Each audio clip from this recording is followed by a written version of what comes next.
生だ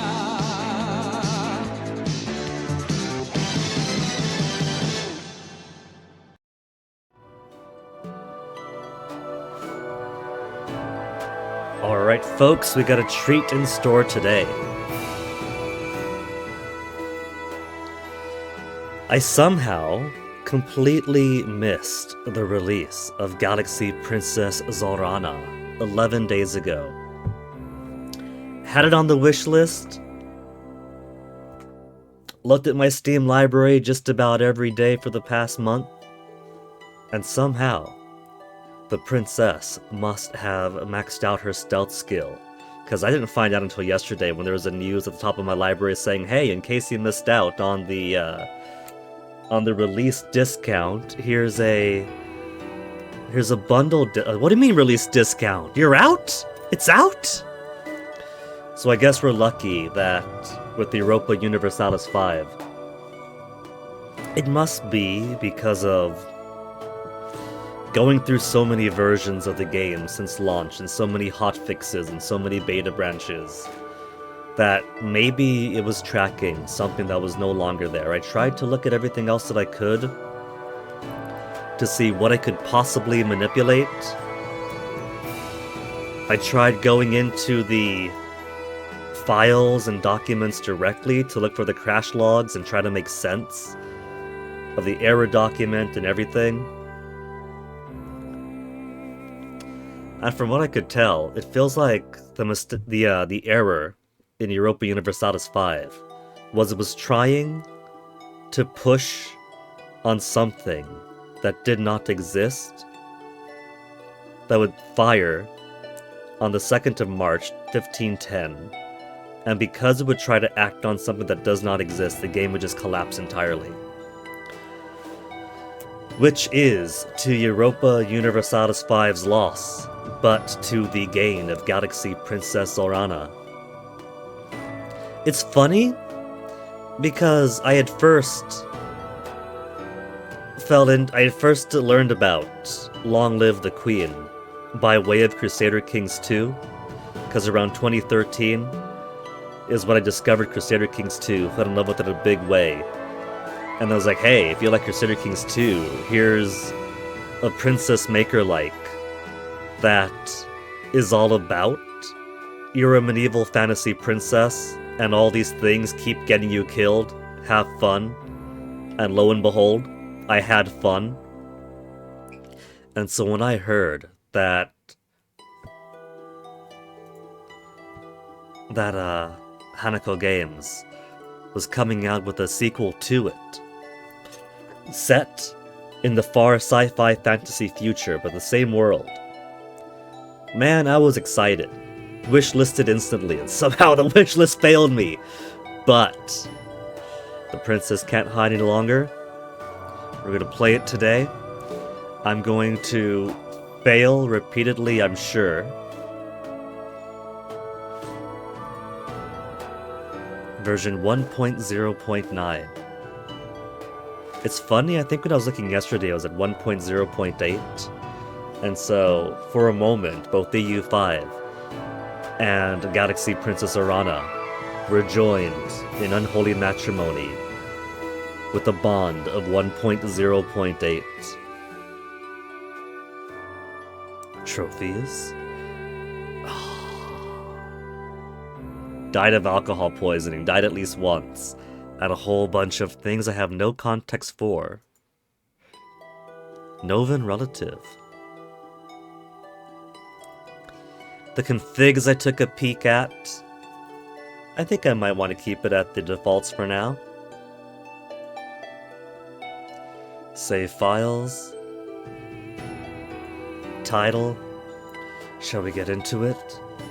The one thing that I don't know is if I want to read it, like word for word, dialogue for dialogue, like I do when I play Long Live the Queen, or if I want to give my throat a bit of a rest. Let's read it.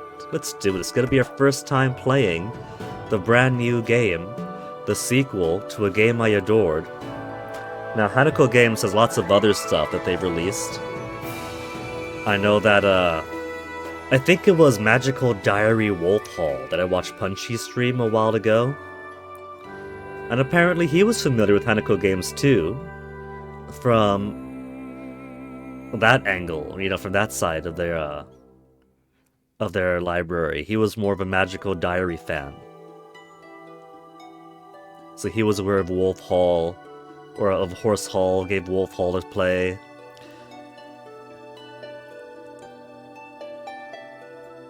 But let's do it. Let's go right into Galaxy Princess Zorana.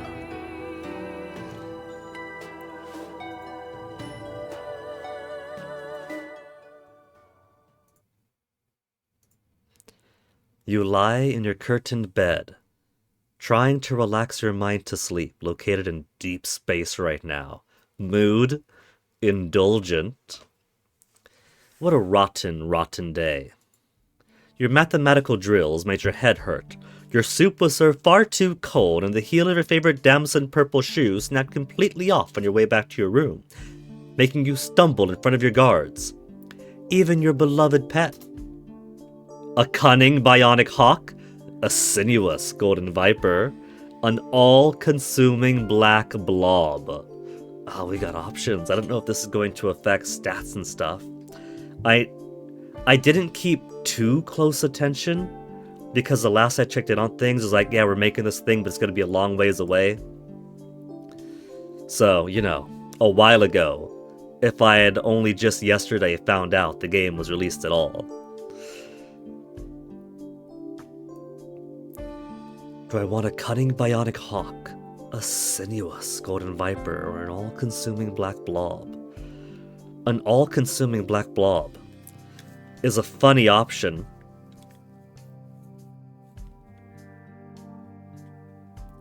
It's funny, but maybe I want the sinuous golden viper. I also like the little slime plush they have in the corner there.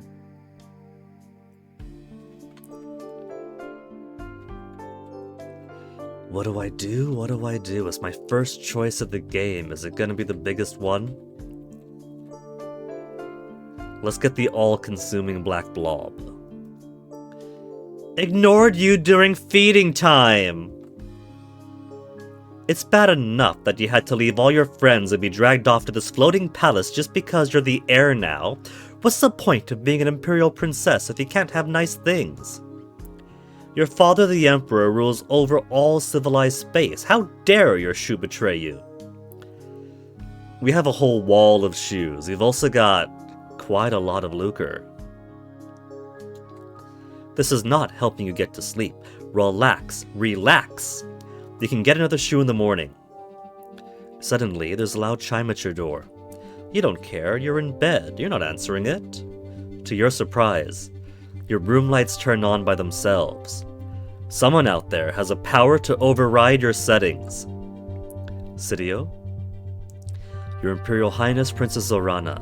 We're here to escort you to the cabinet room. Please rise and dress at once.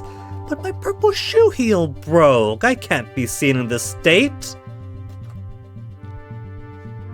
Go away, I'm sleeping. It's an emergency, Your Highness. It is your father.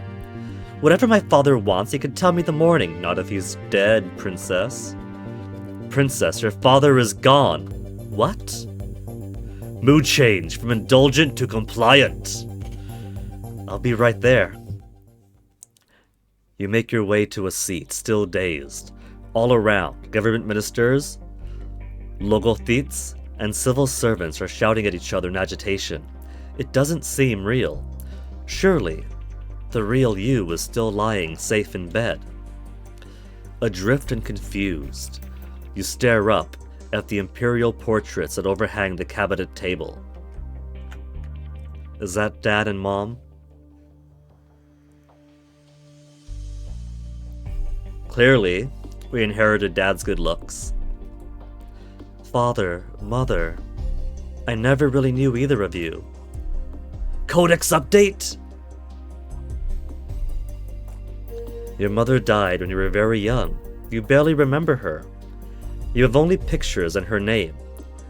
Imperial Consort Melania of Crystal Nova. A place outside the Empire which you have never visited.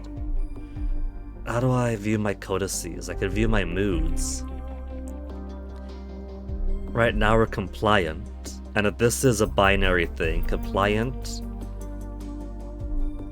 conflicts with bold, indulgent with determined, social to secretive, excited to negative, daredevil to cautious.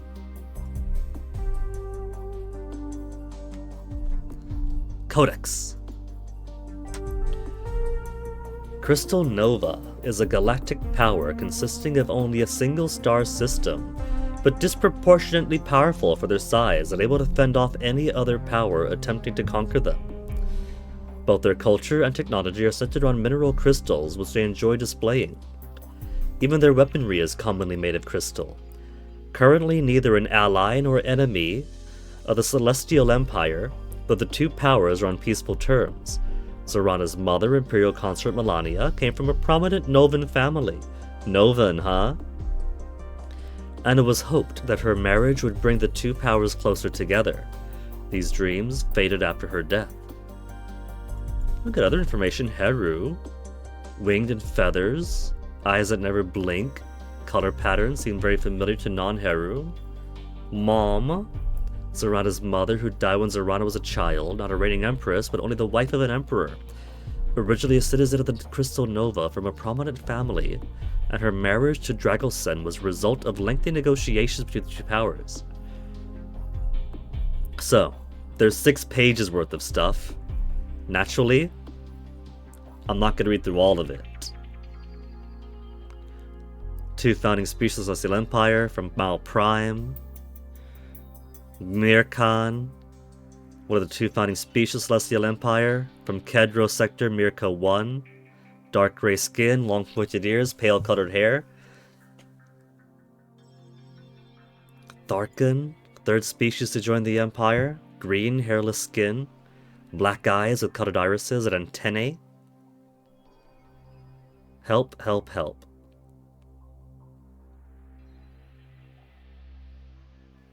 Space is to advance dialogue without pressing buttons. Sounds safer than the enter I've been using. Assistive self-voicing. Self-voicing enabled. Your mother died when you were very young. You barely remember her. You have only pictures and her name, Imperial Consort Melania of Crystal Nova. A place outside the Empire which you have never visited. Fun. Self-voicing disabled. And a very important accessibility tool. But for my purposes, I guess I'll just read out loud. Emperor Dracosen was a busy man with no allowance for a child's demands. You were raised on the Mirkan homeworlds by your governess and a series of boarding schools. You saw your father only at official functions from a distance. You've only been here in the Heavenly Palace for a season, learning at his side, and now... Speak one at a time, or we cannot hear ourselves think. Mazarin, you are His Majesty's shadow, sworn to defend him at all times. How could you not know what happened? Were you not at his side? Emeo Miro raises his head. The Emperor received a message from the science labs that one of his top secret projects had made some kind of breakthrough. We went down to see it at once. One of the cabinet ministers, your father's logothete of science, immediately questions, what manner of project? The researcher was attempting to create short-range personal warp fields. The assembled ministers break out in shouts again with cries of impossible, but the physics! Science, impossible, fail! You don't understand any of the technical babble. This is a skill test. You will see bubbles like this throughout the game when your current skill or mood affect the outcome of the story. If you'd rather not know, you could disable test bubbles in the settings menu. We could try to do it hardcore mode, couldn't we? Play it with a bit more opacity between why things happen and us. Any school child knows the basics though. Only very large ships and structures like this palace can travel through warp gates to distant parts of the galaxy. No single person can teleport from a bedroom to a boutique. even if it would be very convenient to avoid crowds. We went to view the equipment and speak with the researcher.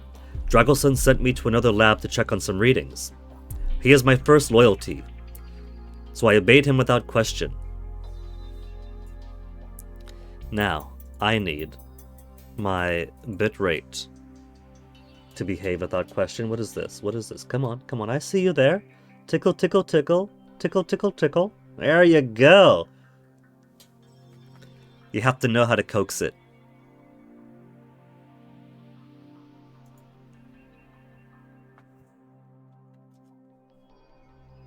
Then I heard the sound of an explosion. I returned to the lab to find that the equipment was destroyed and the researcher and Emperor had disappeared. But there were no bodies. No. Were there any records of what tests were run, what the machine was trying to do, where it might have sent them? No, everything was destroyed. How could you know nothing? He doesn't answer. No bodies. Is it possible that the experiment worked and your father was transported somewhere in the Heavenly Palace? That he's just injured maybe, or unconscious, and that's why he's not here? It's more likely that he was thrown out into space, or sucked into another dimension, or ripped into tiny pieces and scattered like confetti. You wrap your arms around yourself and sink down into your chair as the ministers argue around you. All gone. Princess Zorana. What? You are the designated heir. In your father's absence, it falls to you to make decisions for the Empire. You must decide what we do next. Great. Instead of a regency, instead of a council of experts or the interim for the interregnum, first things first, we're gonna ask the untrained child what to do. But if the Emperor is dead, then the Empire must be informed and the official mourning period begun. However, with nobody present, the procedures are less clear. Should we officially announce Dragelson's death or delay the inevitable until an investigation can be concluded? Delay or make the announcement. Hey Onyx, climbing to the top of my computer. You heard the bitrate was acting up and you want to help it be cheesier?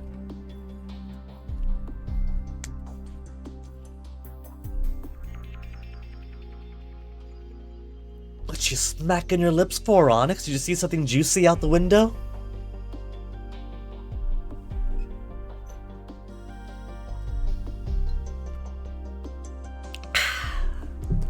I think the prudent thing is to delay.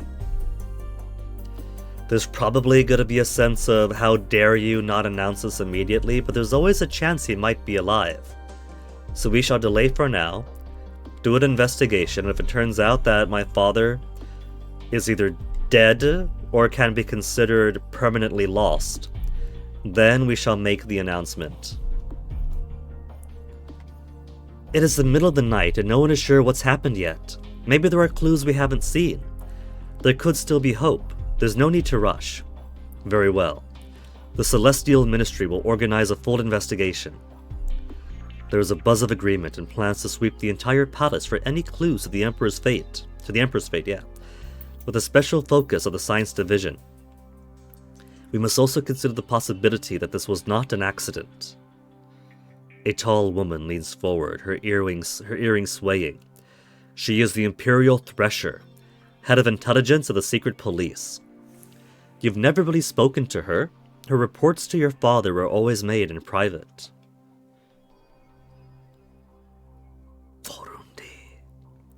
If it was well hidden. There's been no sign of any plot against the Emperor this Fivum. Okay, let's see what other codex stuff we got.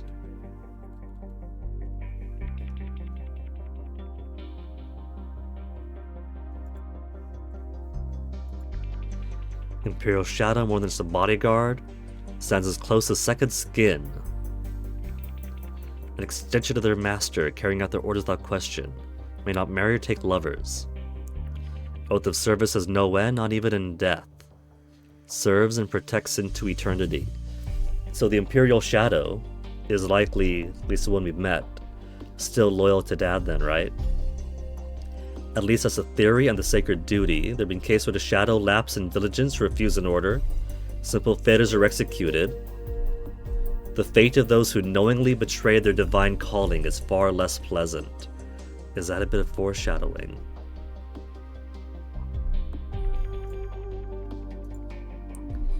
Timekeeping can be difficult for a galactic empire containing many planets with different orbits and rotation speeds. Every planet has its own days and years that do not align with any others, and trying to use another culture's day would make no sense, because the periods of light and dark can't be changed by decree. Mr. Daylight Saving Time weirdos that want permanent summertime. Small amounts of time can be measured in splits and hours, which remain consistent, though days may contain different number of hours from planet to planet. The imperial standard for larger periods of time is a fivum, which is slightly less than 5 Novan years.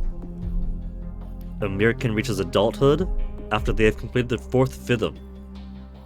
So a fivum is a pretty...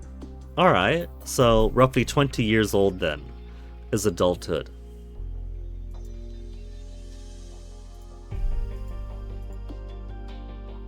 Miro's a hybrid between Mirkan and Mao. No furred skin, but retains color patterns of the Mao ancestors.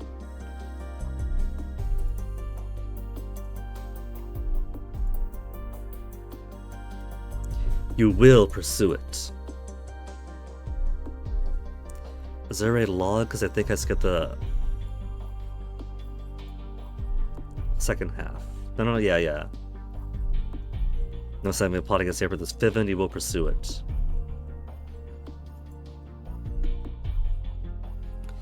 Of course, but this must be handled discreetly. We don't want word to leak that the Emperor is missing, especially when we don't know the truth. There could be panic, chaos.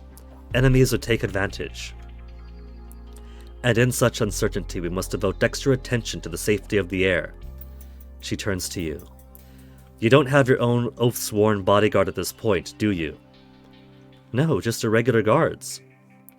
Then I volunteer to stand as your guard until a proper rotation can be established. If you wish it, I will sleep at your quarters and keep you safe from harm. She wants to stay in your bedroom, your private sanctum. She's a stranger. And a stranger whose entire job it is to snoop and spy. But it could be safer to have her present, if you feel that you can trust her.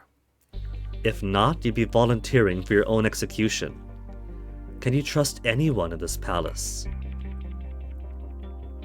Whoops. WASD is its own set of buttons, not the arrow keys. I'm going to make the very bold assumption that if she is supposed to be like security and intelligence, right? That we've probably vetted her. We probably don't let just anyone become intelligence masters. So we're going to accept for now. And if it turns out we die, then we get some very important information, don't we?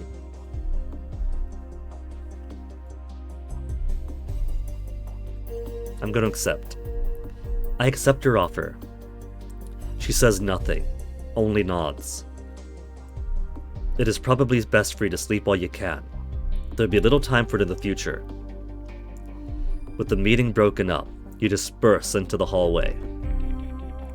Princess Zorana? I was bound by your father to give you a message of the event of his death. Yes? Focus on your studies. The skills you gain can never be taken from you, and they may mean the difference between life and death for yourself and the Empire. Build a pool of trusted advisors as quickly as possible, but to strengthen your power base. But always remember that your own knowledge is more valuable than what you hear from others. That's all. Nothing personal, no secrets, no final admissions that he loved you, nothing. You have been a weak and spoiled flower, but you are Dragosen's child. And if you survive, you will be Empress. Spoiled? How dare... It is what your father told me to say. Learn quickly. He walks away. I mean, if he's supposed to be essentially my father's second skin, an extension of his will, and is meant to obey him beyond the limits of death, technically, he could function as a surrogate father, right? Where real dad was distant and now possibly dead, surrogate dad can be close and attentive and be the father we never knew. Here you are, in complete control of your own life for the first time. What you choose to study will give you the skills you need to become Empress, or else doom you to a brutal fate. We're gonna be doomed to a brutal fate. Mood change to determined? You'll show them all. You have to. Once you've slept, you must choose your first set of classes and begin your journey. Alright, we got a nice big menu as you'd expect. So many ways to specialize, so many stats to neglect for the benefit and attention of others.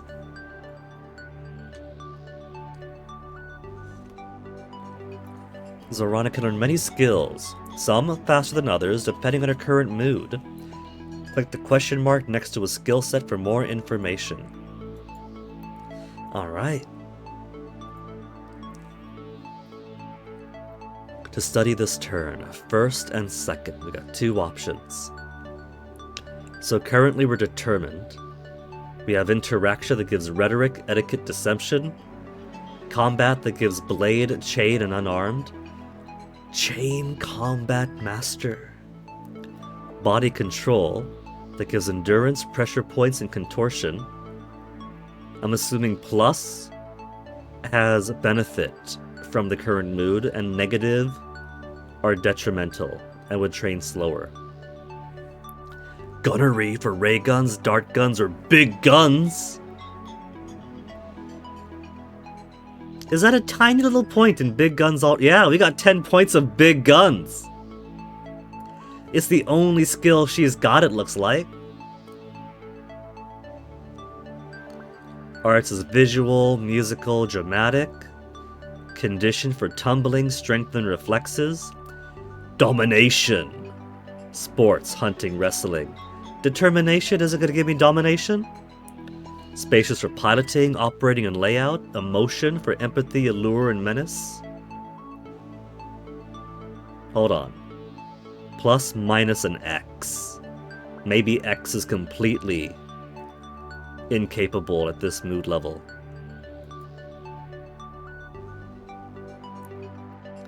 When you still have actions you need to accomplish on another screen, the screen's tab will be highlighted with a chevron. It can also return to the phases screen with escape. Determined, countering indulgent.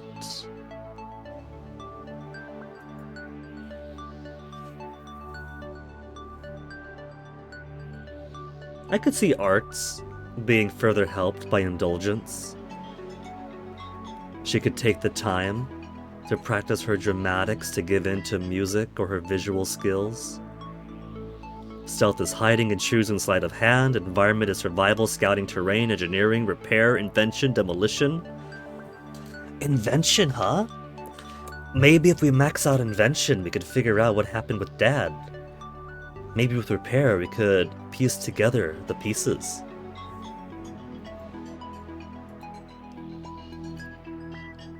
Convincing someone to agree with the cause or value.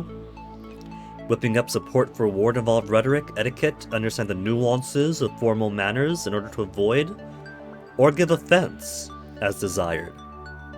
Deception, lying believably. Target may not agree, but will believe that you mean it. Bonus moods, penalty moods, unavailable moods. 10 points because it's neutral. Arts, I guess this is unavailable then. Yeah, unavailable mood determined. Will gain you no skill points. Hey MP83, you like the Santa hat?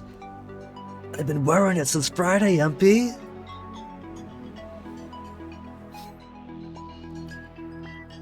I enjoy wearing the Santa hats when the Christmas season comes around. It means I don't have to worry about keeping my hair neat as much.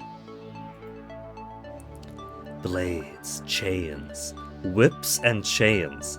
We could become a whip master. Waiting for December for the compliment? Alright. Though technically, if we go by If we go by retail, then I could have been wearing the hat as early as late August, basically, is when the Christmas stuff started to come out. Unarmed without weapons for kicks and punches. Strength is useful to improve damage. Maybe we should make her an unarmed combat master. We're gonna have our own bodyguards. But there's always gonna be an opportunity for someone to sneak through my guards, right? Endurance to resist pain. Staying conscious when injured. Traveling long distance, pushing my limits. Pressure points as blocking or triggering pain or other sensations in a target body. Contortion to his body flexibly for through small gaps or escape confinement. Or escape confinement. You know that's going to be useful. 15 skill points for a lesson that I have positive on. Ray guns, dart guns, may carry drugs or poison, big guns, too big to carry around, cannons or spaceship weapons system. Very destructive, rarely convenient. I like that she starts with Ted and Big Gun. The one lesson she's had in life is how to use space-based artillery. Gymnastic skill, balance, falling without hurting yourself, jumps and flips. Parkour techniques, strength is muscle. Physical strength for fighting, pushing, or resisting force. Reflexes is speed to respond to change in your environment without freezing up, very useful to fight. Now, what occurs to me is that most of the things that give bonuses right now are physical things. Endurance, pain, squeezing through stuff, falling safely, physical strength, physical speed. But given that we're going to be taking a leadership role very, very soon, it is likely going to be more beneficial to do more social things like rhetoric or etiquette. I like how this is all courtly skills, combat or physical training, artistic skills, space skills, weapon skills. I don't see anything for like history or things. So she's already got a fairly decent education for history, mathematics. Unlike Elodie, way back in the Nova Empire, who could pick up on her lessons pretty well once she started learning, but otherwise was all too happy to let her studies lapse.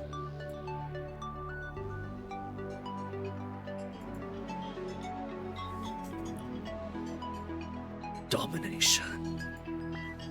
Sports. Playing, understanding official sports, throwing objects, swinging a bat, kicking a ball at a target, hunting, animal habits, tracking, knowledge of traps and weapons for catching game. I think the next run we'll pick the Falcon and become a huntress. Grappling, grabbing, pinning, twisting, throwing an opponent, used for combat, strength very useful. I'm definitely seeing some things we could have like a synergy. Say if you did wrestling, strength, and unarmed combat. You could probably add body control to that too. Contortion, pressure points, or endurance I'm sure would be very useful for somebody going for wrestling and strength. Navigating and maneuvering with a spaceship. Need some piloting skills to be able to take a ship out all by yourself. At all. Operations, using the system of a ship, station, or computer in general. Diagnose onboard problems, even hack into hidden files. Operations sounds useful. Understand the design of ships and stations. Being able to find the bridge, the engine, the nearest access panel. Emotion. Understand the emotions of others, how they feel about you. Detect lies or hidden motivations. Allure. Understand what others find appealing for flirtation, friendship, fashion and marketing. Menace gives intimidation, presenting a believable threat. Useful to command obedience, but may make enemies. Stealth gives me hiding, to conceal myself or move without being seen, find hidden secrets. I like the ones that straight up say they may help find stuff. Intrusion, pick locks, climb walls under buildings, getting into things I want to keep out, sleight of hand, magic tricks, pickpocketing, distracting attention. I feel like I want to be the kind of empress that has other people to do things. We've also got 10 points in hiding. We got big guns in hiding. Survival, finding food and water, constructing shelter, identifying hazards in the wild, knowledge of poisonous plants, dealing with heat and cold, scouting to navigate on planet's surface, keeping track of direction and distances, terrain, understanding how to move safely through water, swamp, sand, rockfall, mountain, other natural obstacles. I feel like environment, along with hunting, and having the falcon would be a good synergy. And engineering, repair to be able to fix problems with devices, connect them together, or improve their performance, invention to build something completely from scratch, designing a new tool or task, demolition for explosives, identifying weak spots to destroy objects and buildings, understanding forces enough to keep a safe distance. Demolition and big guns, I think, would be a good synergy too. I could take advantage of the fact that determination gives me bonuses to body control, condition, and engineering right now. Or I could try to put points into something else that I think might have immediate benefit. How's deception right now?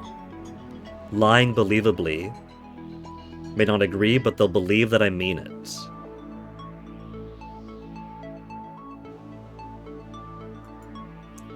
What if we do double points in etiquette right now? But maybe there's a gameplay reason. If I think on the meta, what if there's a meta reason why they're giving me plus 15 points in body, condition, and engineering? What if I put, like, doubled into repair? And that'll give me 30 points of repair?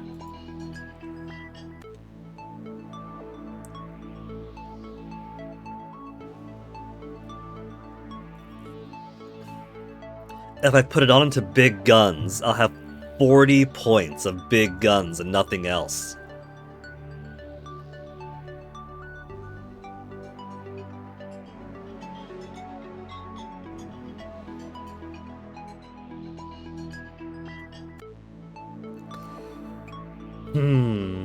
One of her lamentations was that her shoe broke. Let's give her double points of repair. That'll be 30 points into it. No. See, the thing is, right, I don't know the tempo of the game yet. I have ideas of what I want her to be. I want her to be a kind of noble empress who's got some self-defense ability, but she's also a phenomenal admiral who knows her way around a spaceship and can direct the artillery as needed.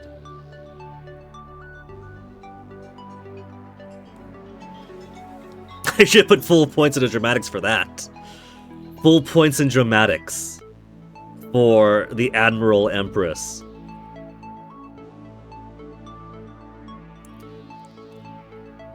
I get less points in emotion and domination, no points in arts.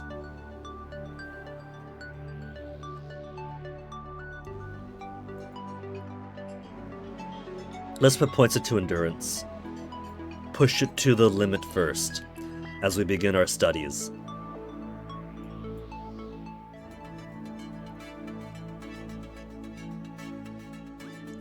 Codex updated help skills check. I completed student level endurance and gained 30 points in endurance.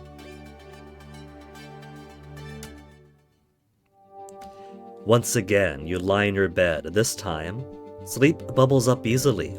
Your mind and body are exhausted from the stress of the days since your father disappeared. Only in sleep can you relax. Was there a noise? Did something just fall over in your room? You're so tired. We don't have to worry because we have the what's-her-face guarding us in our bedroom at night now. Something bumps against your bed. You hear a scuffle and a scream? You activate the lights and find Korundi crouched over the body of a Hyrcan woman, freshly dead. Her blood is smeared all over Korundi's clothing, so allowing Korundi to stay with us was a smart choice. Trust in the administration and cabinet that my father assembled. She's not going to be in this position if she wanted to kill us. We vet people with this kind of security clearance need. The assassin has been dispatched, Your Imperial Highness. Thank you. We will remove the body and investigate her connections. I have someone clean the carpets of the morning. You watch in silence as Korundi and the guards carry the mysterious woman away. She was strangely dressed for an assassin. She looked much more like one of your father's concubines. Why would someone like that want to kill you? It could be Korundi had acted harshly. Maybe one of Dad's concubines merely wanted to visit the royal daughter. Maybe one of the concubines wanted to eliminate the royal line. Or maybe Korundi really is dirty. If Korundi hadn't been there. Cautious! How are you supposed to sleep now? Every turn down the opportunity to interact socially with a character who is present in your current location at the moment as people of the Heavenly Palace. As well as visiting Korundi the Thresher, you can also spend time with your pet, which will affect your mood. Your pet is a writhing, indistinct mass of darkness that likes to tear its prey apart before absorbing it. You only wish you could be that destructive, though large weapons do help. Is that why I got skills in hiding and large weapons? Because I chose the black blob that absorbs everything. And if I chose a sensuous viper or the hunting falcon, that I'd start off with different stats? Choosing this pet gave me the starting skills in hiding and big guns. What is your... I could name my blob... Oh, I could even name it a custom name. Gibbolet, Amoebus, Goo, Malacron, Ginungagap, Toby, Tina, or a custom name.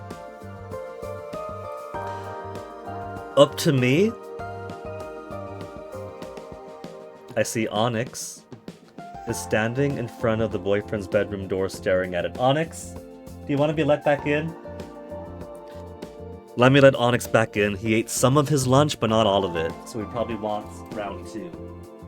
Onyx, here you go.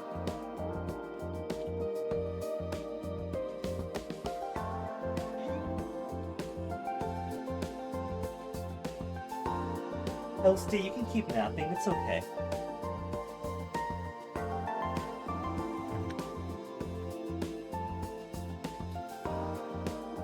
Was Goo the name of the blob character in Kirby? Because I wouldn't mind naming it in a Kirby reference.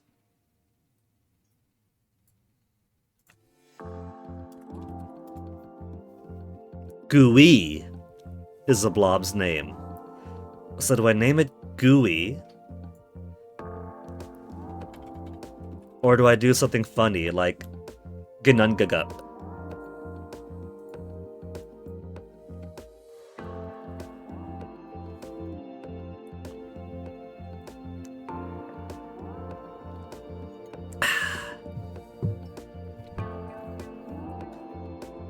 Let's name it Ginungagup. Ginungagup? There's a chance for anyone to make me give it a custom name, but Ginungagup it's going to be in 3, 2, 1, fire. Look at how cute he is! Look at how cute my little Ginungagup is!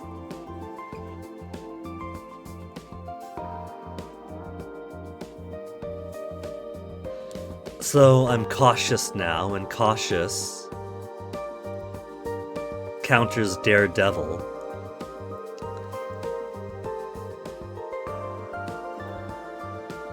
Who should I speak to? Where's my codex?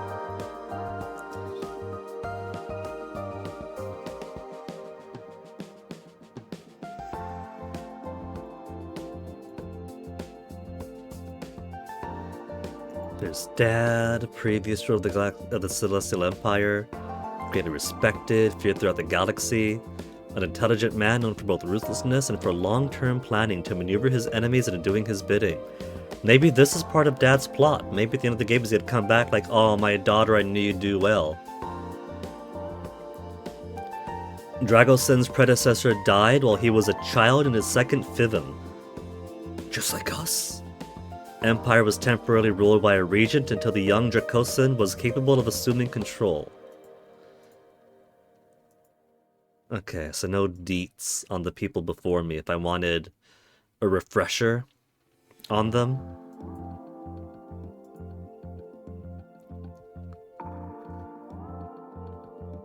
I don't know how talking to Gurungaga is going to affect my mood though. I don't know which way it's going to go. Maybe it'll put me in an indulgent mood, an excited mood, a social mood.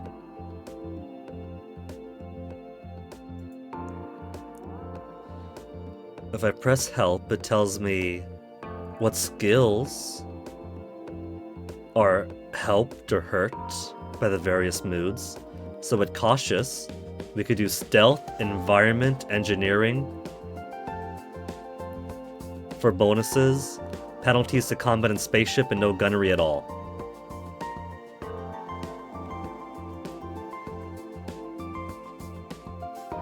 Let's get info from Korundi. You can close this dossier with the X button on the top right or the escape key on my keyboard. The Imperial Thresher.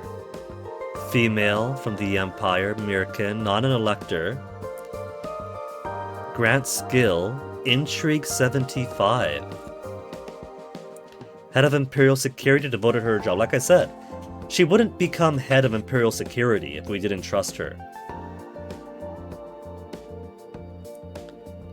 To learn any more about Korondi, I'll need the skill to investigate on my own.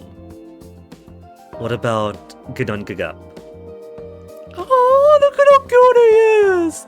My little Ebenblot.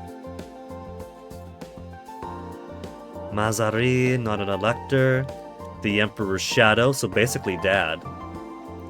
The most trusted personal servant and bodyguard, his deeds, word, even his own thoughts, are meant to be a reflection of his master's wishes, not his own. So like I said, basically this is surrogate Dad. For this reason, I've never known him well. Visit him? Visit Gunungagap? Security alerts? We did just have an alleged assassin in our room last night, so let's speak to her first. Good day to you, Imperial Princess Zorana. My agents are not aware of any current threats to your personal safety. Well, that's good at least. What did you find out about the woman who broke into my room? Who was she working for? Her name was Esmarai. She was a member of the Emperor's harem. According to my agent, she believed the Emperor was going to marry her and make her consort. His disappearance meant the end of her hopes. That may have been what made her angry enough to kill you. How did she get into my private room? She obtained override codes somehow. We haven't been able to trace the vector. Esmarai was not a skilled hacker and not in contact with any known subversives. Her only notable society connections were to Zolot, Elector of Kidro. But he wouldn't have had those codes either. Kidro, what are the twin worlds in Sector Mirka 1? That is where you grew up. You've met Zolot socially before, though you don't know him well. We have rekeyed all the systems, of course. However, those codes leaked. They would no longer function. However, those codes leaked, they would no longer function. Well, whatever happened is dealt with now. Alright. So security alerts we've done. Shall we visit the surrogate dad? You arranged to meet your father's shadow outside his headquarters. Mazarin looks rumpled, as if he hasn't been sleeping well. Or perhaps he sees less reason to care for his appearance now that your father is gone. Is there something you wish for me, Princess Zorana? Interaction, basic fail. If we put points into interaction the previous turn instead. Ask about my father. I wanted to talk about my father. I have already told you all that I can about the accident. That's not what I meant. Did he ever say anything kind about me? He didn't, did he? You were nothing to him. Just a failure. A substitute, Hey, Chillin' Chum? Oop to you too. I got bad news for you, Chillin' Chum. The fake you.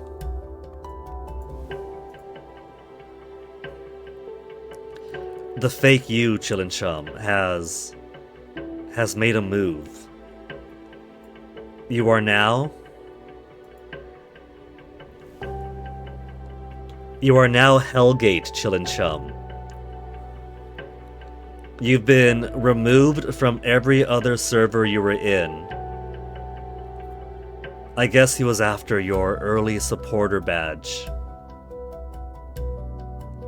You've been renamed to Hellgate, and the King server tag suggests you're in something called Dad's Cord? Dad's Cord Daddy? Some kind of giant 13 plus mega voice chat server?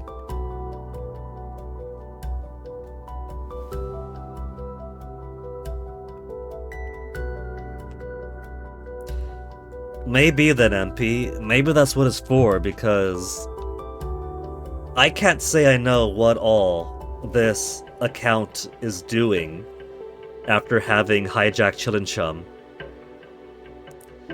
But at least the server that they're advertised using by way of tag appears to be some kind of giant 13 plus mega voice chat party. I tried to put where is it? Try to do something to make support with them, apparently by way of putting the right reaction emoji to this message, but I guess you're maxed on emoji reactions, so I can't do that. And otherwise, let's see, make sure your DMs are open. Please react with that or direct message the bot Daddy Alpha, but if I try to direct message Daddy Alpha, it just gives me a little dancing emoji. So unfortunately, that appears to be your fate now, Chillin' Chum. You are no longer Chillin' Chum. You are now Hellgate.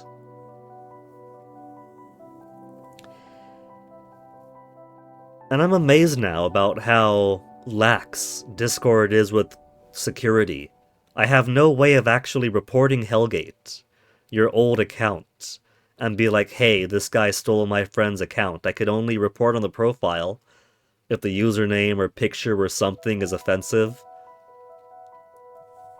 And if I'm in a server, then I could report on an individual message and hope that server's mods are on top of things. Otherwise, especially with the scammers that I've been getting lately, I got no way of just going, click the account, report, this is a scammer, hey. So, very good, Discord, very good.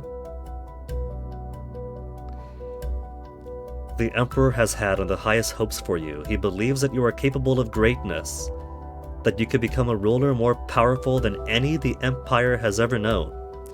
This could be a ploy to disappear and force me to shape up. Oh. But you must find your own way. Perhaps if you win this election, you will make his spirit proud. If you'll excuse me, I have many preparations to make. Yes, of course. He was your father's shadow, not yours. His time has ended. You must go on alone.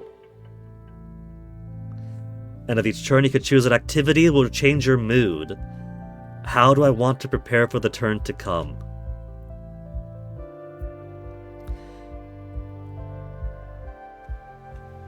I could review schedule or make a list of enemies. You can request your history from Discord. An annoying step, but might be able to recover from that. Here's hoping, Chillin' Chum. If not, if you can't recover, then I think you might have to prepare yourself for the best bet, doing what MP did when he got hacked, and trying to get the hijacked account locked and destroyed, so at the very least they can't benefit off you.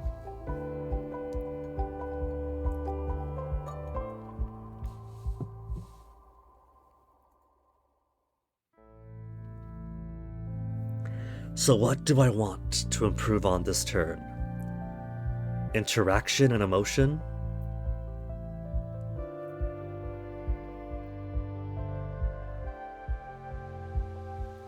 I've already failed an interaction check this turn, so it's very likely that we aren't going to get an upcoming interaction check.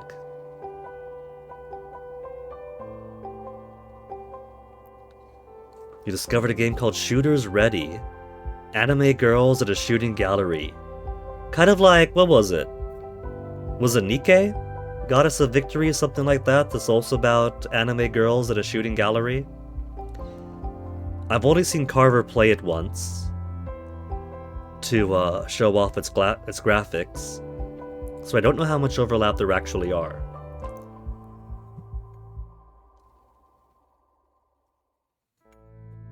Review schedule? To comply. Oh, I didn't know it was gonna make me compliant. Compliant is now. You visit all the major palace departments, making sure you know what they and you need to do tomorrow. You are summoned again to the cabinet room where the ministers are assembled. To our great sorrow, there have been no signs of Emperor Dragosin's survival at the Heavenly Palace or anywhere else. Please report on your investigations. It's an FPS and a bit more involved than Nikkei from what you've seen. I don't know, I mean, from what little I saw of Nikkei, there was a lot of involvement going on with that. Kurundi stands. No subversive organizations have claimed credit. No unusual activity or celebrations. No sign that this incident has leaked outside the palace itself. Although that can't last long. The missing researcher, a Heru by the name of Three Fork Lightning, was known for alternative practices and generally considered a crackpot by other scientists. Three Fork Lightning was personally recruited by Emperor Dracosin to work on the secret warp project, a posting it could never have received by merit. Unlikely that would then betray the Emperor. No enemies known that would go to such extremes for sabotage, no sign of suicidal inclination or other mental break. Personal records show only enthusiasm about the research. I leave it to you to explain the technical details. The head science minister coughs. We have tried to recreate Three Fork Lightning's research, but key records are missing, possibly stored in the equipment that was destroyed. The only experiments we could trace created unstable warp fields that immediately collapsed, destroying the targets of the process. Nothing suggested it would ever work. It was madness to try. Other ministers speak up, but they all come to the same conclusion. Your father was killed by meddling with bad science. It was just a stupid accident. We are now honor-bound to announce the death of the Emperor. Wouldn't you agree, Princess Zorana? Etiquette basic fail. Ah! Basic etiquette. I knew it. I knew that I would have needed stuff like that this early in, but I wanted to go for the skills that were giving bonuses on day one. Ah, yes. Very well. Then the Celestial Ministry is permanently disbanded. Thank you all for your service. You may depart. The ministers, except for Korundi, rise from their seats. Most nod their heads to you in respect before departing. Others just walk away. What happens now? Now the election cycle begins. You are Dracosan's heir, but you cannot claim the imperial throne until you are claimed by the majority of the Electoral College of the Comedia. Every elector is a noble from one of the imperial worlds, each with their own interests and motivations. You will need to speak to them individually to win their support and make deals where you can. You are also in need of a new team of advisors, now that your father's ministers have been dismissed. By imperial custom, you may not rehire any minister from the previous cabinet, with certain exceptions. The Thresher will always advise you on matters of intrigue. The High Pontifex will always take the role of spiritual advisor, once you win her support. It is the same for your military advisor, the Star Admiral. The High Pontifex and the Star Admiral aren't here right now, but they have too many duties of their own to stay in the palace all the time. You'll have to seek them out. You now have knowledge skills. When you have access to an advisor, you can use their knowledge as if it were your own. Okay, so what it said earlier during socialization that she gives Intrigue 75. It means for this then. Access to an advisor, use their knowledge as my own. Advisors also help you train your knowledge, but a bad advisor can lead you astray. You might win electors' loyalty by offering them a position as your advisor. It is a great honor to join the Celestial Ministry. You might also consider winning someone's loyalty by making an offer of marriage. Marriage! Marriage alliances are traditional. But you haven't even had your adulthood rights yet. You're still an adolescent. Old enough to be betrothed, yes. But would you really want to barter away your future like that? Marriages are for life. As your father's heir, you provide direction for the Heavenly Palace. At your command, we will travel the Empire, so that you can meet with your electors. It is all so much to take in. You have enough to worry about with your classes. Thank you. I will speak to you again later. Now what to study next? Now that we're compliant, we do get bonuses to interaction. And gunnery. We have no penalties, but are mostly incompatible with combat and environment. We've also got a whole lot more knowledge skills now. Our advisor is giving us 75 to intrigue, which we also get a bonus on. Oh, we do got history skills again. And economics and such. So we're back to being as hopeless as Eladai. Bureaucracy, knowing who does what in the government, understanding rank and procedures, efficient scheduling, who to ask in order to get things done, how to fill out forms, how to phrase a request so it sounds appropriate and legal. Don't I have people for this? That is what I have people for. That is for my general staff.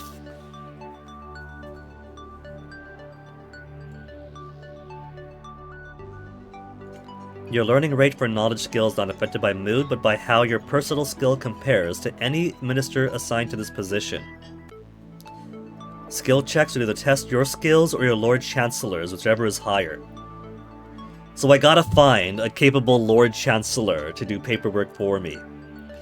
Military, knowledge of military training and procedures, fleet maneuvers, rank and restrictions, battle strategy, war history, knowledge of weapons, capabilities for different political entities.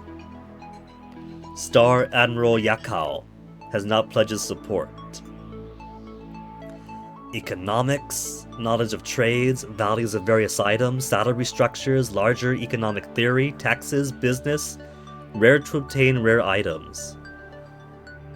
The Logothe of Commerce. Intrigue we've already got, the support of the Thresher Karundi. Galactic relations. Knowledge of alien cultures, their interaction with the Celestial Empire. Without this, I may know only the vaguest stereotypes of people outside the Empire. That sounds horrific. External curator. Imperial history, knowledge of events that may have happened within the Celestial Empire. particularly useful for understanding legal precedent or predicting how the population as a whole might react to political activities. Logothet of law.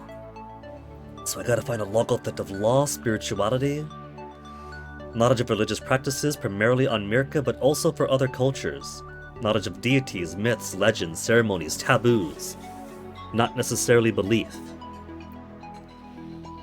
High Pontifex of Mirka is the Emperor's spiritual advisor. By tradition, petition her in person to gain the benefits of her wisdom. Science. Wide range of knowledge including physics, chemistry, biology.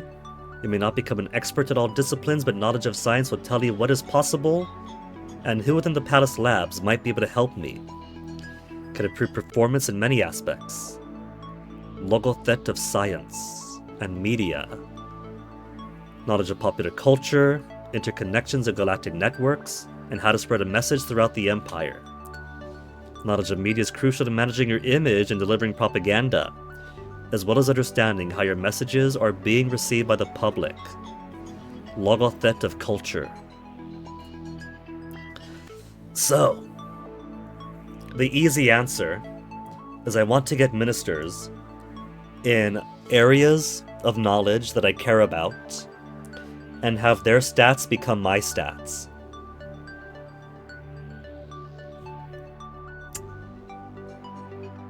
But there's also the possibility that these folks won't even talk to me unless I have some expertise in their area. So do I want to sacrifice points to say spiritual if I want to impress the spiritual person?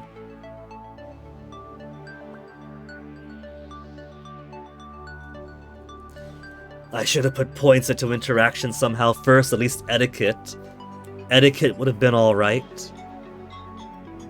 What did I get last time? Endurance? I put points into endurance, and endurance hasn't been useful yet. We'll go double etiquette. If we're gonna be brain dumb, at least we will know the basics of formal manners to avoid offense. Hey, Hordian. Yeah. Rhetoric, etiquette, deception, and ray guns. Not just ray guns, Hordian. We got skills in big gun right now. We know how to do cannons or spaceship weapon system.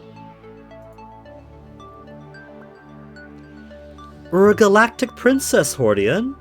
Our father is the evil galactic emperor, but he went missing in a horrific accident. And as his heir, we have to strive to become the next galactic empress. What the hell is this? This is the sequel to Long Live the Queen by Hanako Games.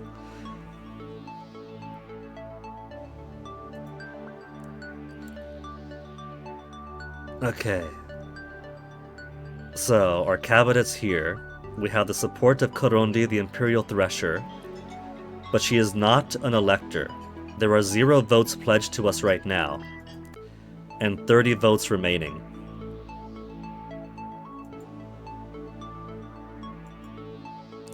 Alright, let's double up on etiquette.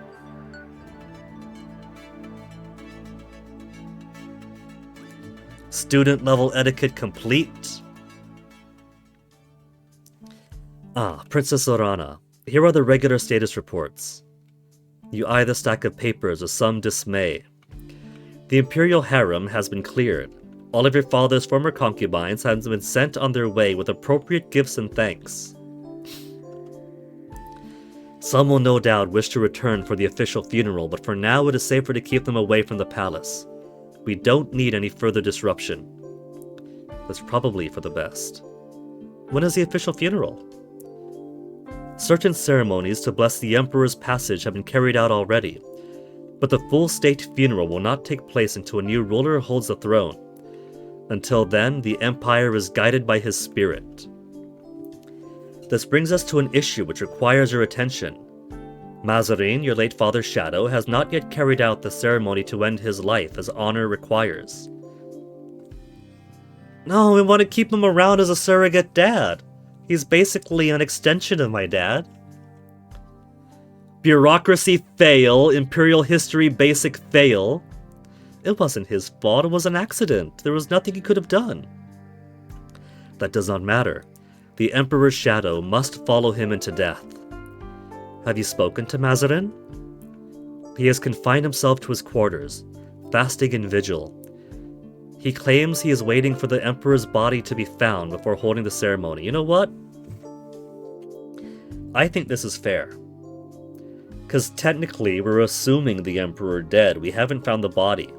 How embarrassing would it be if it turns out that Dad simply got warped into a locked food pantry and he's got enough food to survive for months, and then he pops out at the end of the game. I'm here! I finally got the lock open! Where's my shadow? Where's my... No, he's dead! Hard to cut your throat at your master's feet when the feet are missing. Was that supposed to be a joke? Mazarin's loyalty are not in question, but the Emperor's physical form may be forever beyond our reach. What are your commands, Your Highness? He must perform the ceremony as he can wait.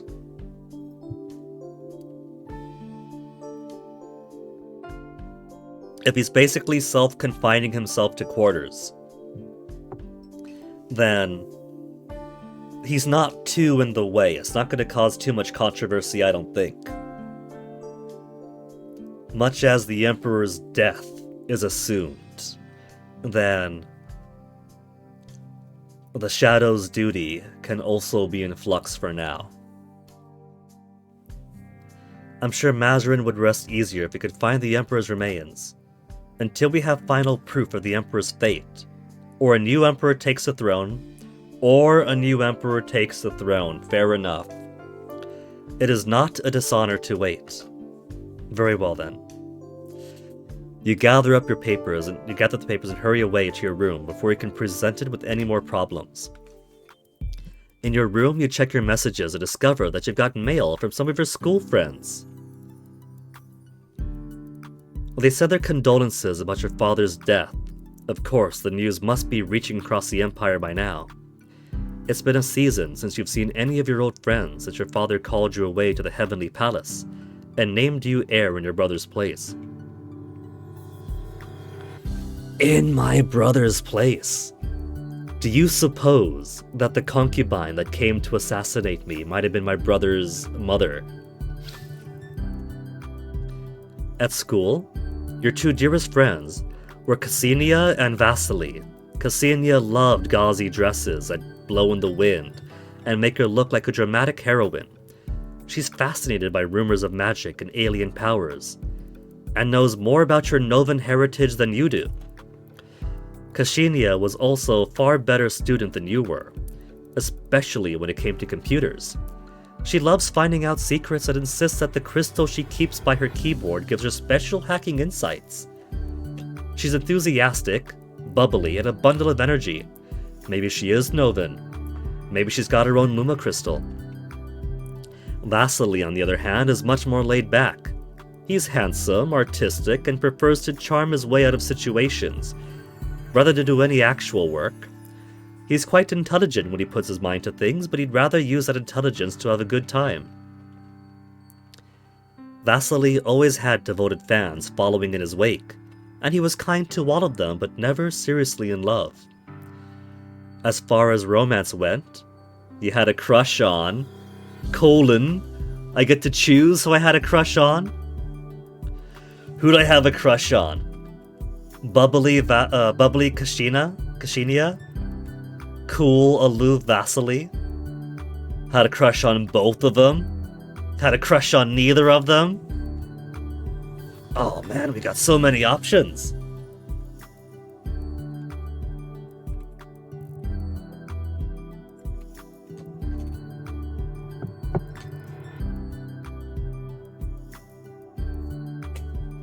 What kind of Galactus Empress are we? Gay, straight, bi, ace? Or maybe no immediate implication because maybe we were just into somebody else?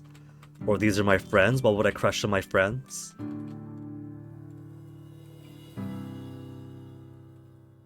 Where's my log? Want to reanalyze my options.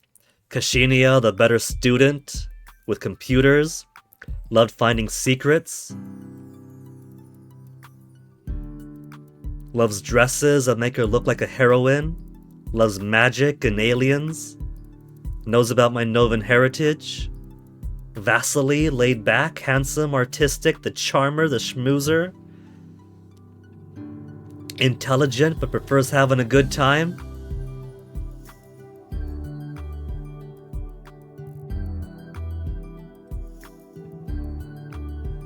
Another Hololive graduation. That's a good thing, right, Hordian? That means moving on to bigger and better things. I'm gonna say that I had a crush on neither of them. These were my friends. These are my homies. This is my posse, my pals. Your bond was about friendship. That's more meaningful than some fleeting crush. You really miss them. For now, though, your social interactions are limited to the palace.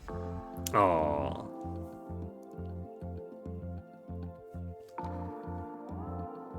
Oh, if I had media skills, would you check that out? We could denounce by way of the media or the bureaucracy, or we could survey with the media.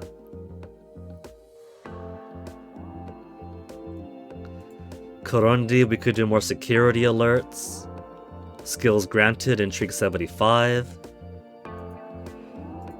Mazarin, let's go speak to.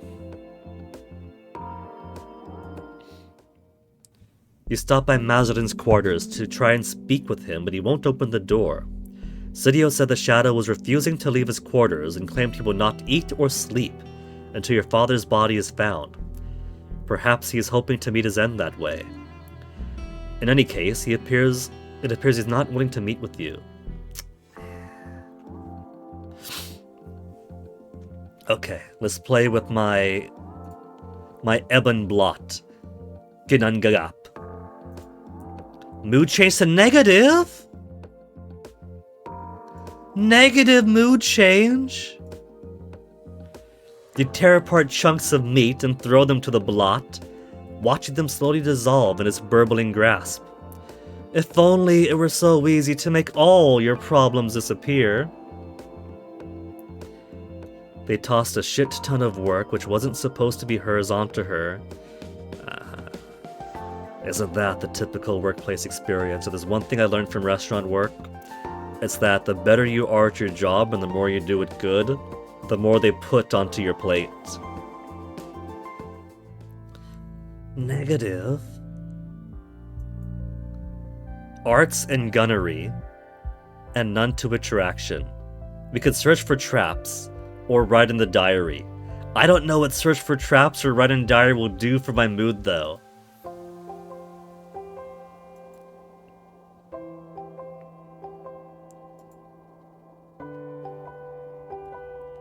Let's write in the diary. Mood change to secretive, which gives points to... well, I guess it won't tell me now.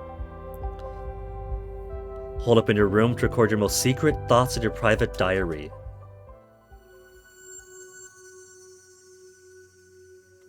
At the end of your turn, you can direct the Heavenly Palace to warp to a new location of the Celestial Empire. You must travel to each location to interact with the local electors during the social phase. Under each pinned location, you can see the votes up for grab in that sector. A dot indicates an unassigned vote, a check mark shows a vote supporting you, and an X shows a vote opposing you. Right now, the Heavenly Gate can only move one Warp Gate jump per turn. You can travel to any of the 4 points directly connected to your current location. Additional movement can be unlocked with science. You can view more of the map by drag with the mouse, use the compass arrows, and zoom buttons on the right sidebar. If you choose to stay put in a location instead of moving, you receive a bonus social action your following turn, so you can talk to more people in your location. However, there aren't that many people to talk to in deep space, so I should probably pick a new destination. Alright. So we're in deep space right now. I can go to Mirka 1. There's so many votes up for grabs. Mirka 2. We can go to Tharkus 1, or further deep space. Drog. Header 3, Header 4, Header 1 and 2.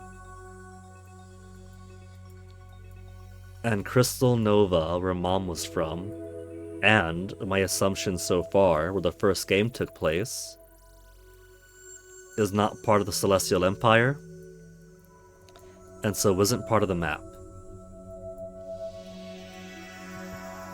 You always say you shouldn't do more than you're contracted to do, because if you do it often, whoever's above you will start to have the overwork become the exception of performance. Yeah, that is true. You do want to exceed the standard in some way. But ultimately, work isn't family. It's great if you can make friends at work, but at the end of the day, work is work, right? The more favors you do, the more that you allow them to give to you. But like, hey, I can do this. Don't worry about this. I gotcha. That becomes a new standard, right?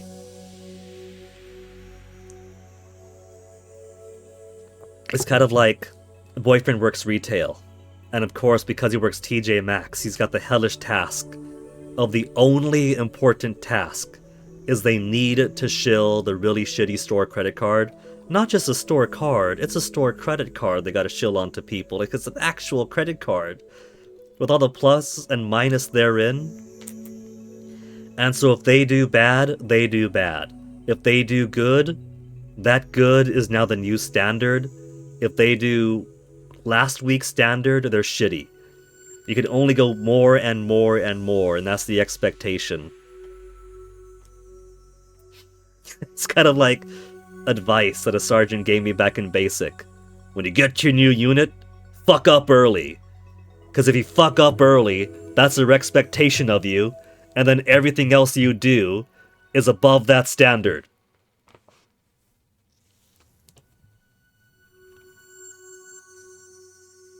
Now I'm goofy enough without taking that advice to heart.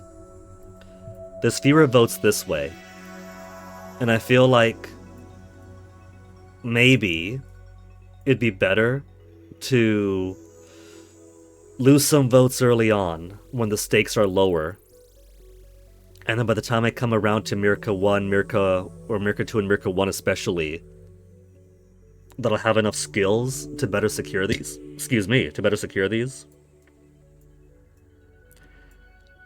So let's go to Tharkus. Tharkus Prime, crisscross the canals, gas giant Kier. The twin worlds, tidally locked, share a common atmospheric envelope. The birthplace of the Celestial Empire. Maybe I want to go to the birthplace first as a first stop on our election campaign cruise. Let's go to Tharkus.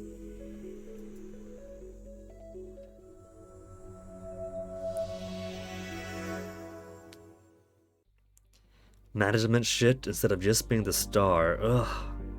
I mean, that's what the manager's for, isn't it? Isn't that the entire point of being in an organization like that? In which, sure, you've got responsibilities,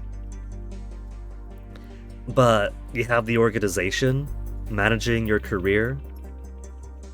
And so if you're having to play the management duty, then on top of having more work, it's also, well, what is the point of them then? We have a problem. There's always a problem. Mazarin has disappeared. What? He stopped responding to messages. When we overrode the security lockout on his quarters to see if he's done his duty, we found them empty.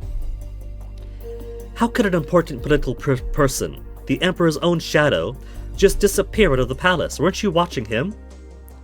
You never ordered surveillance on Mazarin. You said he was completely loyal. Your Highness, my agents have been more concerned with your safety than with the safety of a shadow who was due to enter eternity in the near future anyway. Well, did he die somehow? Did he make another warp portal to follow my father? Our last reported sighting was he was headed for the hangar decks. It seems likely that he smuggled himself out of the palace on a spaceship. As the Emperor's shadow, Mazarin was trained in a variety of techniques: stealth, surveillance, infiltration, hacking. He's quite hard to track. Has he gone rogue to save his own life, or is there more to the story?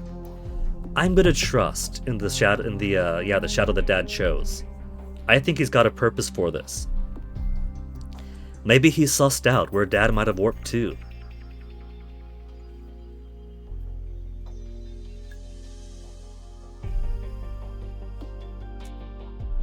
Maybe he killed the Emperor, maybe he's looking for the Emperor, maybe he doesn't want to die. As far as I can tell, he has served his duty as Shadow faithfully so far. He's supposed to be an extension of Dad's will and basically his second skin, so I think that if he's snuck out, hijacked a ship, and ran off, it's probably to continue the execution of his duty. Maybe he found something out about the experiment. Maybe he's trying to throw himself through a warp gate to join the Emperor. If he took a one-man shuttle and flew it into a warp gate, he would be obliterated without causing any harm to the palace. Speculation. Princess Zorana, it falls on you to make decisions in Dracosan's place. What is your official response to the situation? Hunt him down? Claim he performed the ceremony, or do nothing? Hunting him down is going to devote more resources to him, I bet. Can I devote those resources away at this crucial time? If I claim to perform the ceremony, that's going to be awkward if he ends up showing up alive again. For now, we shall do nothing. We can put faith in him, and if it turns out that he's actually dirty, then we could execute further action as needed. I don't want to draw attention to what Mazarin's done. It could be a scandal. Don't say anything. Don't do anything. Let everyone forget. Most likely we'll never hear from him again. Very well. At last they leave you alone to plan your class schedule. Okay, so because I'm secretive, I get a bonus to body control, spaceships, and stealth. And intrigue. Intrigue we have a plus on. Okay, Codex. Where are we at right now? We're at Tharkas 1. Tharkans are the third species to join the Empire. Green, hairless skin, black eyes with cuddled irises and antennae. The most warlike of the Imperial races.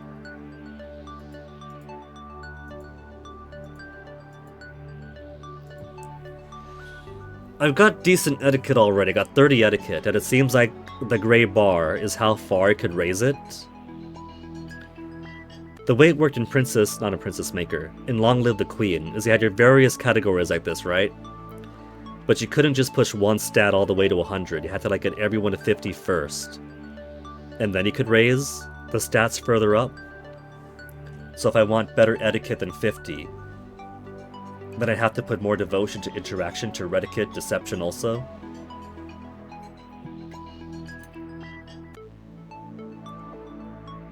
This is a warlike people.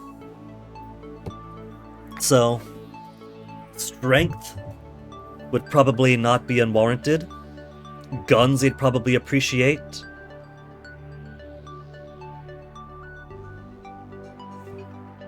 What's intrusion again? Picking locks, right. Intrusion.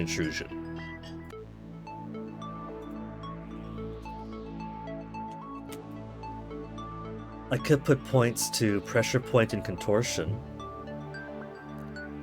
Blocking or triggering pain. Twisting body flexibly to slip through small gaps or escape confinement. I get a minus to rhetoric right now though if I want to go with that. But I could put points to the spaceship. Piloting. To take a ship out by myself, operations. Diagnose onboard problems, hack into hidden files, layout of ships. Let's put points into operations. I do eventually want to become the Admiral Empress.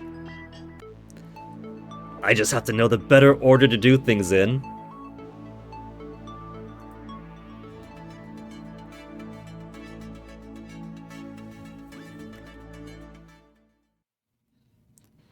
There are more messages of sympathy waiting for you in your mail queue. These condolences are labeled from your Novan family. What family?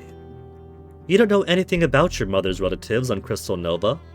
Since she died, they've never visited or reached out to you in any way, as far as you know. They might have said something for her funeral, but you were very young and don't remember the details. Are her parents still living? Did she have siblings? Do you have cousins? You wonder for a moment and then decide that it doesn't matter. Crystal Nova is no part of your life. You are dedicated to the Celestial Empire. It is almost an insult that they would reach out to you now, considering... And then it hits you. This message isn't from some unknown cousin, it's from your brother. Prince Voshkot, your older brother, much like you, half Mirkid and half Novan. So not the son of a concubine. Unlike you, he held responsibility from a young age. He was named heir to the Celestial Empire upon his birth. He blazed a trail through the top scholariums and led his squadron to military service. This guy sounds amazing. Why did Dad reduce his role to raise me instead? I'm a brat. And then he turned traitor, stole a fighter, and defected to Crystal Nova. Oh, that's why. Prince Voshkot has a warrant on his head if he ever dares to return to Imperial space. You haven't heard from him since. So if I try to become the Admiral Empress with all of my points into, like, the operations of a spaceship, knowledge of the operations of Big Gun, we could hunt him down ourselves, challenge him on his terms. You miss him. I keep forgetting Wasid isn't arrow keys. You miss him or you're glad he's gone. End of the day, he's my bro. I miss him. Your ages and different upbringings meant that you weren't as close as some siblings, but he was still your brother. He used to visit you on Kedro and tell you stories. He escorted you to balls and you were too little for a proper partner. More importantly, if he were here now, then he wouldn't have to deal with all these politics. Voshkot was supposed to be the heir, not you. But he betrayed the Empire and ran away. You don't even know why. You don't have time to think about this now. You're an Imperial princess. You're busy. When you enter a new inhabited sector for the first time, that turn's social phase will be a reception to allow you to meet the local electors. It's a good thing I got minimum points into etiquette at least. Darkest Prime, the still beating heart of a culture far older than the American Empire. A world that died and yet was reborn from its own dust. The first great global Tharkan civilization reached for the stars and almost achieved them, but their hunger for glory outstripped their planet's resources. Their thirst for technology drained the seas and burned the skies. As the planet's heat grew, so did the wars and plagues, but it was famine that finally decimated the population. That's not too bad, just 1/10. What remained of the Tharkan race, 90% evidently, descended into barbarism, scrabbling for survival among the ruins. It took many hundreds of their cycles for rebuilding to begin. The second Tharkan civilization is slow, cautious, a careful shepherd of its resources, and excessively proud of its accomplishments. That self-importance creates difficulties with the reception arrangements. As you are not yet Empress, the Tharkan elite refuse to flock to the palace on your command, not without tressons of notice and preparations that you have no time for. The Tharkan government is willing to host you as a guest planetside, but you are not willing to look like a petitioner nor to cede the advantage of familiar terrain. At least at the Heavenly Palace, you have some ideas of what dangers you face. As a compromise, the 3 electors of Tharkus Prime have come in person to make themselves known to you, but without entourages. There will be no entertainment, no formal meal, no crowd, and nowhere to hide. Your guests are waiting for you in a small parlor, standing in a semicircle. All eyes are on you as you enter. Oh, they seem charming. Don't mention asparagus, don't mention asparagus. Your attendant announces their names. I'm assuming left to right. Oberod, an adult male Tharo standing proud in a gold-trimmed uniform. Resht, an elderly Tharkan man with a short and round figure. And Ozara, a no-nonsense-looking woman with Therun scales and wings. I like the tasteful watch she's wearing. It's all sci-fi fantasy, but it's a bit of normalcy that sticks out.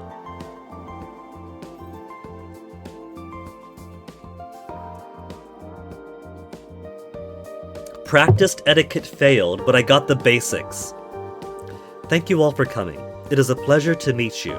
I hope this is only the beginning of our working relationship. You would like to speak with each of them individually, but it's awkward. You have to pick one to address first, and the others would be right there watching and listening. They might feel slighted. Rhetoric? I don't have rhetoric! I don't have rhetoric! I don't have rhetoric enough to address them together. Ugh.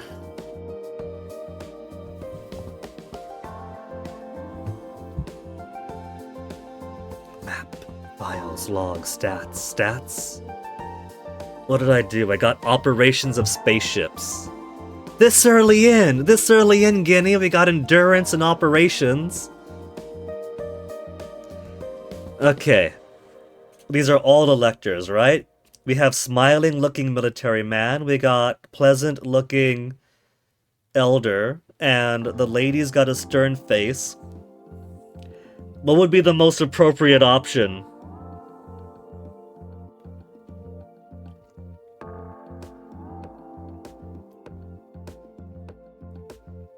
This is a militant people. Should etiquette dictate that I address the militant man first? Plus, consider their politeness. We got one crossing her arms, one crossing his arms, and only one properly standing at parade rest.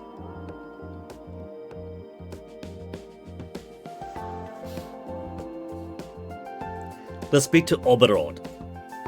You turn to Oberod. Honors to your house. Applaud. I hope your travel was comfortable. Oberod puffs up his chest, the medals at his uniform glinting. Tell me, what is your experience of the military? Have you served a tour of duty? Surely he knows you haven't. His smile's gone so quickly. You are too young for official service. Is this meant to be a trick question or merely an embarrassment? Your brother joined the fleet, and that didn't end well. Military and combat failed. Gunnery and spaceships, though. I was planning to join the Fleet Academy. I am, of course, too young for military service at the moment, but it was my goal to apply to the Fleet Academy in the future. And what training have you pursued to that end? Spaceships fail! Ah! I put some points, but it was too few. Well, I assumed I'd be trained at the academy. The woman's wings twitch. Your brother was a proposed heir until quite recently. You are very young, and you have not been active in galactic politics. What are your credentials? How were you qualified to rule an empire? Deception, my father's... I don't have deception, though! I don't have deception skill. I don't have imperial history skill. I've got intrigue of 75 because of Karundi. But I didn't put points into deception. I don't have points in imperial history. We can only be honest. I am a student. I have not taken an active role in politics up until this point, no. That is because I've been prioritizing my education at the finest academies on Kedra as my father wished. Learning is a lifelong goal, not something to be completed and set aside. My priorities have changed with the situation, and now I have tutors and advisors to learn from. I promise you, I am not idle. Ozara sniffs, visibly unimpressed. Wretch clears his throat and presses his hands flat to his sides. We know very little about you as an individual. If I might ask, are there any forms of music? I don't have music training either! You might find particularly enjoyable. Basics and practice failed. You've never really given much thought to music beyond the latest pop sensations on Kedro. Somehow you don't think the electors will be impressed by the singers of your old schoolmates out were to die for. You've heard of a few famous composers from American history, of course. Will that do? Classical Tharkan music, famous American composers, nothing in particular. Let's go with what we know. I am very fond of the Dirchin school of Black Makam. The emotions are so intense. After a good performance, everyone of the audience is weeping. Perhaps he is too dry to appreciate solid American music. And now perhaps some refreshments. At your signal, servants enter bearing trays of light beverages and exquisite cheese. The small talk must continue, but the pressures will now be less. You need some time to think before you can decide how they feel. I know exactly how they feel about me. They think I'm some child who, sure, goes to school, but that's it. We got no appreciation for culture, no credentials, no active military practice. Now that you have met the electors of this region, you can contact them privately during future social phases in this sector. Okay. We could brood somewhere quietly. Organize my closet.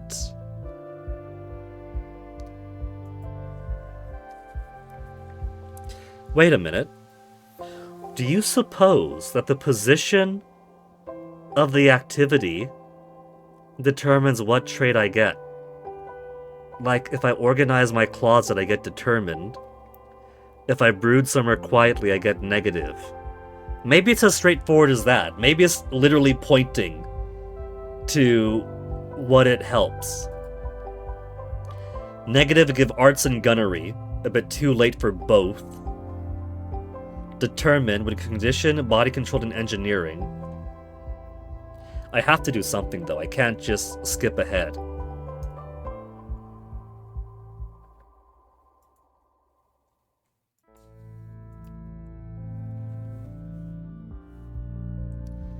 Gunnery, I could do big guns.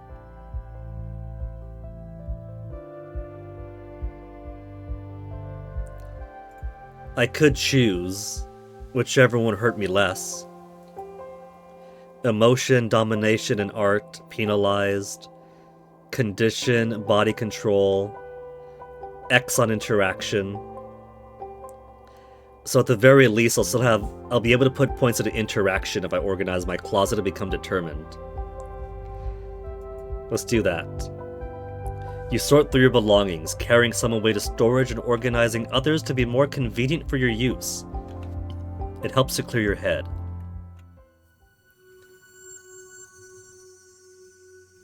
We could stay here and try to socialize some more. I could try to go to Mirka 1. I don't have to go everywhere, right? I could. Let's see. We could stay put.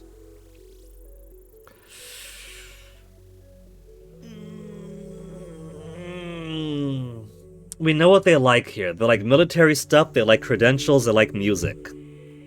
I could build stuff up and come back.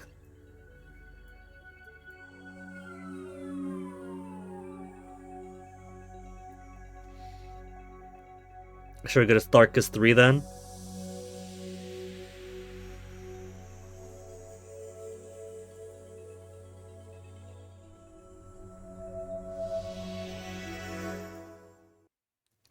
Your screen is chiming incessantly.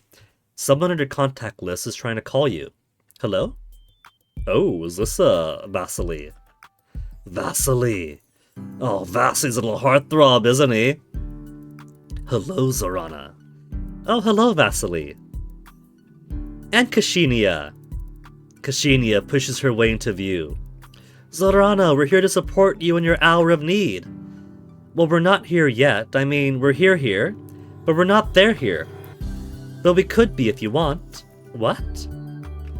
What she's saying is that we would like to visit you in the Heavenly Palace, if that's not an imposition. You shouldn't be all alone at a time like this. And you shouldn't have to deal with entertaining us or trying to look the right amount of sad, if that's just more stress for you. However, if you would enjoy the distraction, and the hugs and the chance to show off all your new stuff, then we'll happily fly out to see you. Do you want to see your friends? They at least don't want anything political from you. Probably. But you're still pretty overwhelmed with everything you need to manage here. Do you have time to play hostess? Yes. A quiet visit? We should have a big party? I can't right now. Let's have a quiet visit. I would love to have a visit, but it may not be that exciting. Everything's in turmoil around here. That's fine, we're happy just to be with you. Thank you. We'll see you soon. Cool. So, we could do bonuses to endurance, pressure point, contortion, repair, invention, demolition, tumbling, strength, and reflexes. We have no ability for visual, music, or dramatic right now, and penalties to sports, hunting, wrestling, empathy, allure, and menace. Let's get some rhetoric into us. That should give me 20 rhetoric.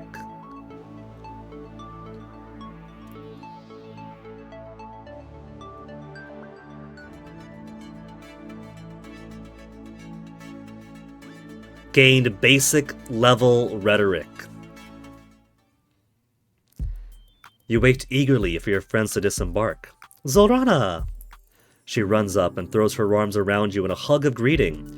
Vasily follows more sedately, not laying a hand on you in this very public environment. How are you? Have you been sleeping okay? You look tired. What have they done to you? She fusses over your hair when you try to explain about the election and the need to assemble a team of advisors. That must be very difficult, putting your fate in the hands of strangers you cannot trust. Yeah, hey, that's a marvelous idea. What is? We could be your advisors. I know a lot about other galactic cultures, and Vasily knows all about art and stuff. And then you'd have the people on your team that you trusted. Now, our Thresher gives us 75 intrigue. I could possibly trust these two? And they do have their areas of expertise. But how many points will they offer me? And also, if you appoint us to your cabinet, then we'd be assigned quarters in the palace, and we could stay here longer. Otherwise, we could only visit for a Tresson. I don't know. Don't decide anything right away.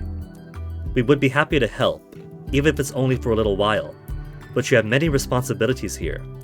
If you want to make those plans, we can talk later. Vasily, I like his cool-headedness.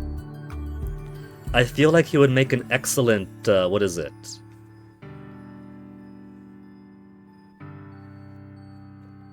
Secretary of something or other. He'd be a decent right-hand man. Should Vasily be Shadow?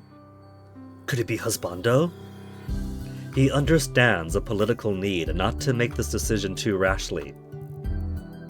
I could use trusted advisors giving me their stats, but the cabinet positions are also political positions.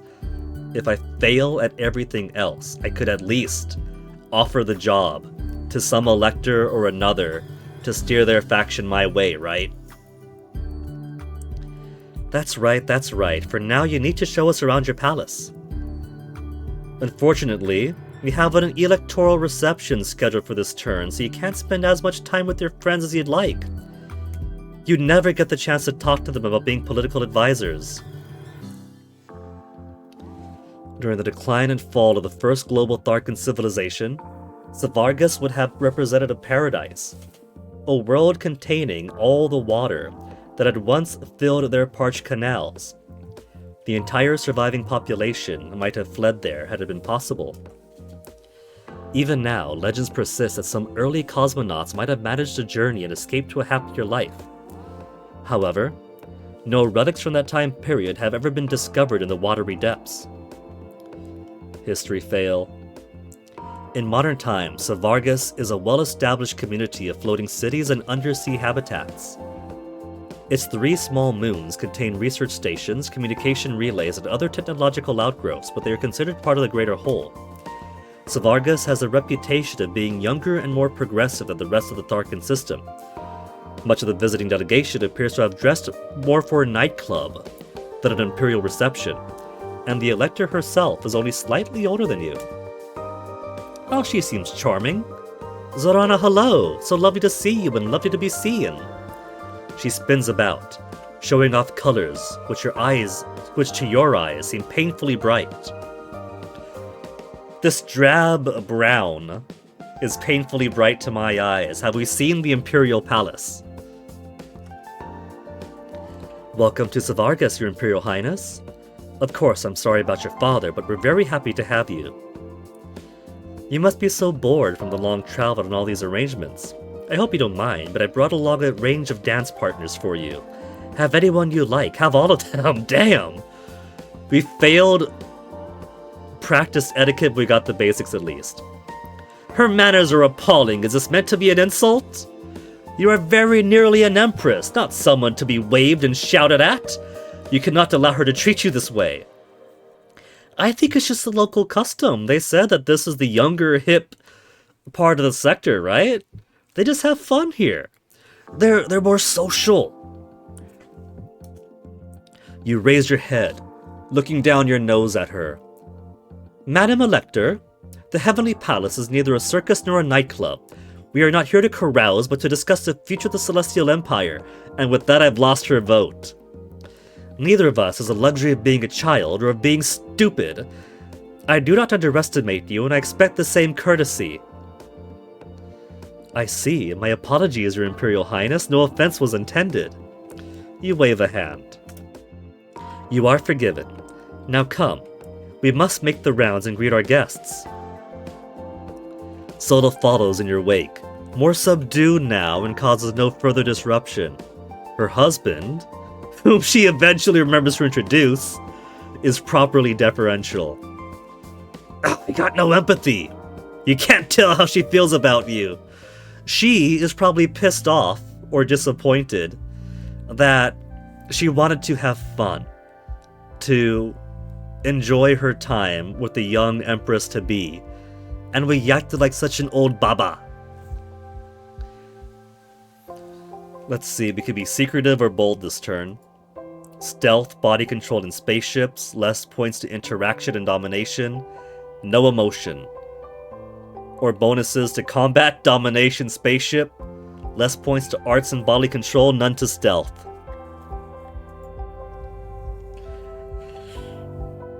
I ought to put more to etiquette. If I put a whole cycle to etiquette, we could at least get it to 50.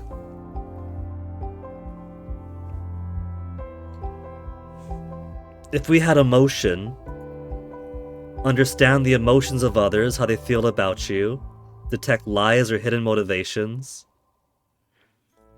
Allure helps for flirtation, friendship, fashion, and marketing.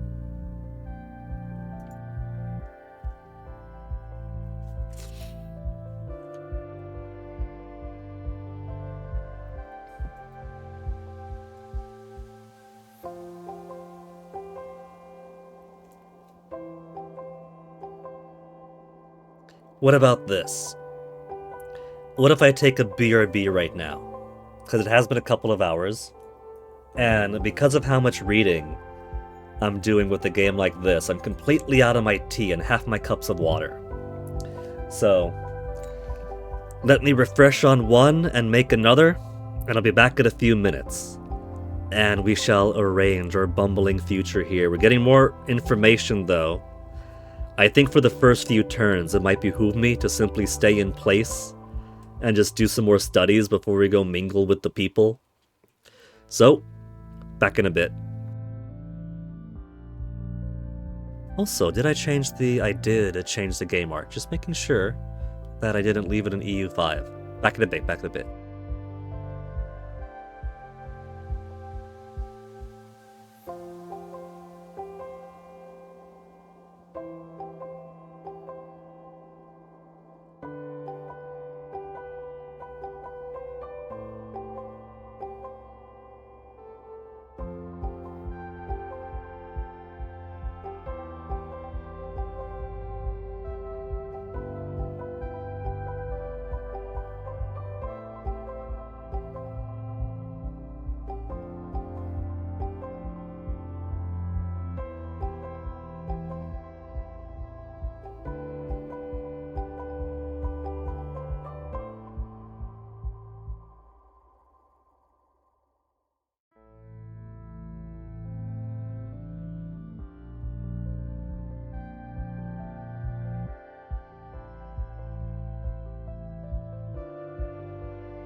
Alright.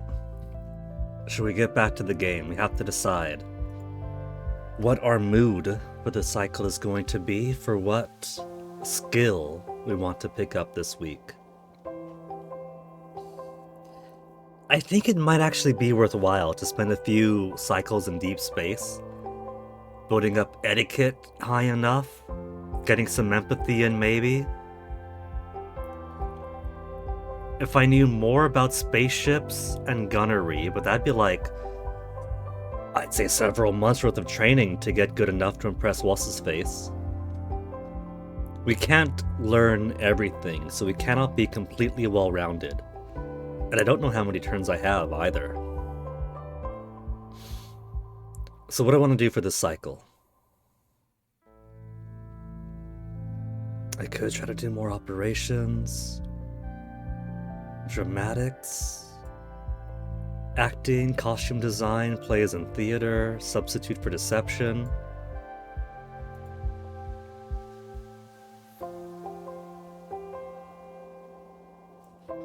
What about if instead I'm trying to get a few things to middling levels, I try to boost what I've already got?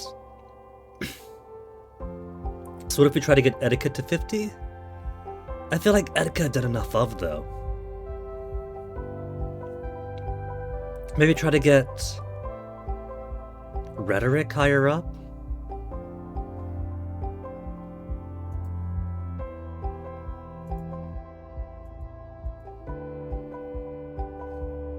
Bold or secretive? Stealth, body control in spaceships. Combat, domination in spaceships. Domination is sports, hunting, wrestling.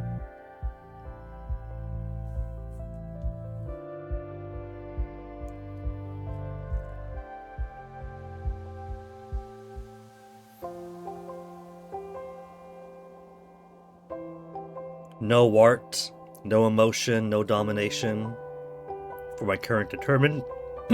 Current determined. What was I water doing just then?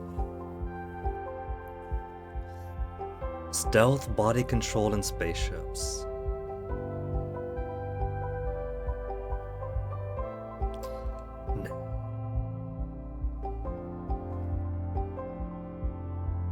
Interaction or emotion, I think.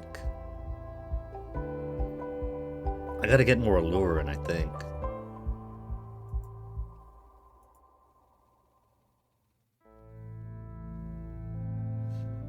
So let's be bold. Let's march with the guards. You visit the palace guard and arrange to accompany what are their number on patrol.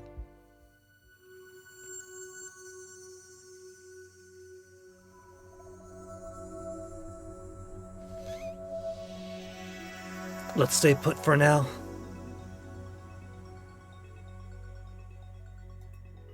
We've barely been doing much socializing.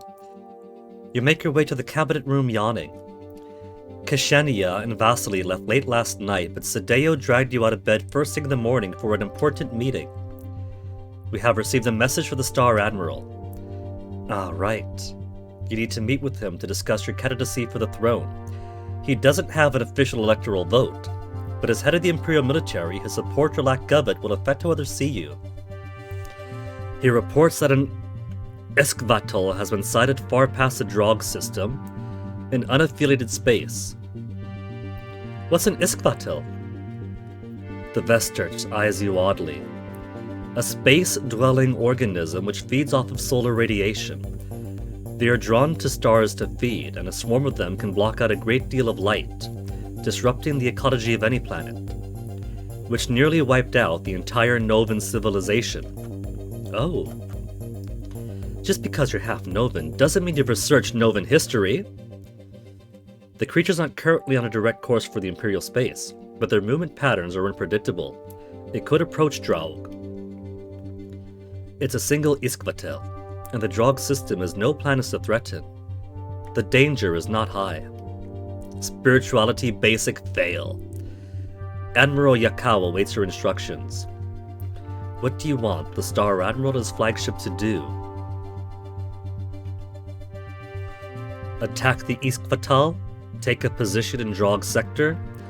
Rendezvous at the palace. We'll take a wait-and-see approach, take a position of the Drog sector. We need to monitor the situation. Tell the Admiral to take a position of the Drog sector and keep watch. Very well. Now. I am suffering already. This could be an event that always happens. By turn 5 we get this. And by the previous turns our friends visit, so we probably want to be not flying out to a new planet.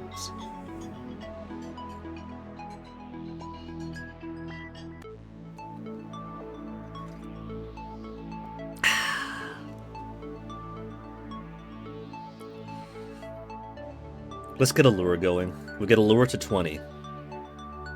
We'll try to be a little bit friendlier.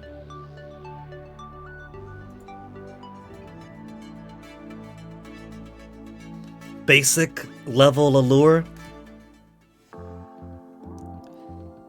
Let's talk to Sola. There's a bunch of options on the sides here. Sola, the Electrosavagus. Voting status undecided. Opinion of Zorana unknown. Analysis voting history. Imperial history 30. We could offer a cabinet position, charm and flatter, negotiate, explore social network. I feel out of my element. This is so much more than before. Let's try to negotiate. You arranged for a private conversation with Sola. I needed the support of my electors in order to formally become Empress. Will you pledge your loyalty to me? Oh, see? We're too stiff. I mean, I was planning to originally, but now I don't know. I'm not sure you and I are the same frequency. She holds her hand next to her mouth and deliberately fake whisper. I'm afraid you might be boring. What do I need to do to prove I'm not boring then? Doing whatever I tell you to do would also be boring. I have an idea. You should give me a present. Not just any present. Not something anyone could buy. Not some ancient imperial toe scraper from the back of her treasury. Something unique. She leans back, her eyes gleaming. Impress me. That's a very open-ended request, and Sola will be the only judge of whether you've succeeded. This could be easy, or it could be an endless waste of time. I mean, I think I know pretty well how she feels about me. I got a pretty good grasp of it when we completely insulted her and her offer to dance with anyone we wanted to.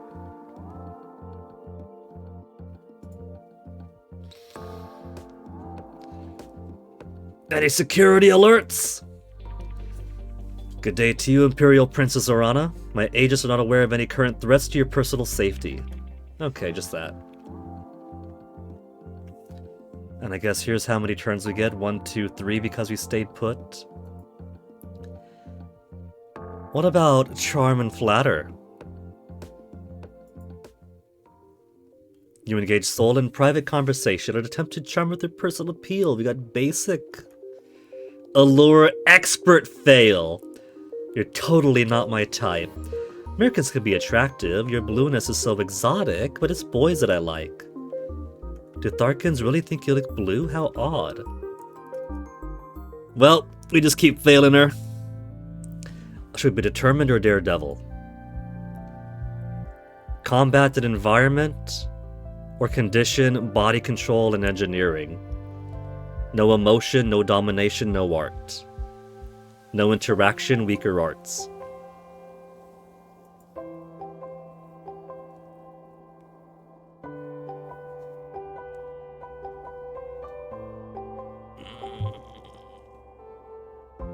This is not a good first attempt. Interaction or emotion? What should I want to go for? Daredevil is no interaction, but I can do emotion. Determined. No emotion, but I can do interaction. Let's do exercise routine then. A healthy body supports a healthy mind. First warm up your muscles and get your heart beating faster to duty to maintain yourself.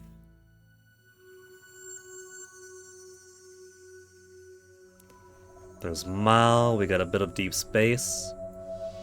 Dralg is all the way out here. I guess that's my admiral out that way then, the 2 dots, the 2 electors. We'll get a Tharkus one for now.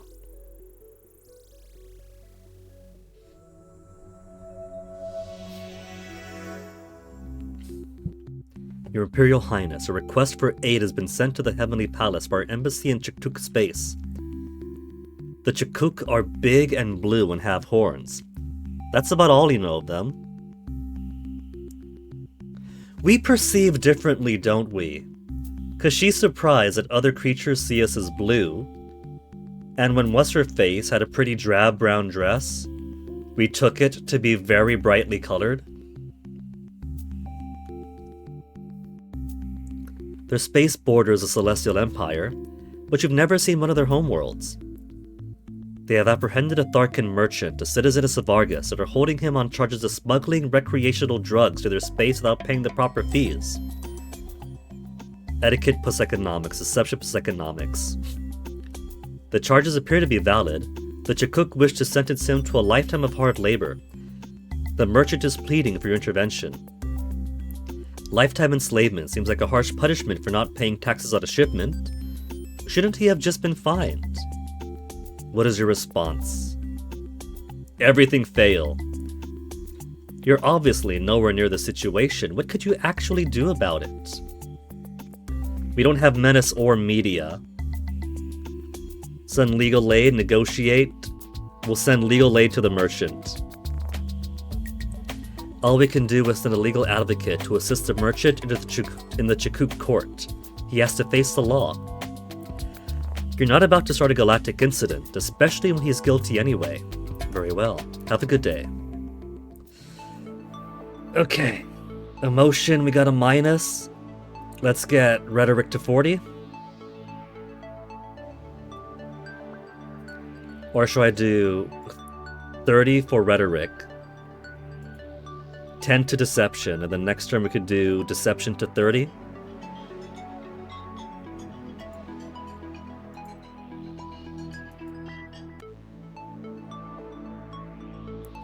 We've already got 20 rhetoric. Let's go 50 etiquette.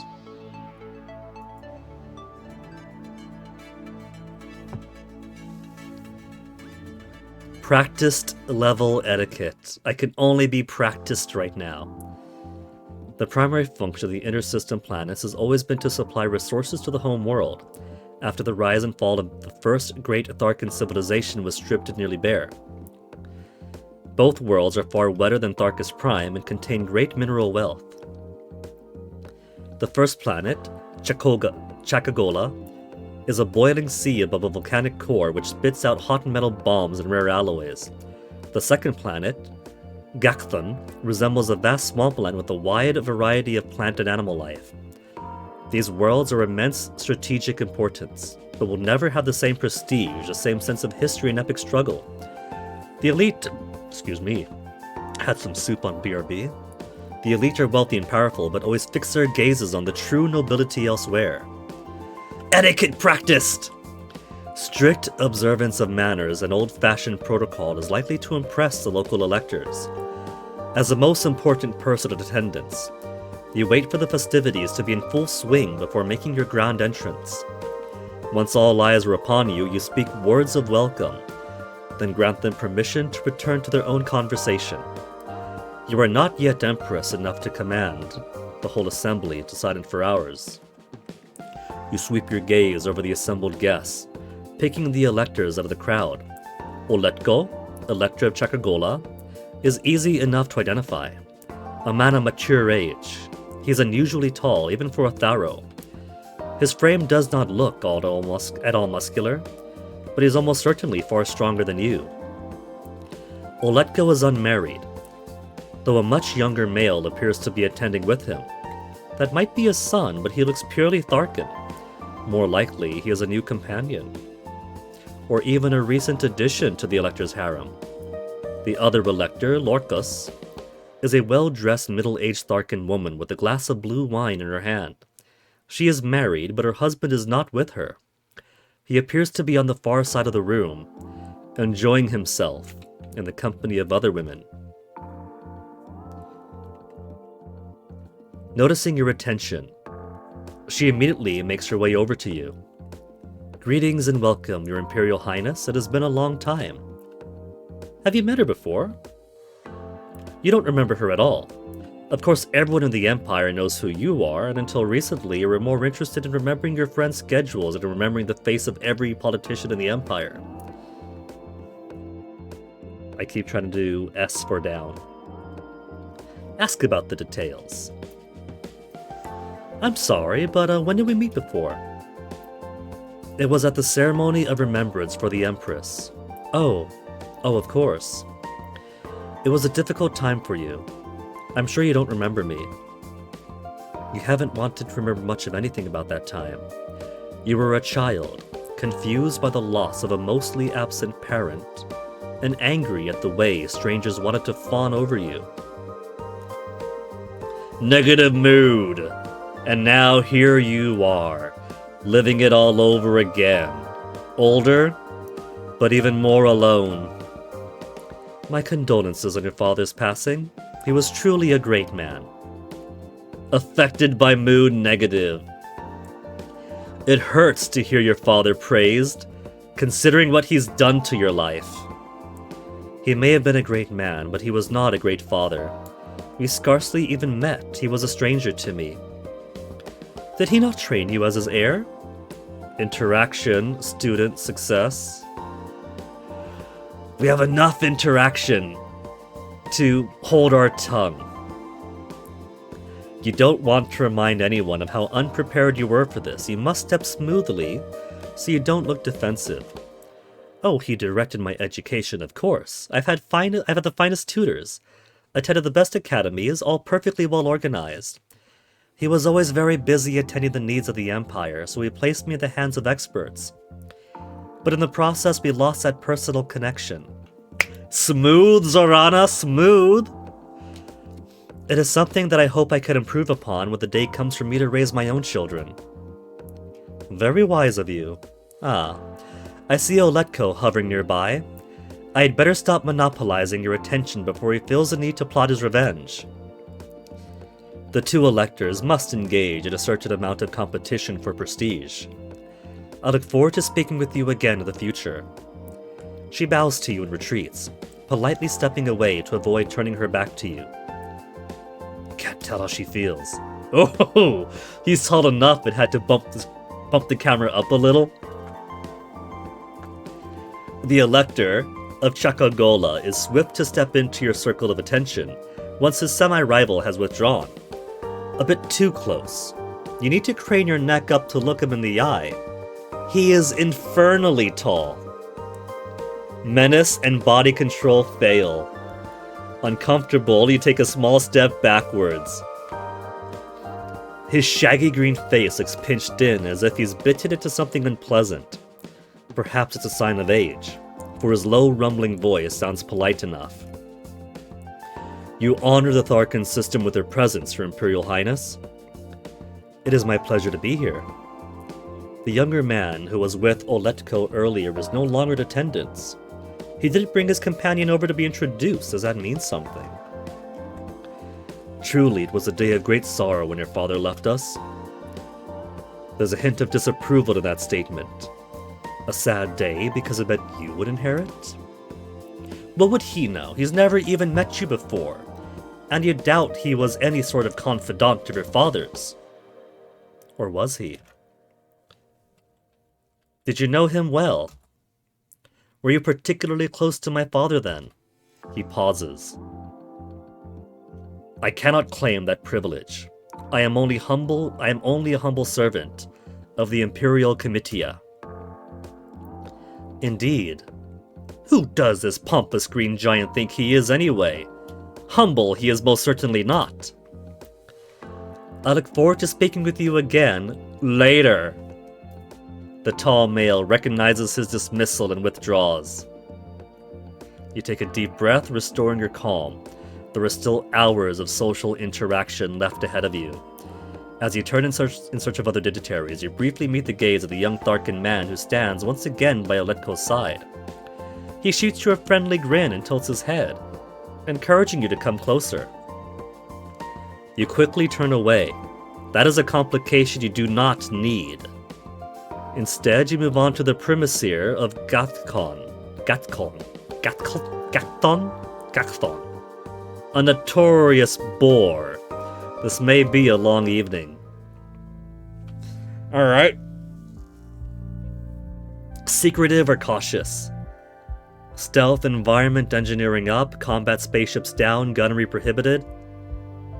Or stealth, body control spaceships, no interaction, no domination, no emotion?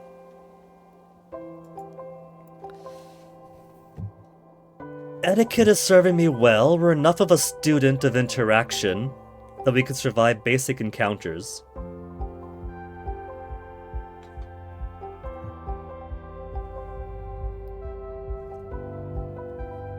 Let's work on our emotion for now. So whichever one doesn't gut my emotion, which is either one really, we'll search for traps cautiously.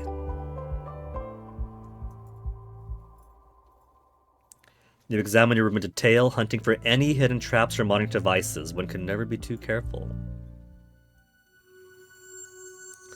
Let's head out to deep space.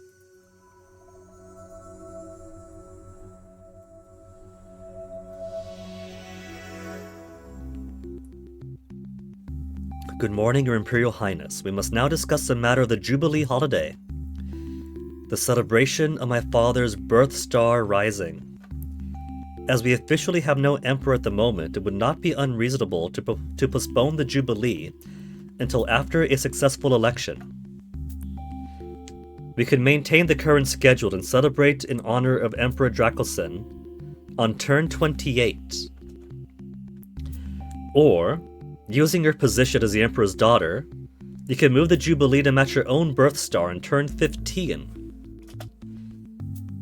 That would help cement my position as the next ruler in the eyes of the Empire. Or, etiquette, it might appear presumptuous of me. What are your commands? We'll keep my father's Jubilee. We haven't been elected yet. Let's keep things stable. The Jubilee should celebrate my father's birth star. I'll make note of it. Rokur. Allure is only 20, it's very basic. Empathy, we can get to 20 to make it even just as basic. But we could probably get a baseline for how people feel about us. It will help my emotions group in general.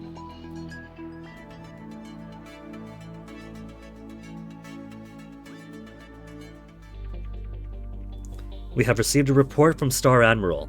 The fleet is preparing to resume regular patrols around the Empire. That may make it more difficult to contact. You can locate the fleet by looking around the map.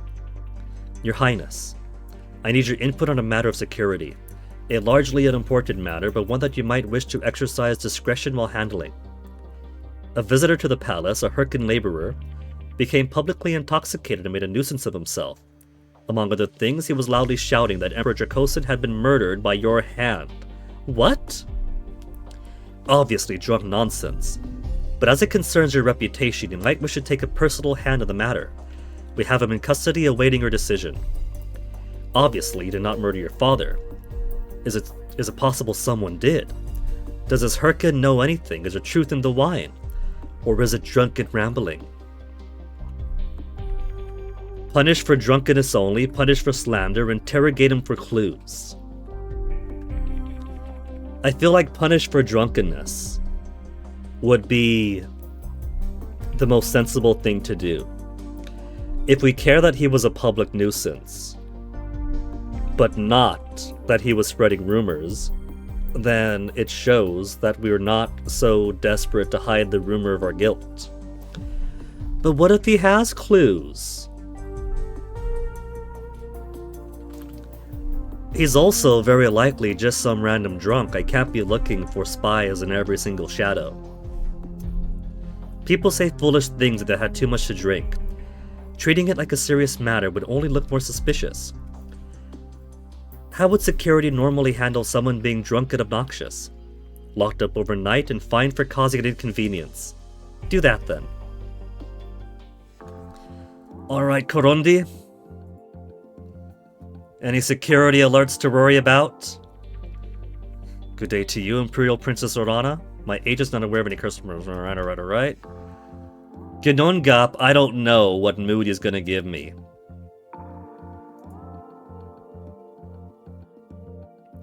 Last time he gave... Was it negative? Because we wish that we could disappear as easily. It'd be a boost to art. We have an extra social turn we can do. Let's play with Gnongap. Mood to negative. You tear apart chunks of meat, throw them to the blot, watching them slowly dissolve with his burbling grasp if it were only so easy to make all your problems disappear.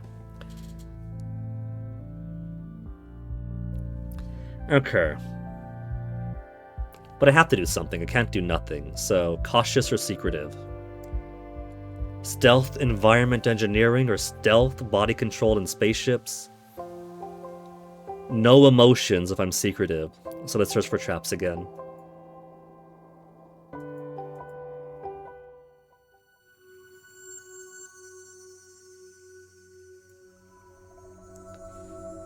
There are 3 people to meet at Mao. Well, let's keep the tour going. There's a little warp over here, or something.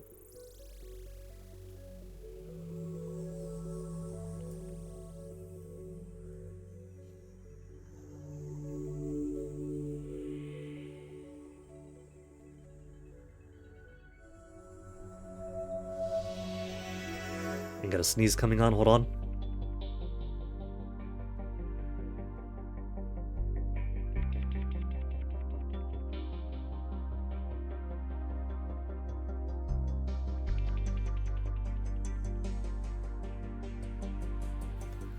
Princess, have you seen the latest news across the star feeds?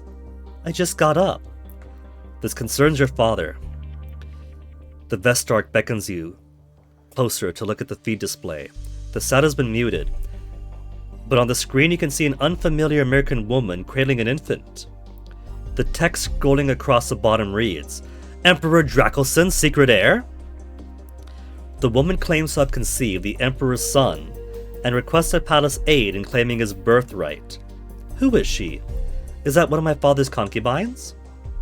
You don't recognize her, but you can't say that you remember every face in your father's harem.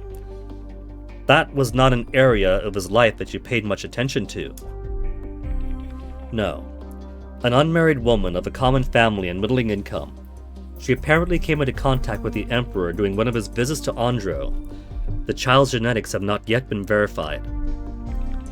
Even if the story is true, if she's not a wife or a concubine, the child was never officially acknowledged, and it wasn't. Your father's will was quite clear that he has no son now. Such a baby has no birthright to claim. Under imperial law, family is a matter of contract and obligations, not genes. Many children are not genetically related to one or even both of their parents. Children can be conceived artificially. Genes can be edited before birth. If somebody finds an unscrupulous doctor, genes could even be stolen. Creating a child of someone's genes without their permission is illegal, but it does happen. Especially with celebrities or other prominent figures. Your father was certainly prominent. The story is nothing but tabloid gossip. No one of the Empire would seriously imagine that this baby was the heir to anything. But if it is in some way your father's child, what are you going to do about it? Everything failed. Everything failed. It is nothing but sensationalist scandal chasing, bad journalism. The baby doesn't matter. There might not even be a baby. How do we know that's not a doll she's holding? Ignore the whole thing. If we had actual skills anywhere, then we'd have options. Very well. If that's resolved, then I have an update on the drunk Herkin who slandered your name. He has not repeated the offense since his release. It's not clear if he even remembers it. No sign of any new rumors in circulation. That's dealt with. You have studying to do. We've maxed out etiquette for now. Rhetoric at 20, empathy and allure at 20. We got bonuses to stealth, environment, and engineering. Let's get allure up.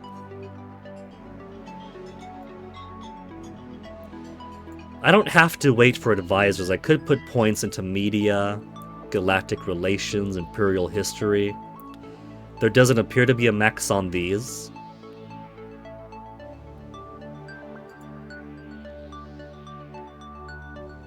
Well, let's begin turn.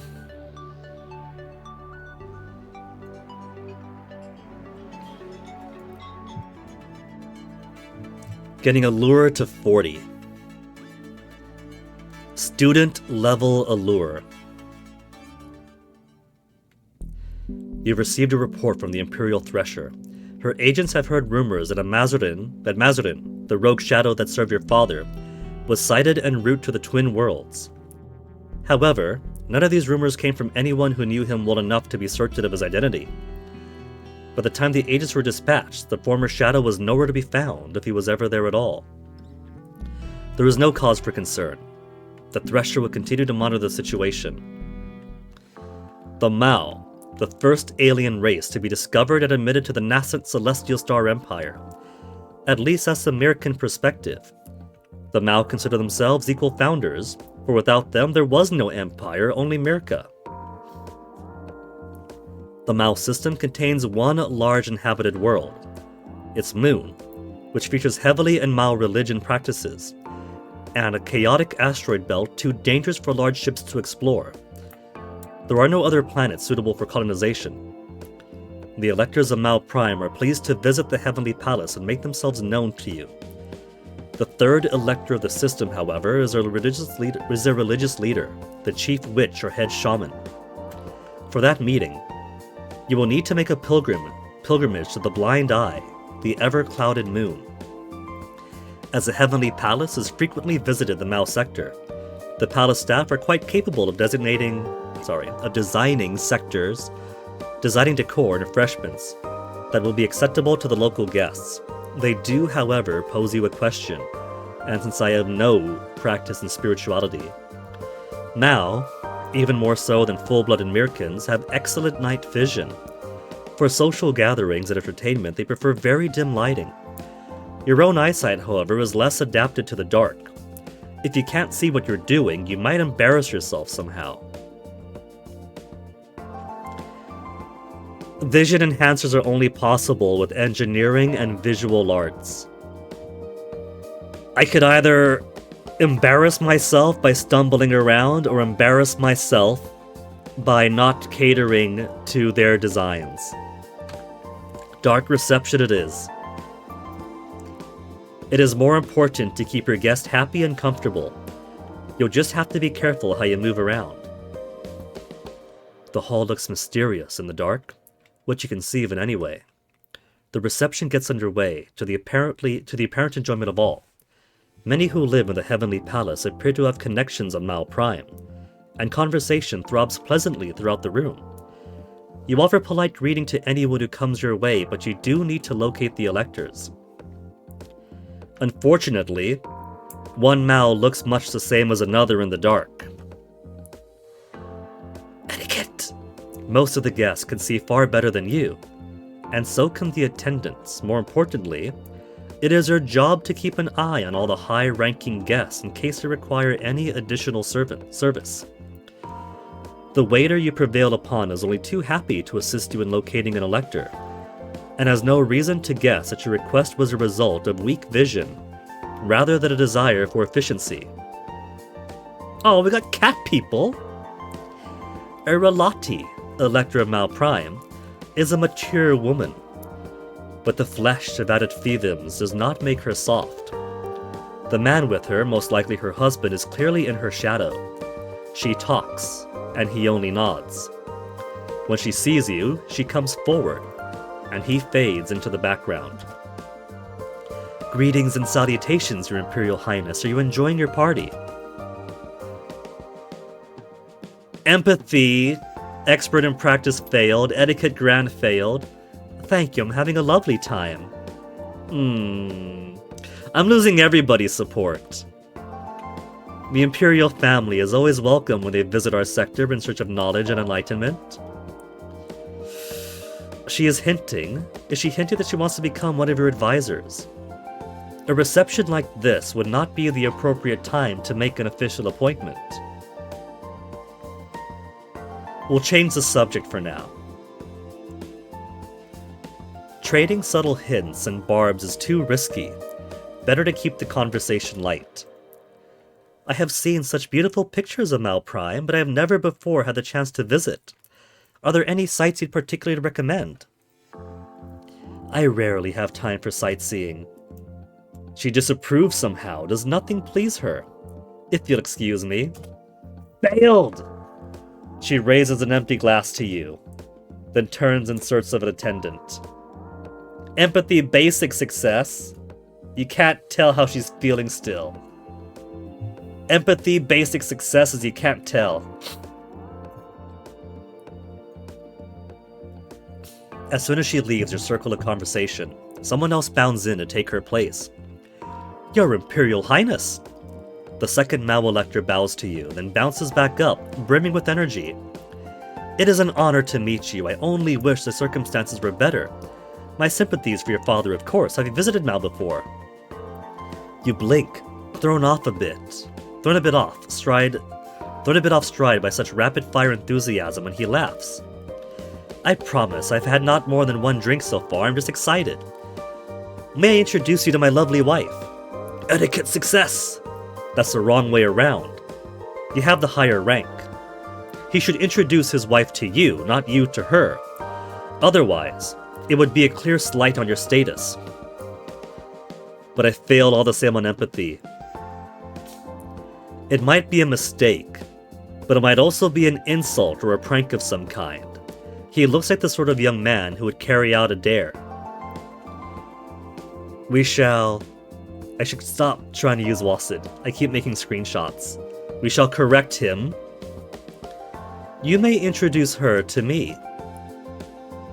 Menace practiced failed. Right, good. He doesn't even seem to notice the correction. He brings forward a golden-furred woman who he introduces as his wife, Perdishashali. Like the Elector, she is not much older than you. She purrs a kiss over the back of your knuckles and then quickly returns to her friends. Tuditus watches the sway of her tail tip as she walks, pouting slightly. I'm sorry, I hoped she would be more impressed. You can make it up to me allure. Should I try for allure? I've got such basic points in it. I've got 40 points in allure. Now, allure is flirtiness, but it's also friendliness. You can make it up to me. Practice success! Your good opinion obviously matters to him. A tiny bit of flattery can go a long way. It's quite alright, after all. It's your company that I'm here for, Sir Elector. Oh, right. He takes a deep breath. I said too much all at once. You haven't been to Mal before, have you? No, I haven't. Well then, will you let me be your guide? For the evening at least, I can tell you all the tales.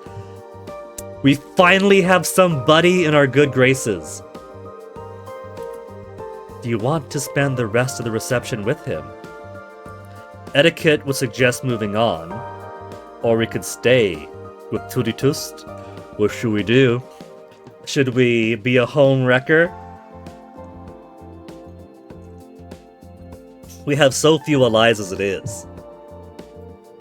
This could be the one ally we get.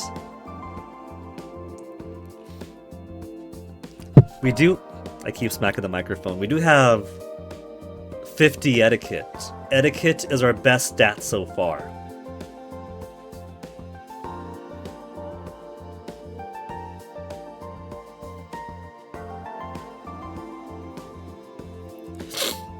What is it about reading out stuff out loud that makes me so stuffed sinusy?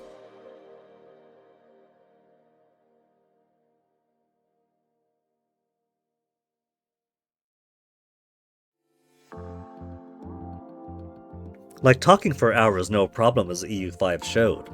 But as soon as I start reading stuff out for several hours at a time, suddenly the sinal areas start clogging up like a cheap toilet. Let's stay with him. We could possibly get one guaranteed elector this cycle, if we endear him to us. A fresh source of local gossip could be very informative. That sounds delightful, thank you. You spend the rest of the event together, laughing over political scandals and mishaps of Tudatust schoolmates alike. You can't tell how he feels about you.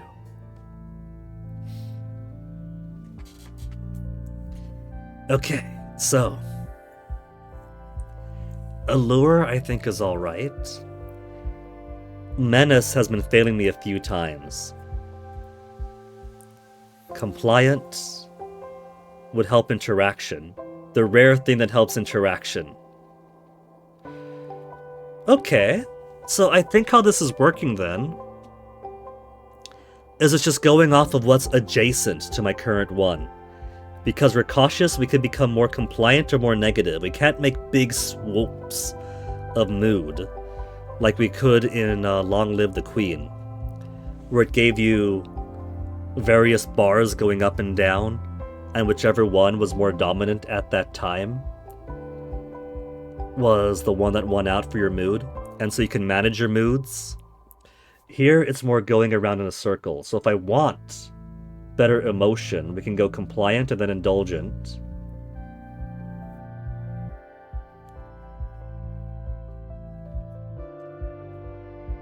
Okay, I see now. Let's review the schedule.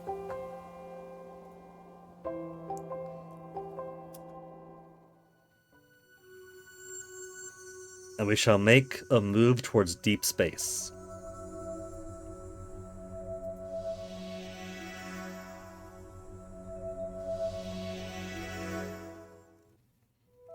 When you wake, you find a message waiting from the Vestark, flagged important, not urgent, or someone we probably have insisted on getting you out of bed at once. You read through the message and immediately feel your pulse rate increase.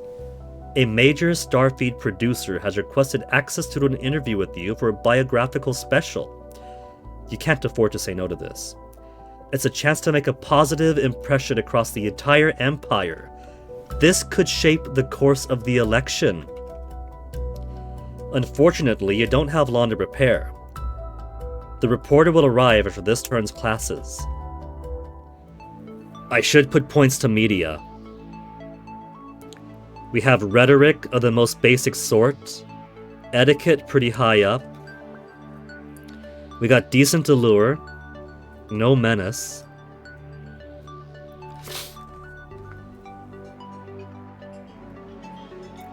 We get a bonus to interaction right now. We could do 30 rhetoric to get to 50. 50 rhetoric and 50 etiquette. We could also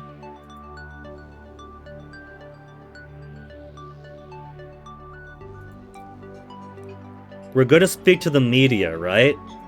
We could bring deception to 30. Rhetoric 20, etiquette 50, deception 30.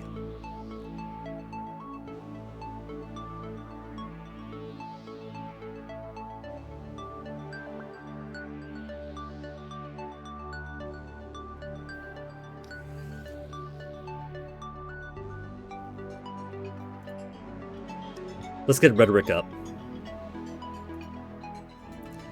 And then I'm going to need deception. Practiced level rhetoric. It is time for your big interview. What impression do you want to give the Empire? How do you want people to think of you?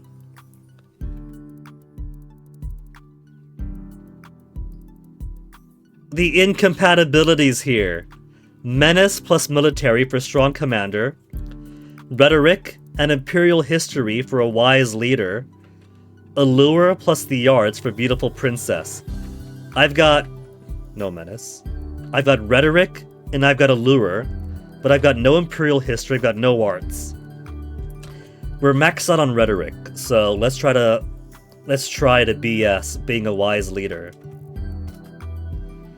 You talk for a while about the importance of the Emperor as a source of continuity, a repository of knowledge over time, and someone in a position to look at the larger picture rather than forever be chasing for short-term goals.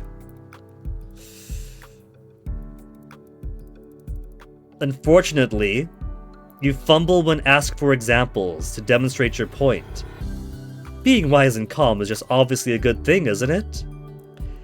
At last you wrap up the interview with an inspiring speech. We got rhetoric! You speak from your heart, and pledge your loyalty to serve the Empire. Afterwards, the team insists that everything went well, but then that is their job. Kurundi. We got no one to speak to, it's just the same stuff as always. No threats to my safety, we'll just end the social turn. Cause Gunungagap, if it's the same interaction each time, brings us back to negative. We want to get closer to indulgent, social, excited. We want to take advantage of the things that help us. So right now we get interaction. Next turn we could do arts and emotion. Relax by the pool. Enjoy yourself lounging beside and then splashing around in my own private pool.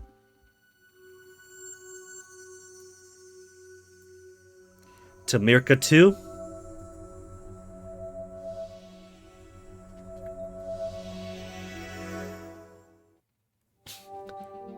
You are awakened when your lights turn on by themselves. That can't mean anything good. Princess Zorana, please report to the cabinet chamber at your earliest convenience. What now? You dress yourself swiftly and make your way to the room. What's the emergency? Not an emergency exactly, but a change in circumstances. The Vestart beckons you to look over another Starfleet news display. You recognize a Mirkan man on screen immediately.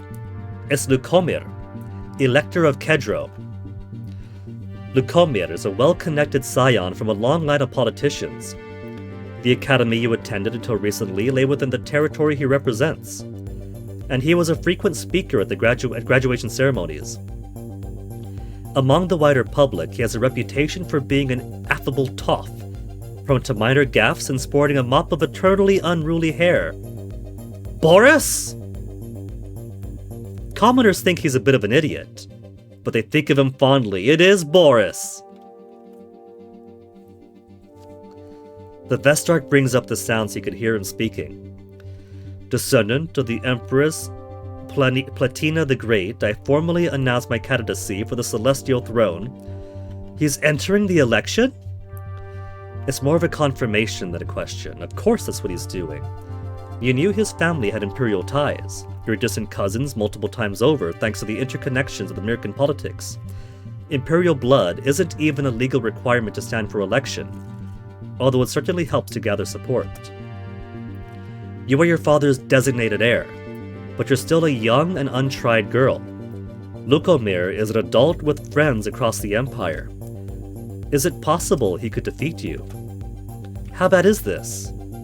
Bad? It is neither bad nor good, it simply is. What I mean is, how much support do you think he has? That is what the election will determine. Well, gee, thanks. You're an excellent chief of staff. Don't you care about who wins? I serve the Empire. As a civil servant, it is my duty to remind you that only a sitting emperor or empress can appoint or dismiss an elector. The comitia as a whole may rule an elector ineligible to vote, but only in extreme situations such as complete loss of mental capacity or a proven attempt to assassinate a candidate. You cannot remove him. Wait, does that mean he gets to vote for himself? Yes. Well, that's one vote you won't be winning. You need to step up your game. If you can secure binding pledges from electors to vote for you, then they won't be able to support any other candidate. Okay, we got emotion now. Let's get menace to 30. We could also do arts, dramatics. But I want to get the one thing up first. Maybe empathy to 50? May detect lies or hidden motivations. Could be super important. Level 50 empathy then.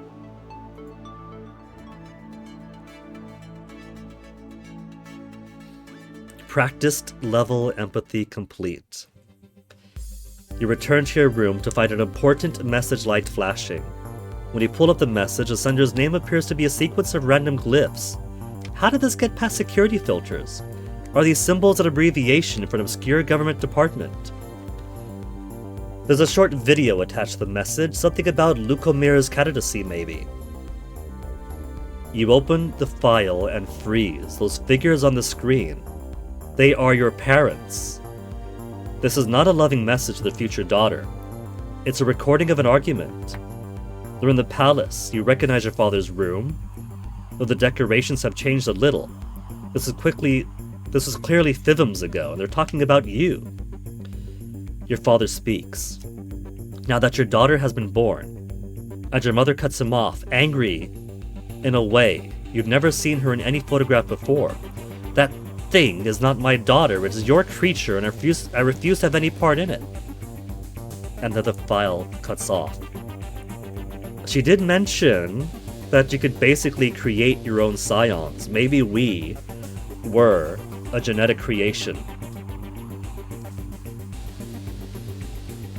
Who would send you something like this? Maybe it's a misunderstanding.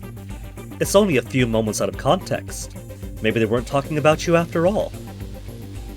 Or maybe your mother hated you. Negative. What an awful thing to say about a baby, her child, which obviously you are. Legally, you're a child of the marriage. Biologically, your Mirkan Novan heritage is written all over your skin. You are Melania's daughter, and she called you a thing. Maybe she wasn't well at the time. Or maybe it never happened. The video could be a fake. Where did it even come from? You try to compose a reply, but it won't send. The system believes the address is malformed. Then how was it received in the first place? Ask Thresher to investigate. If I had more skills in operation, I could do it myself. You summon the Thresher to personally investigate the strange message. Even forwarding it to her could damage some fragile clue. She needs to see it exactly as you saw it. There's no sign of the video being generated or edited. This appears to be an authentic conversation or part of one. What this isn't is security footage. This was not recorded by any automated system in the palace. This recording was taken by someone else who was present in the room at the time, standing at the Emperor's side. The shadow. His shadow. The most obvious suspect, yes, but it could have been anyone with intimate access. A concubine or a maidservant might have been that close. The screen fills with letters and symbols that you can't easily make sense of, but the Thresher frowns. This message was sent from somewhere within the palace, but on a time delay. It could have been set up tresons in advance. I'll have to check the server to see if there are any access traces, but someone talented enough to bypass these systems would probably know enough to cover their tracks. Who would keep a fragment of a Fivms old recording, then hack a palace system to send it to you anonymously? It sounds like the sort of thing one of the Thresher's secret agents would get up to. But as far as you can tell, Karundi doesn't know who sent the message. Empathy enough to know she's on our side. Trace the sender. Find out anything you can. Of course. Have you received any other suspicious correspondence? There was a strange encounter you had with Mazarin before he disappeared. The one where he wanted to give you a message from your father. There was also my brother, who sent a message too. You'd rather not tell the Thresher that the Emperor your father called you weak and spoiled. No. Still, we must be cautious. Call on me at any time if you have concerns. Right. We got a mood change of cautious?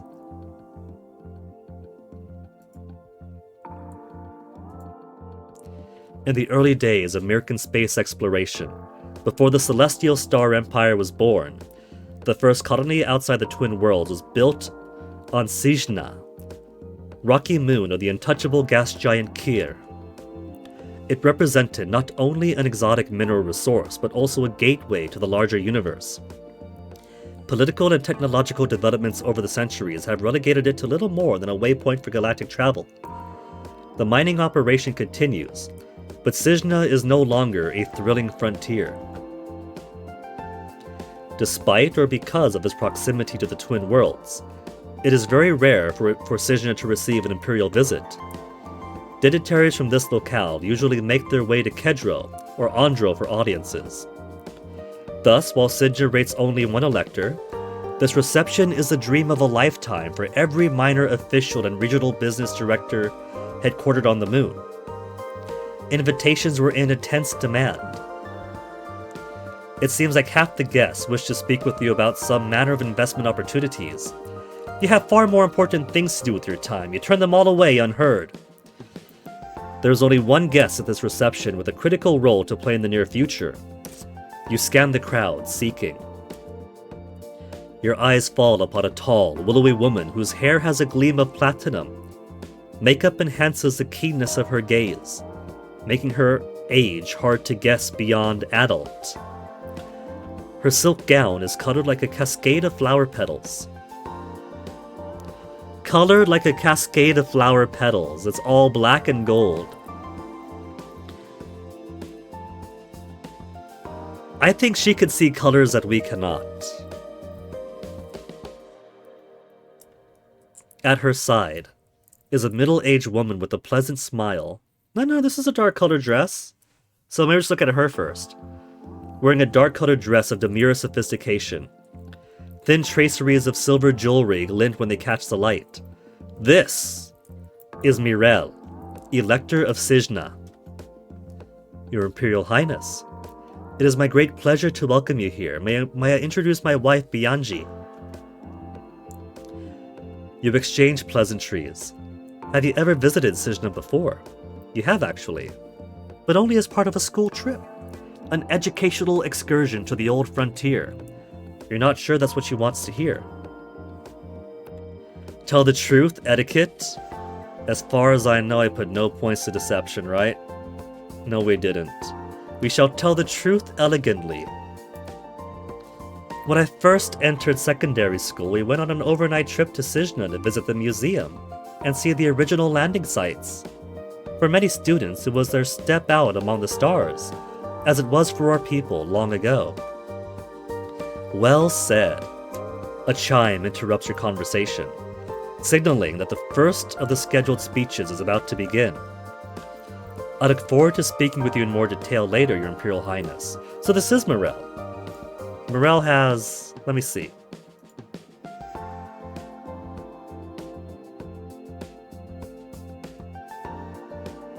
Okay, middle-aged woman, pleasant smile is Morel. So we're not seeing shrimp colors. Please call on me if you have any needs. All of Sijna is at your service. Thank you.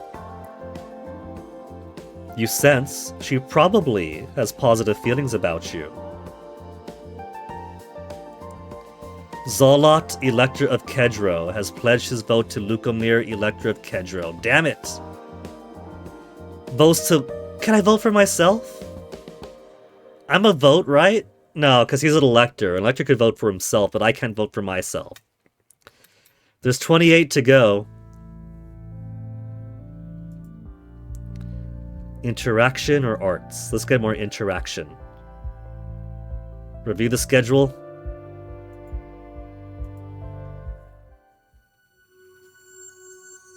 Mirko won. We got 2 votes taken away already. If he came here first.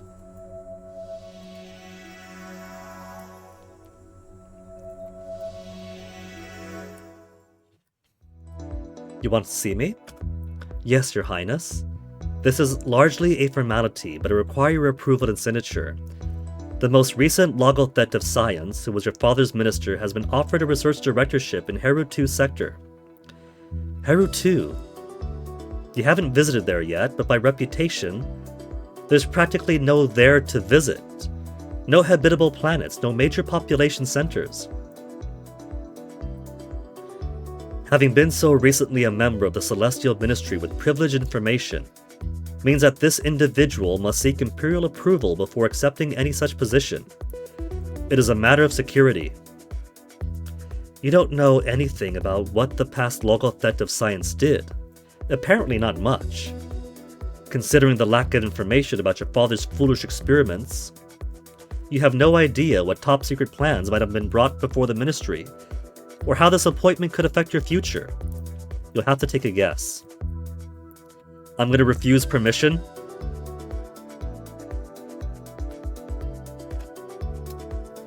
No, I don't think it's a good idea, not with an election pending. Once I've claimed the throne, I can reconsider. Very well. Is there any news about Lucamir's campaign? A new interview for the feeds. You peer at the screen, where you see video footage of Lucamir answering questions from reporters while making a visit to historic castle of the Twin Worlds. Of course, he's got nothing else to do but make appearances. Gavin Newsom. You can't waste your time worrying about what he's doing. You need to focus on your own schedule. Alright, we could do gunnery for more big guns. Big guns of 20? It will be of 40 at this rate.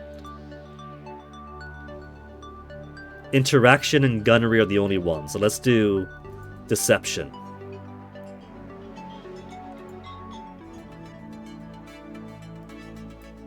$30 deception? I've unlocked the evening gown outfit, provides a bonus to interaction skill, yes. Our first new outfit! And we look so charming in it! Much like in Long Live the Queen, when you get 30 to a minimum of 30 in every stat to the category, you get an outfit that further boosts your stats in that area while you wear it. Mirka Prime, the Twin Worlds, Kedro and Andro, the heart of the Celestial Empire, your home. In many ways, your childhood felt like an exile. You were raised at a small Kedro estate in the care of your duenna. While your brother was heir, you were never called on to attend your illustrious father in the Heavenly Palace. You were the second-string child. Unnecessary. Out of sight. And yet you were an imperial princess, attending school with other children of wealth and power. Every Tresson you received invitations to anything from ritual sacrifices to operatic competitions. This clifftop castle is nothing new. You have walked these halls before, and you know what shoes to wear. Tonight you are the guest of honor. Every person of rank in the Twin Worlds is lined up to greet you and offer you their sympathies, their respect, and a ceremonial gift. There is no time for anything more, not with so many waiting for even a moment of your attention. It is, of course, the 6 local electors who are now uppermost of your mind. 3 from Kedro and 3 from Andro. This single sector is the pivot for the balance of power in the Celestial Empire. However, you cannot seek them out. You must wait for the cue to proceed as tradition demands. The protocol is a relief. It means you don't have to make any decisions about who to talk to first, and therefore risk offending one or another of the electors. Everyone will come to you in time. The Primissaires of the Twin Worlds takes precedence, followed by the Catholics. They bow, they kiss the air above your hands, they present you with an array of identical platinum coins, stamped in your father's image. It is some time before the first electors reach the head of the queue. Zolot of Kedro. You recognize him easily. He dresses for that effect, but you have never known him well. Too old to have been your friend, too young to have been a schoolmate's parent. Zolot's first husband had passed into eternity. He is here alone. He also had some kind of connection to Esmarai, the woman from your father's harem who tried to murder you in your sleep. There's no proof he was involved in any way, but he did know her. Throw him out! Say nothing. This is not the time to make a scene and antagonize an elector who might be innocent. He bows to you, wings fluttering with practiced charm. Your Imperial Highness, may the gods bring you favor. He says nothing more than that, merely offering his coin to your attendants and withdrawing. You sense that he is hostile towards you. We killed somebody close to him. We possibly should not bother with him. The next elector is pretty cute. Check out the tentacle scarf. Is Krovos of Andro. He is the only one of the cohort that you have never met before for the plain reason that he is far too young to take on the responsibilities of the position, and has never been invited to any formal gala. Like that ever stopped us and long live the Queen?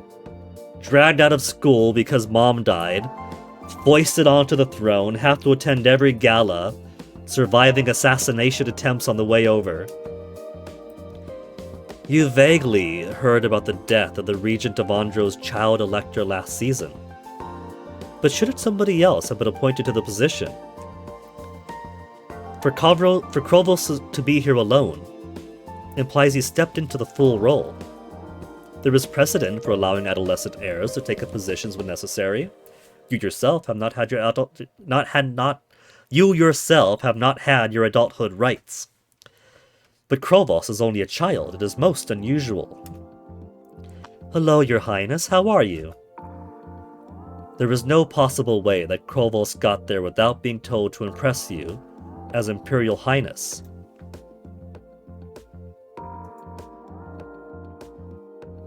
Your Highness, he called me, not Your Imperial Highness.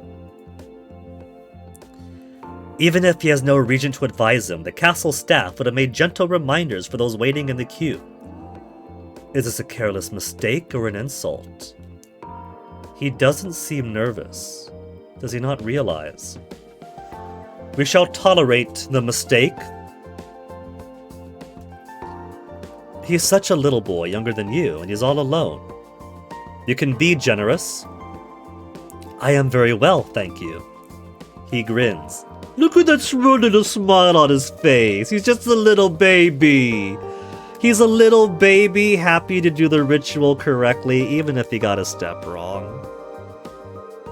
Even if he got a step wrong. He grins and hands over his coin. Happy birth, Star. It's not...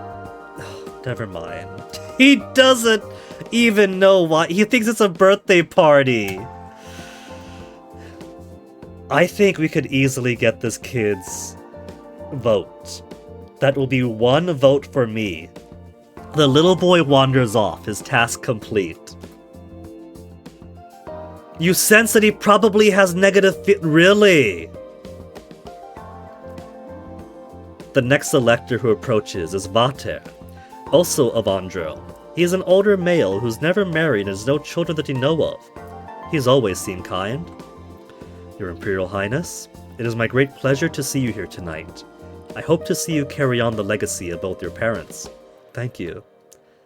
He bows, offers up his gift, and moves out of the way so the next guest can proceed. Possibly his positive feelings? It occurs to you to wonder whether Lukomir will be in attendance. He would normally never fail to attend such a prestigious political gathering. But with his own election campaign to manage, he may be busy elsewhere. You look around but cannot spot his unruly mop of hair anywhere in the crowd. That's probably for the best. You don't know what you'd say to him anyway. The next elector to appear before you is Ixiel of Andro. She is notable in Twin World society for her large number of acknowledged children, one of whom attended your academy a few forms ahead of you. You were hoping Fedri would be here tonight, but there's no sign of her or her siblings. But then, these are guests of the highest prestige. Heirs and offspring rank lower than might be further back in the queue. Ixchel stands by her husband's side, smiling at you. Hello, Your Imperial Highness. You're looking quite well under the circumstances. Under the circumstances? Is this an insult? We're very sorry for your loss. I know this time may be very difficult for you. Please call on my household if you have any need. Thank you. They present their gifts to you and leave, smiling. She probably has positive feelings. The last of the electors to make an appearance is Milan of Kedro. You are surprised to see him attending alone? Perhaps his wife is unwell. She is much older than her husband, after all. Equally unusual, Milan appears to be entirely sober, which is not his typical demeanor at social gatherings. Perhaps this is a show of respect. Your Imperial Highness? He thumps a fist to his chest. Glory to your line.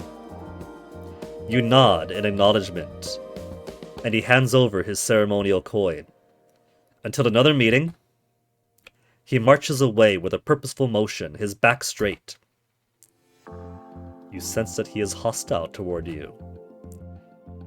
That is the last of the electors, but certainly not the last of the guests. A long evening stretches ahead of you. Of course, there is one more vote to be cast within the sector. However, its holder is not the sort of person who can be expected to wait in line to pay her respects to you. If you wish an attendance with the High Pontifex, you will have to approach her as a supplicant. For now, you must raise your chin and look regal. Milan, Elector of Kedro, has pledged to vote for Lukomir. Ixchel. Damn! Everyone here's voting for him! Ixchel and Milan added. Basically, he's getting everyone of Mirka 1. That sucks! Okay, what do we want to do now? Interaction, we got phenomenal in. We could do more emotion. Get menace to 30. See, now that we got at least 30 in interaction, for rhetoric, etiquette, or deception, we can max them out to 100 if we really wanted to.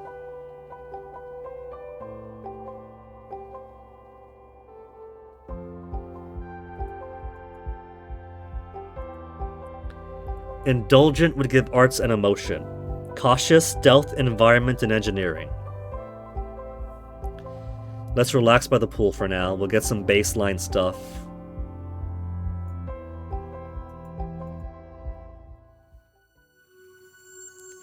I've basically lost everybody there. Where's the fleet? They're in deep space, and they're pointed this direction so we can intercept the fleet next turn.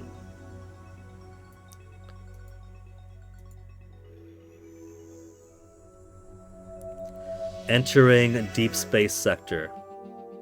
You're hurrying through the halls, late for a meeting when, round a corner, you see a servant directly in your path. His attention focused on dusting a delicate platinum sculpture of birds in flight.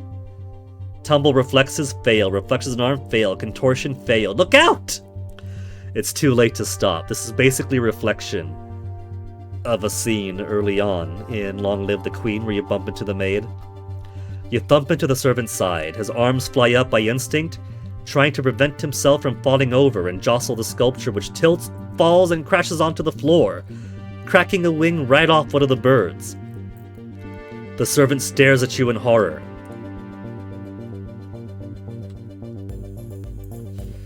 Punish him. Punish him. You didn't hear me to tell you to get out of the way. Now look what you've done. This is coming out of your salary. I'm putting you on report. You've shoved the servant aside and continue on your way. You have things to do. The nice thing would have been to apologize, but we're not going to be a nice empress. Let's get menace up. And then we can start doing gunnery, spaceships, domination.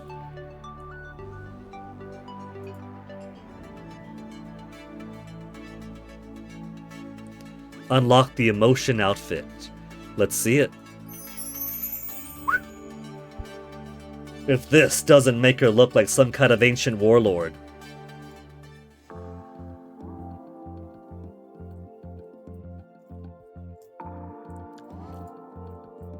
The Golden Empress.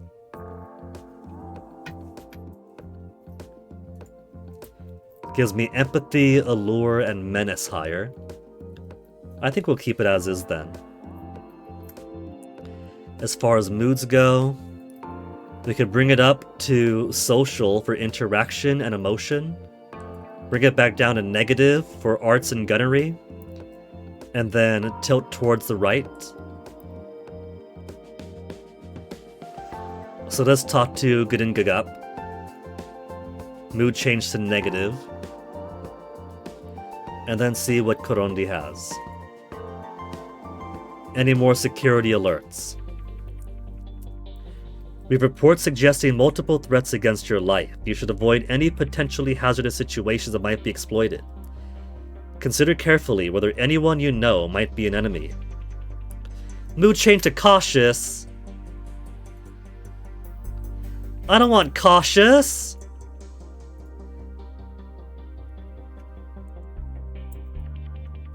Elector of Sijna Morel. I'm just losing everyone at this rate. List of enemies. You think of all the people who have disrespected you, noting their names and plotting potential revenge. Okay, he's over in Tharkas now. Let's go catch him.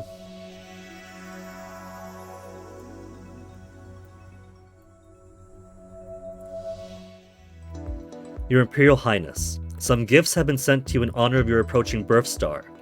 More are likely to arrive in coming turns. The Vestarch presents you with an assortment of pleasant trifles from various primaseers and Kephales around the Empire. These gifts are not a show of political support, only a matter of politeness. Whatever comes of the election, you are the last Emperor's daughter, the most highly ranked noble in the Empire. They are obligated to show you respect. Send the usual letters of appreciation. There are also some more unusual items. This, for example, was delivered on the behalf of the Uzga. The Uzga, a species commonly referred to as the spindly walkers because of the long-legged exoskeletons that they use to move around.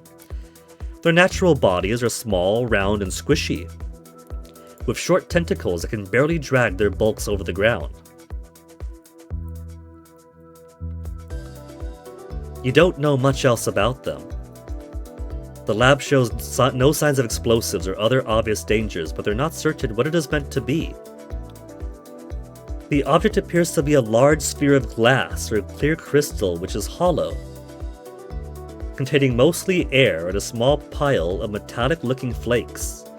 It's a snow globe! You rotate the sphere and the flakes fall to the new bottom, but with an oddly chaotic motion, almost as if they were squirming. Once they fall into place, however, they are still. It must be art, but it doesn't look attractive or even interesting to you. Negative mood. Are you required to be grateful for every bit of garbage someone gives you? Put it in the vaults. It may be valuable, but I have no use for it. Put it in the vaults with the other gifts. Very well. There was a much more momentous gift on offer from the Grib, if gift is a corrupt description. The Grib are the most alien of all the Celestial Empire's neighbors, resembling nothing so much as enormous, ugly mushrooms. You find them unsettling. In honor of the Celestial Empire's change of leadership and in order to usher in a new age of cooperation and unity, the Grib propose a joint colonization project.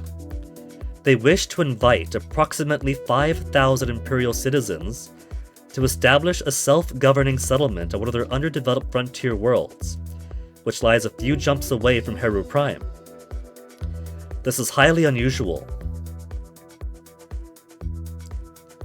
Intrigue, Korundi plus military fail. An unusual situation could mean a rare opportunity. Establishing a new colony would generally require the agreement of both the emperor and the comitia. Also, in absence of an emperor, it is not possible to appoint a new elector to represent the population. However, a provisional expedition is within your power to command. If you want to get a foothold in Grib space before the election and reap any potential political benefits for yourself, you need to act quickly.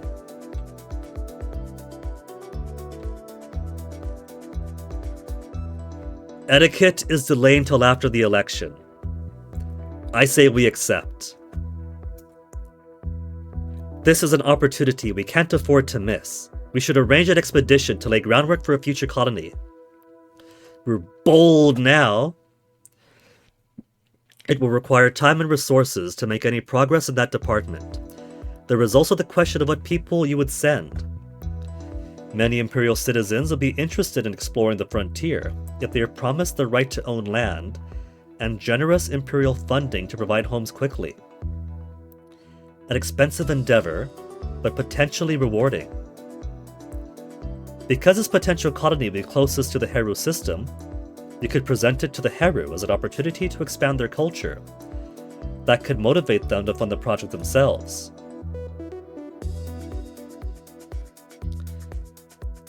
Files is for saving. Map. Where's Heru's space? There's Heru. We haven't met them yet, but they might enjoy the possibility. We could hop deep space, and go see what they think afterwards.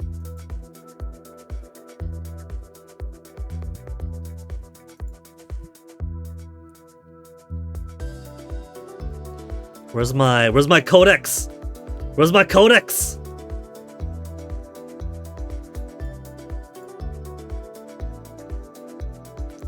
My codex is blocked out. We'll suggest a Heru colony. Make contact with the Primary of Heru Prime and suggest that this is an opportunity to create a new Heru colony if they're willing to pay for it. Very well. It's nice to have presents, but you have studying to do. Now that we're bold, combat and spaceships.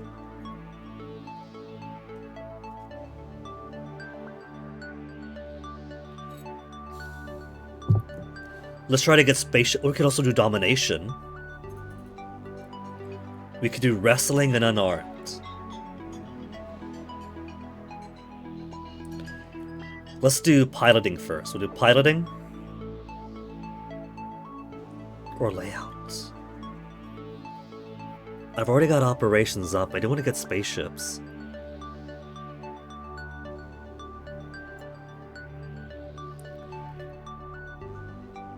Let's do layout of 30. We're going to take the boss roll first before piloting.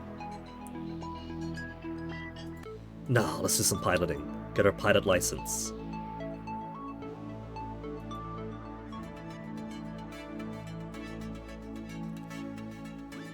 It's a shame they don't have the flavor text for the lessons you're studying up on. Oh well. We've completed student-level piloting. Star Admiral Yakao's flagship is present in this sector if you wish to speak with him. We haven't met Yakao yet. We got 2 turns.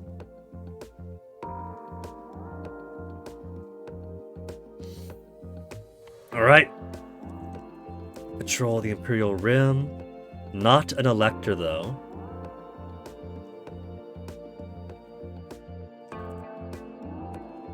Let's negotiate with him. You're arranged for a private conversation with Yakao. It is my intention to claim my father's throne. I am trying to assemble a team of advisors, a future celestial ministry to guide me, and I would like for you to be a part of that. Can I count on your support? Lass, you may be the daughter of the Emperor, but you're the sister of a traitor, and I have no way to know if you'll bend or break. You're too young to serve, and if you win this election now, you never will. Is there steel in your spine? Is there blood in your teeth?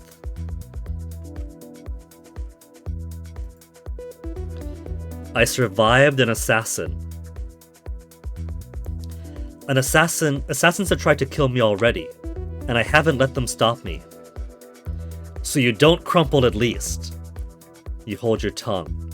You've said enough. He contemplates your face. I serve not myself but the Empire. Whoever takes the throne, I will carry out their orders with my body and blood. But it's not my job to take sides of this election. Politics. Pah!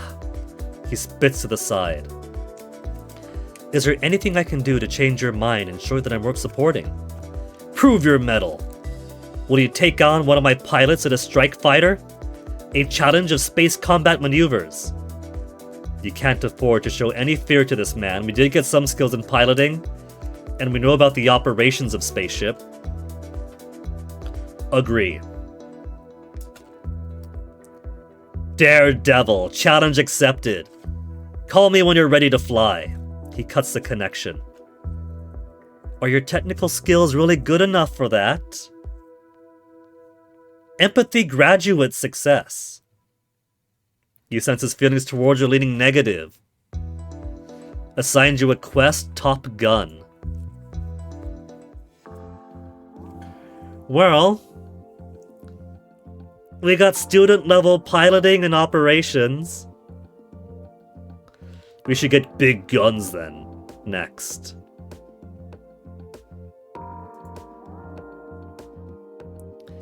Oberod cared about military stuff, Regit cared about music, Ozara cared about just having credentials in the first place.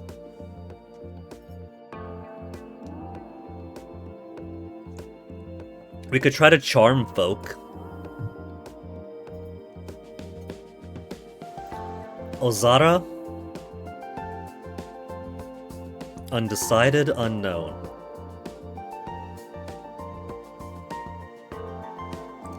Charm and flatter? You engage Ozara in private conversation and attempt to charm her with your personal appeal. You are wasting your time, princess. I'm not one to grant privilege to every pretty smile, but we got a success. And yet, you sense her eyes lingering on you. Her feelings are leaning negative. Well, paddleball! At least it's not pickleball, infecting everything in this area. Condition and domination, or combat, domination, and spaceships. Where's gunnery? Gunnery is down in negative. I should have spoken to my slime.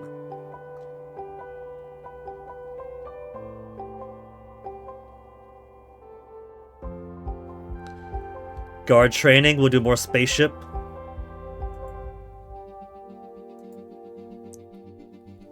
Challenge has a choice of weapons. The sort of fighters usually perform. This is a lot more than just do a thing.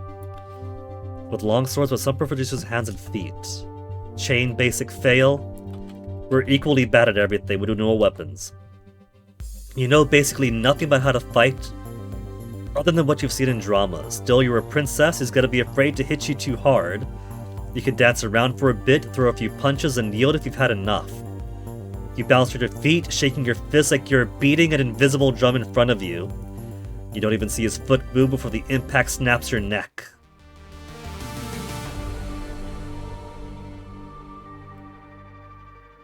We've actually reached our first death from combat training. Well, where's my death counter? I don't think we were doing too badly. We built up our skills slowly but surely. We lost a few votes to Boris Johnson. But we had like 25 more to gain. We had just picked up our political skills. And now we're dead.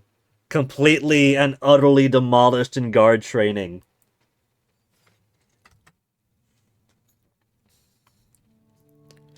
Zorana did not live to claim the imperial throne. The future of the Celestial Empire remains unwritten.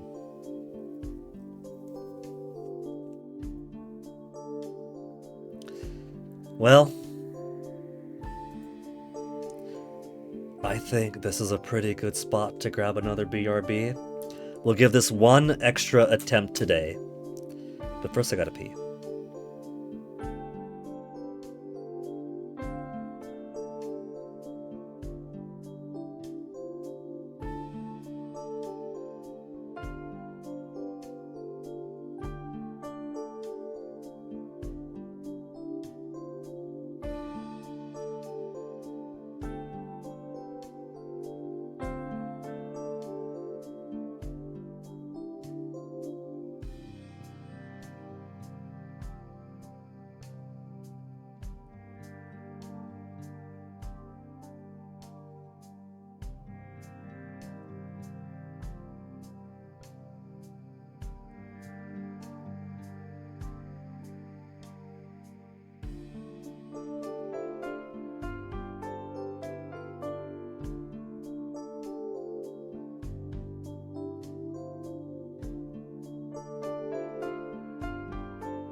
Alright, got my tea.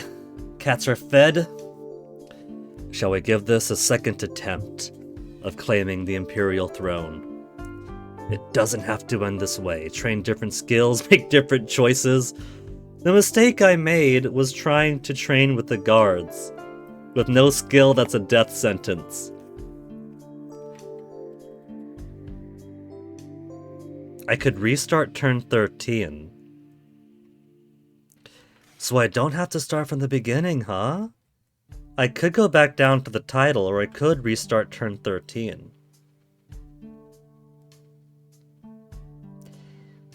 Sounds like a fair quality of life update for players who want to explore. But take us back to the title. We'll start from the beginning. Died at least once. Winning the election with at least 24 votes is practically everybody. That's gonna be quite the hustle.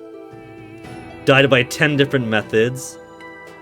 Knowledge outfit, improve someone else's fiction. Won a death match without permanently killing anyone. Kill someone sent to kill me. Banish an elector who wanted me dead. What's his face with the wings? With our empathy, we could detect that he was hostile toward me. Maybe the concubine that was killed wasn't like... It probably wasn't that he was upset we killed a relative, but maybe the concubine was a mole on the inside. Want to vote through blackmail, destroy reputation, experience a mysterious glow, discover my genetic heritage. Mom was apparently upset about us being Dad's monster and not her daughter. Maybe there was some genetic after the fact taking around, or maybe we were created by Dad for his needs. We could adopt an heir, touch a magic crystal, meet a Novan relative, found evidence of my father's plans, discover a secret science project, found the truth about my parents' death, plural, claim new territory by force, discover why I was born, sacred vessel, swamp monster, bare hands, win a diplomatic game without allies, ace a written exam, oh no, evacuate a colony with 0 losses, and complete every personal quest. We know about the perfect present that Sola asked for, and what's-his-face wants us to be a Top Gun, Yakao. Bumped on the head from training. Only epilogue we have right now was death.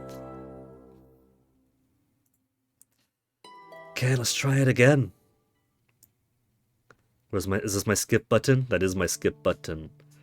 The all-consuming black blob is pretty fun to get me back to feeling negative, which is a pretty good baseline for either building back towards more positive feelings or moving towards combat feelings.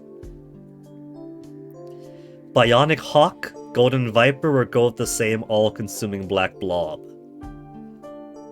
Let's see what the Viper gives us.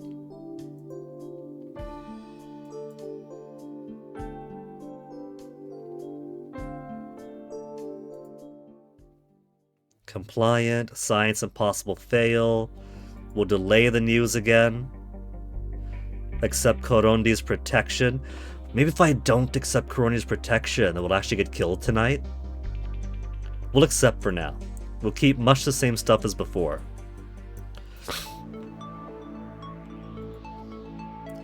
Now, last time, what did I pick? We picked endurance. So the snake gives us contortion and allure. That's pretty nice. Let's get etiquette. Even if we don't get a bonus in it, I want to start off with 20 etiquette.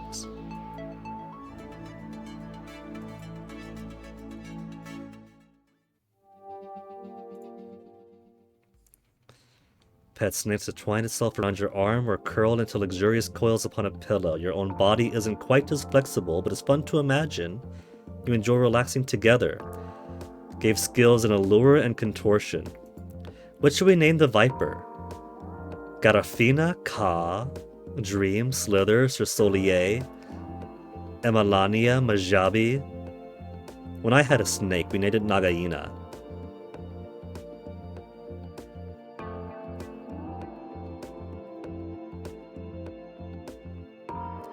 Dream feels like a pretty basic name. Feels like it doesn't really speak to the essence of the snake at all. But maybe she likes the snake enough that she sees it as a dream. Ka.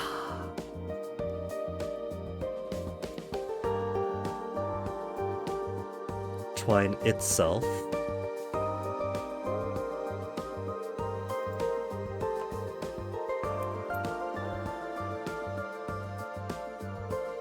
I feel drawn to the name Garafina. We'll name it Garafina. Oh, look at little Garafina! So mood is cautious. So stealth, environment, engineering. We could move towards compliant to give interaction. And I think I do want to spend some time in space, getting at least my interaction skills up first. And then we could start going around space making friends with people.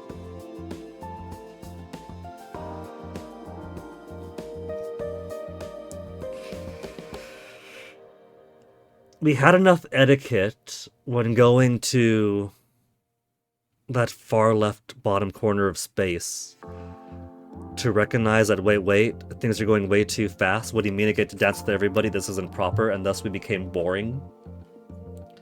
Maybe less etiquette is better there. Etiquette makes us proper, but not very fun.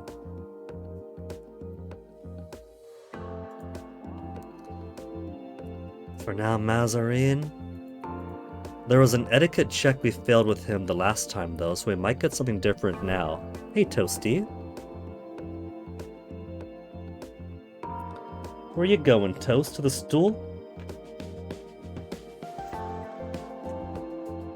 We'll visit him.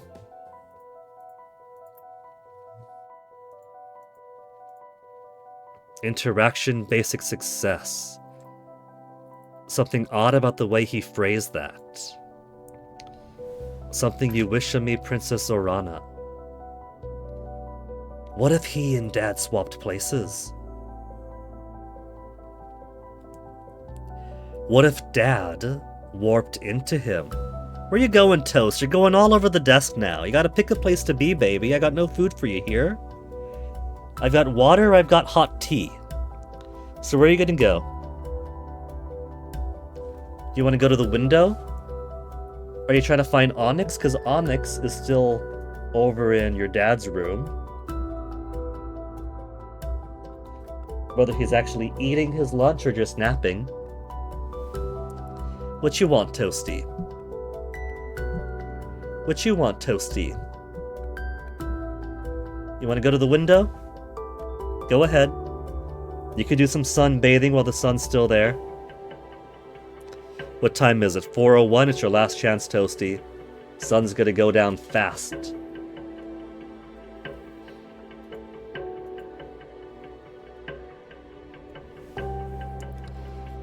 It sounds polite on the surface, but he's specifically not offering to serve or aid you, only inquiring about what you want.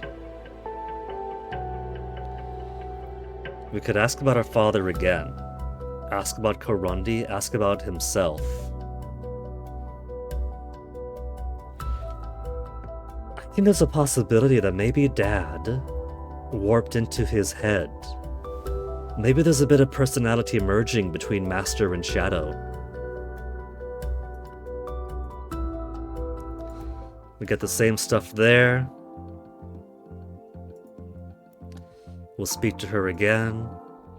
The Intrigue 75 we never got to make use of. So what do I want? Interaction? Review schedule, become compliant.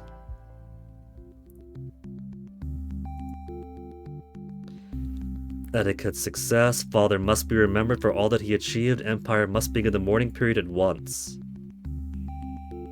So do we not get a choice to delay this time?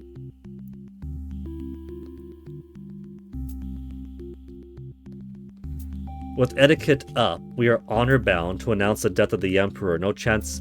We don't even do an investigation. We don't do an investigation if the etiquette is at a basic level. Huh.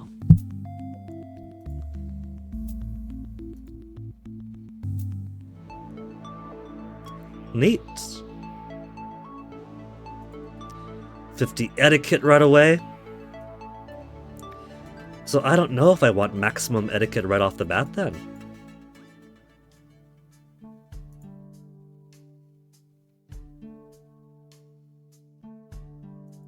Let's not kill him off yet. There's a chance he might be secretly dead.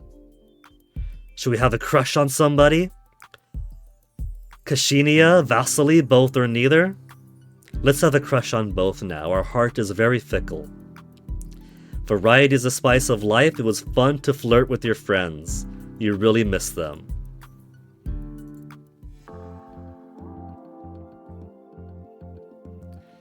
Mazarin, door's gonna be locked. Mood is currently compliant, so we can move towards cautious or indulgent. Arts, emotion, interaction.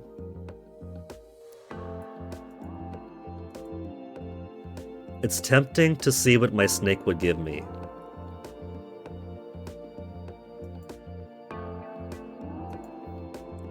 Mood change to indulgent.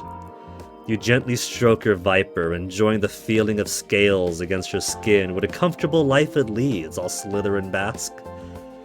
Which means I can go social or compliant. Cool. If I want interaction again, interaction either way. Social be interaction. Going towards excited for condition and domination.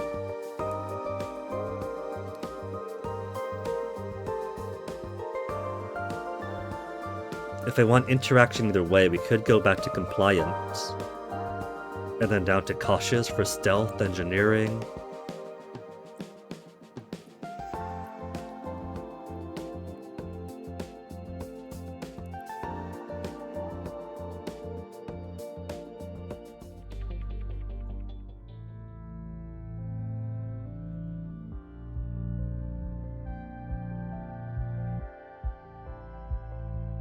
Let's admire the imperial portraits.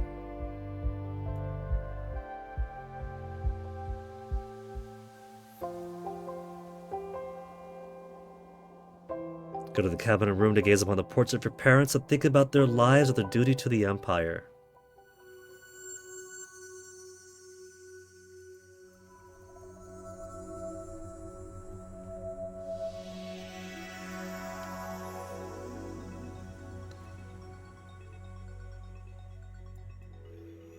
If I want to go through Dralg, I gotta go through Mirka or Heru.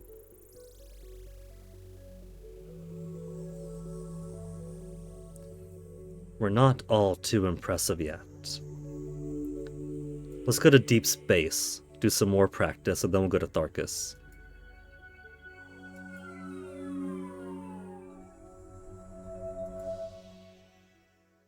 Have a problem when missing. Maybe he's looking for the Emperor.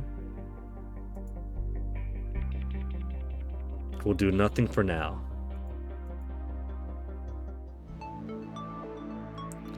And because interaction is so good, get more deception, and then we'll do rhetoric. Rhetoric hasn't helped us out too much. But I do want to get points enough to maximize something here. I could also try using media more. Etiquette, then media.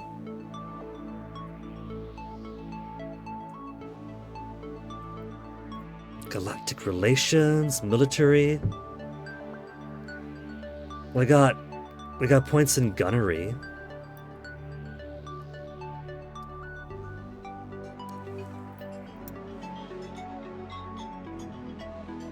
Let's put points in deception for now. Rhetoric hasn't helped me out too much anyway, for the time being.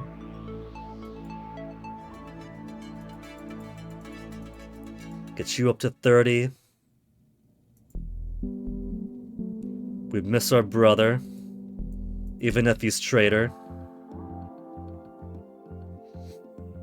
If we talk to our snake, we could become indulgent again.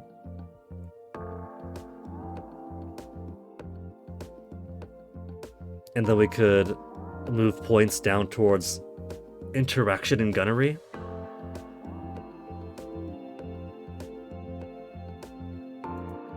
Because they're currently compliant. Let's get indulgent again. Garafina, become indulgent. Korundi, no change in alerts.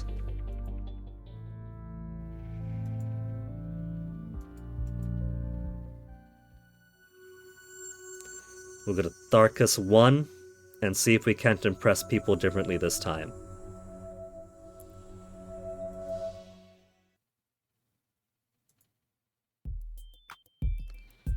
Was the conversation going to be different here because he flirted with them? Vasily, hello? Because Shenya pushes her way in?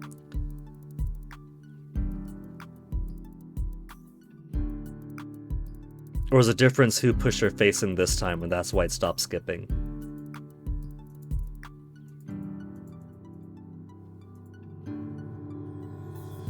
Have a quiet visit.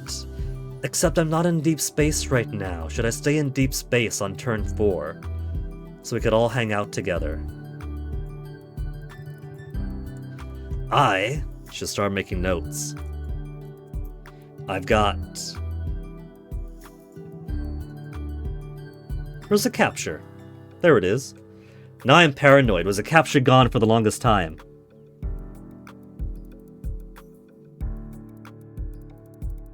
I'm worried now. I'm worried.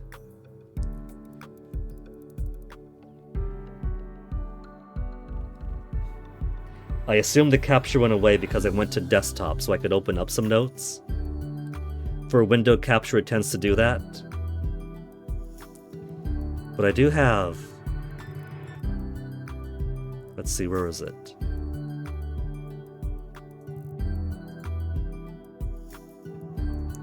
Let's put you further up. We do have ample notes from playing Long Live the Queen.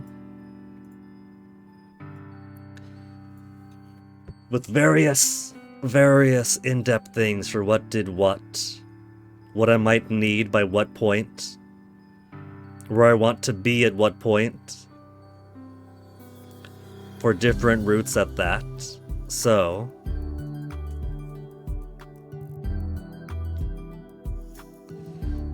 alright, what about?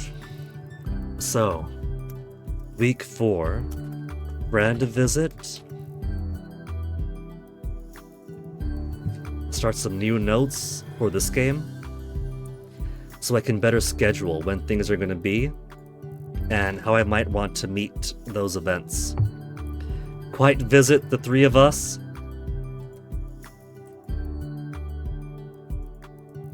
Ehehe, because she's more flirty with them now. Okay. I don't need rhetoric right now. What if I get a few points into military? Military training and procedures, fleet maneuvers, rank restrictions, battle strategy, war history. It'd be a very basic amount. Basic. I could put more points into big guns instead.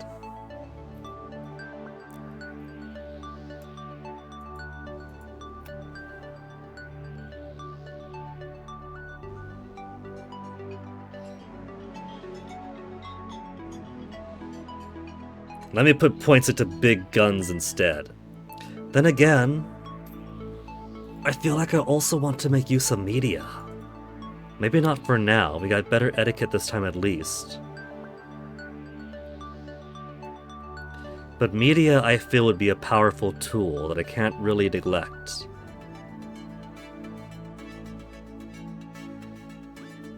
I can now denounce an elector, which will appease their enemies and alienate their allies. Basic level media. That's a pretty powerful tool, denounce an elector.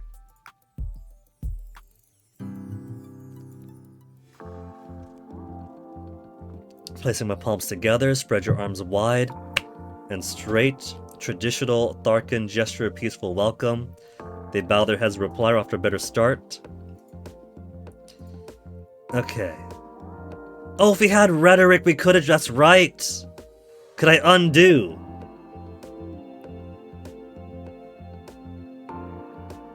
I feel like I want to start all over again. Rhetoric could address them all together.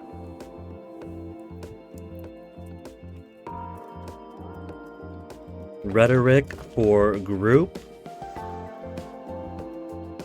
Media 20. Denounce elector. What did I get? What's my skills again? I went for media. We have etiquette. Let's talk to Ozara. Honors to your house. I hope her travel was comfortable. Her wings twitch. Brother was heir. What are my credentials? If we had deception, deception would have fallen. We got some deception. We got 30 deception. Practice deception failed. Just because you haven't seen me in politics doesn't mean I don't know anything. My father called me to every Tresson tell me all his plans. He never called you a doll, but perhaps will believe differently, and they don't. Allbird puffs up his chest, medals at his uniform glinting. My experience with the military.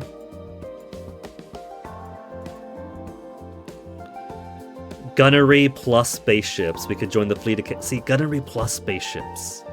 If they were both good. And the military to the experts. I understand the importance of the military to the safety of the Celestial Empire. That's why I rely on experts such as the Star Admiral to advise me. Unimpressed. Music practice and basic failed.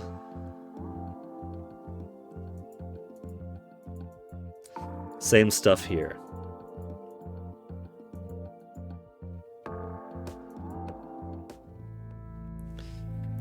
Alright, what do we want to do? We want to get... We got interaction and gunnery now. Arts and emotion. Relax by the pool, get indulgent again.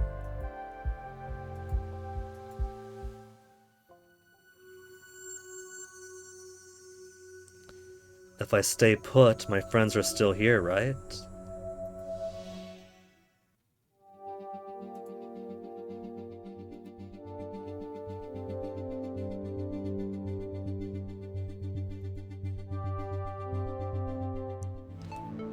Alright, so we got +2 arts, +2 emotion.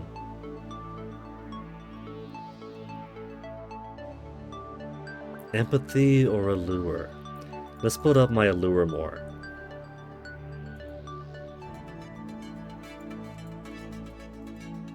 $40 allure. Oh, my friends all left.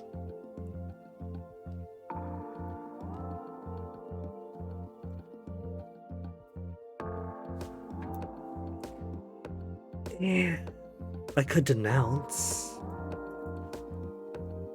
I got the power to declare an elector that you've met to be persona non grata, banish them from my presence, damage their reputation, please their enemies, upset their allies, ensure they'll never vote for me. Denouncing someone already unpopular can win me more votes. Offended electors may retaliate. And there goes Toasty across my desk again. What you doing, baby? Oh, no, do I want to pick you up?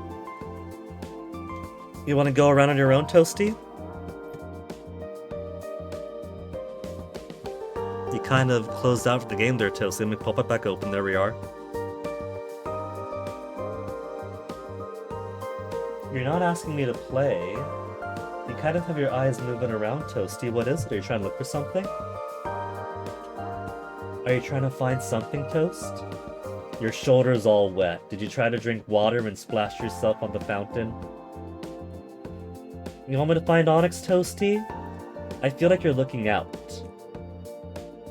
for something that's a cute yawn. Let me go get your brother, okay? Excuse me. He hasn't knocked on your dad's door to be let out. Hopefully he's finished his lunch by now. He's probably just napping. Want me to pull him out? And then you and Onyx could chill together or play together? You want that, Toasty?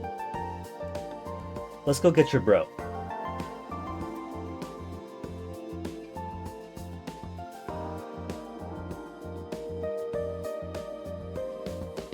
Did you eat your food? Come on, Toasty. Let's go. Toasty.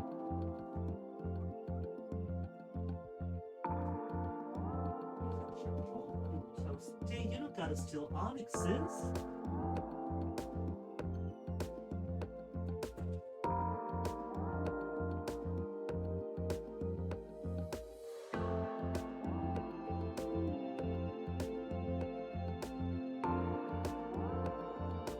There. Maybe they can keep each other entertained now.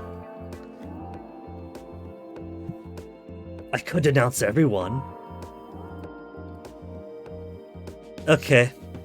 We haven't met anyone to denounce yet.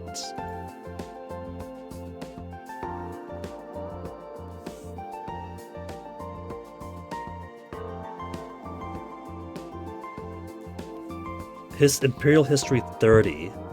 We can analyze their voting history. Investigate background, explore social network.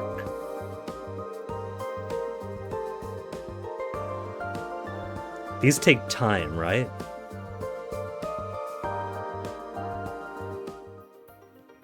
You dig into the background of Ozara, Elector of Tharkus Prime. Proud, well-educated woman in her middle age, active in politics, she concerns herself more with the management of her personal fortunes. She's a successful and ruthless businesswoman. As a hobby, she apparently breeds insects, unusual. She's married to a Tharkan woman named Golzav, tall but quiet partner who's fond of gardening. The marriage is happy, and they recently welcomed an heir, a son. She's engaged in constant battle with her business rival Shastaran in particular, forever undercutting and outbidding each other as they squabble for power and control. Many of her business tactics might be unethical or mildly illegal and are scandalous enough to outrage the public. I could threaten to support her rival over her. Blackmail option unlocked.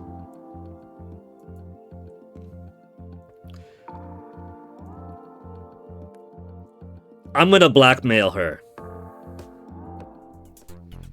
Your range for a private dialogue with Ozara. I'll cut right to the point. Good. I want your vote in the election to confirm my ascension to the throne. You want to outcompete your business rivals. Okay, let me make some notes here. Tharkus 1. Right? We're speaking to... If you don't agree to vote for me, I will support Shalstaran's companies over yours, and you will forever be second best. Ozara.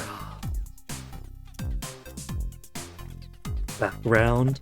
Blackmail? You expect me to believe that? Economics plus menace. Graduate level economics plus menace. Econ plus menace. Graduate. No. Meta with high finance, you wouldn't even know where to begin. If you're in a weak position and desperate to win electoral votes, why would you waste your time and energy harassing my interests after I've turned you down? Either you have more important tasks to turn to your attention to, or you're too inefficient to be a threat to anyone. My answer is no, I'm busy. Goodbye. Damn! You can't tell how she feels about you. She's absolutely correct. You don't have the time to sit around this sector for Tressens interfering with her business deals. You have votes to win. You can't afford to follow through with your threat. Even if it would be satisfying. Okay. That did take two. Investigate background. Oberyd, Electra of Tharkus Prime. Commissioned the Celestial Fleet at a young age. As soon as legally allowed, ranked one of his class, became an officer, was decorated for his skills as a pilot. However, he did not take part in much actual combat. Served a full tour in the fleet, then returned to Tharkus Prime as a reservist to regular parades with the Spathery Guard. A largely ceremonial position, but requires maintaining battle fitness. So, he at least does keep up with PT standards, but he doesn't actually do all that much military. It's mostly drill and ceremony. Oberod's wife, Angelique, comes from a much lower social class, was originally a concubine. To the surprise of Tharkan society, after leaving active duty, Oberod chose to elevate her status through marriage. No heirs have ever been reported for the couple. Angelique is rarely seen in public with her husband, but when she does appear, she acts silent and subservient, following in his wake with eyes downcast. If Oberod is terrorizing his dependent wife, that might be a scandal, but there's no evidence. She might only be naturally timid or afraid that people might judge her for her origins. Blackmail option unlocked. Well,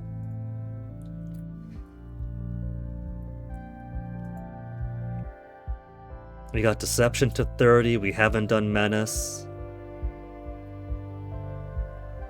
We could go for Emotion. Have a dinner party. You invite some of the residents to the palace to join you for an evening of food and entertainment.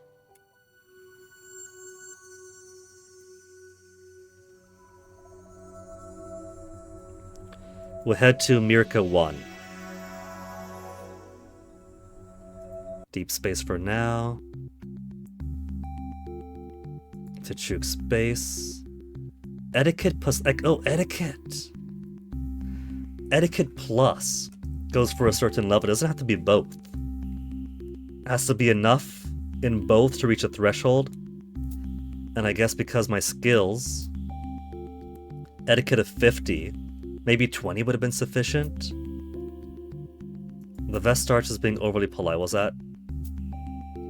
The merchant was probably smuggling illegal drugs without paying the proper bribes. Charge is valid. They must be very upset about the drugs.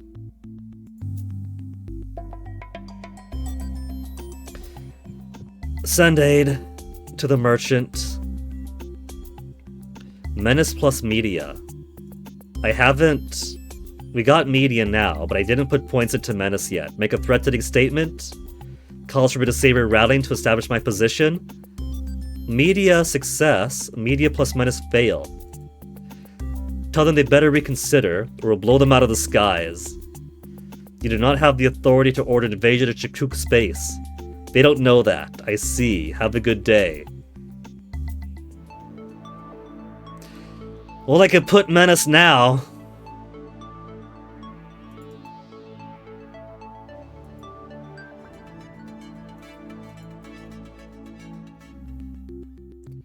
An update on the Chakuk situation. The merchant has been branded and sentenced to a lifetime in the Mayans. They were not impressed with my threats. Oh well, didn't know the merchant anyway. Harsh.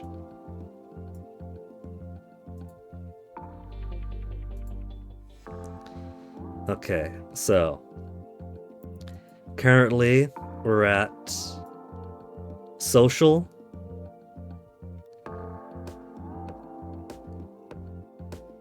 I can go indulgent for a bit. So let's end the social turn for now. We'll go indulgent, go shopping.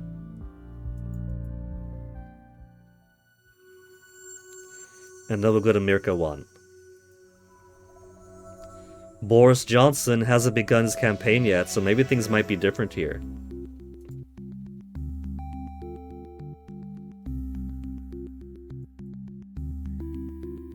Keep Father's Jubilee, turn, what was it, 28?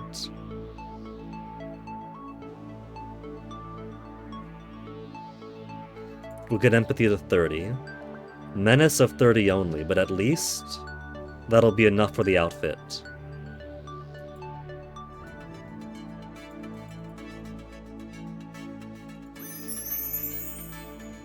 golden Empress outfit. Rumors spread quickly, rumors about cover-ups and conspiracies. For the murder of my father, or require a public apology media. We'll just punish him for drunkenness, that's it. And the rumor will go away on its own.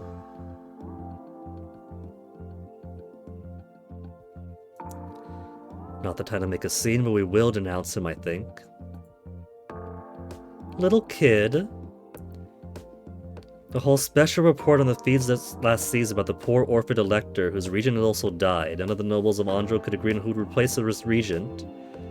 Let Krovos rule for himself. No possible way that Krovos got here without being told to address you as your Imperial Highness. Staff would have made gentle reminders. Kaido's mistake or an insult. He doesn't seem nervous, as he's not realize. We'll correct him this time. Last time he tolerated the mistake. I am correctly addressed as Her Imperial Highness. Okay. He grins, hands over his coin. Happy birth star. Wanders off, task complete. Probably has negative feelings, so either way.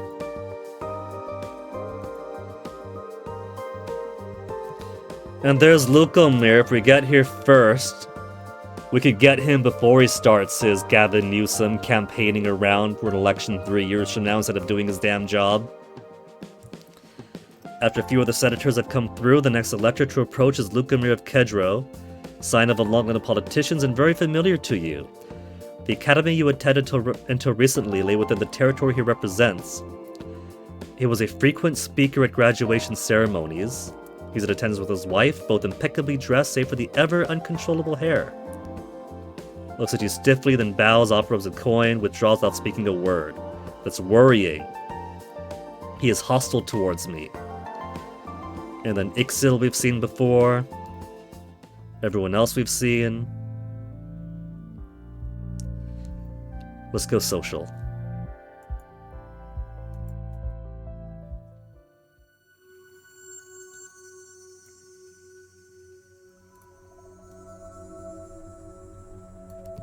We'll get a Mirko 1, where we have enough allure to steal somebody's hobby away.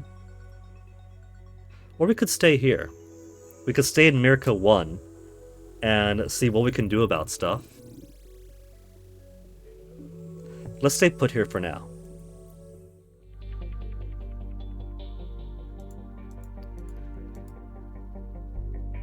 Emperor Dracoson's secret air event. Everything fail. Media student fail if you run up to 40. Ignore this. Why does she have the option now to do something? Denounce her as a thief is new. I don't believe for a moment my father chose to have a secret child to commoner. She's either a liar or a thief. Put out a statement that the palace rejects her claim. We were insulted by her attempt to hijack my father's genetic legacy. If she pushes ahead and the genetic link is proved, she'll be prosecuted for theft.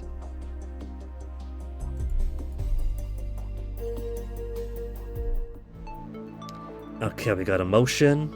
We could push further at a lure of 50 right now. That's pretty high up. Interaction we could push more onto. Let's get rhetoric going. Get rhetoric to 30.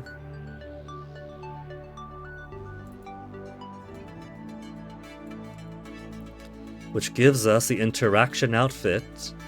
But I think I'll keep the allure one. Or the, the emotion one.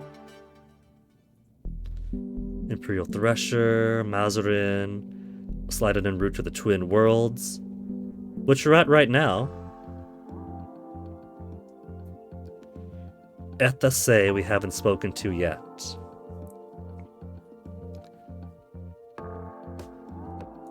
We got hostility, negative.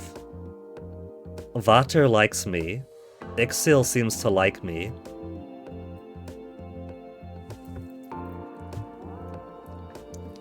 I could also denounce Lukomir. I kinda want to denounce Lukomir.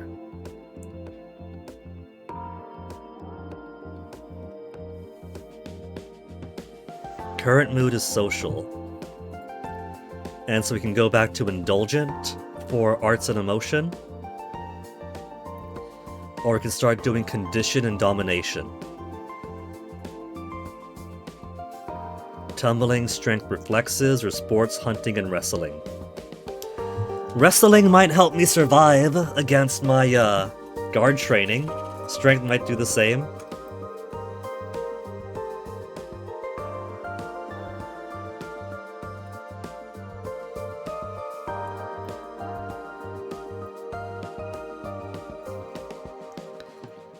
Or should I go more towards... We could do arts and emotion, then down to gunnery. Back down to gunnery.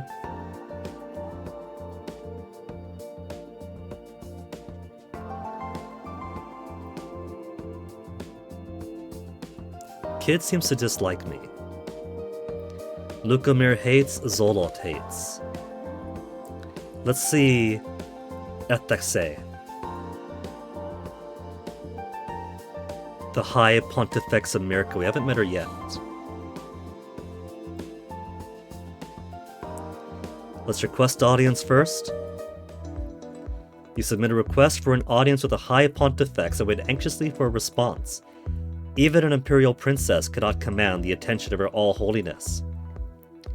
At last you are granted permission to travel to the surface of Kedro and enter the Basilica of Shadows. You are guided to a small chamber where you wait for your private audience. A pair of aides open a door and lower their eyes as the priestess enters, then step away without speaking. As High Pontifex, Etheshe is not dedicated to the service of a single deity but presides over the Mirkan faith in general. She may officiate or instruct at any temple if she chooses. That is why her title is her All-Holiness. Etiquette expert fail. The way she's positioned. I feel like I'm expected to show some devotion. It's probably a kiss the ring situation. But because we're kind of lapsed in our service, let's kneel. You gracefully sink to one knee, acknowledging her authority. Strength be with you, and also with you. I have come here to humbly request your support and your blessing for me to succeed my father to the celestial throne as he wishes. Will you join the celestial ministry as my spiritual advisor? You reach for a crown of stars, but the blood and the soul of the American people lie here upon the stones. Older than the Empire, older than flight. Half your blood is foreign, but you were raised and educated here on Kedro, correct? Yes, at the Shinken Academy. But where is your faith? Where is your soul? Do you offer your tears to Gamajun for wisdom, or do you dance for your mother's good lady? Graduate level galactic relations and spirituality. You don't know all the names of the Novan goddesses, one of which of them might be titled the Good Lady. Your mother certainly never passed any faith on to you. Practiced spirituality failed. You were raised in the American faith and made all the proper offerings, but you can't really be described as devout. Religion has never been a major priority for you, and you don't spend much time thinking about it. Still, it's all you know. I'm American, not a Novan. The High Pontifex takes hold of your chin and stares deeply into your eyes. Menace graduate failed. Your faith is shallow, weak, untested. Etheshe takes a step back, regarding you impassively. Princess Zorana, as Empress, it would often fall to you to enforce the law, should other channels prove insufficient. As you should already know, pledging oneself to the priesthood is a bond for life. Like marriage, it cannot be undone. What would you do if you were presented with a priest who had tried to flee his duty and disappear back into civilian life? What remedy would you propose? Spirituality student. She's given me a softball question and I'm failing. What does she want from you? Does she want to hear that you are ruthless, or does she want to judge how clever you can be? Rhetoric plus deception success. A priest is bound for life, but if that person started a new life, their priest self would no longer exist. Just as a new initiate severs all ties to their past life and family when they join the priesthood, Could a priest cut off that past identity and become someone new? The priest must be reborn.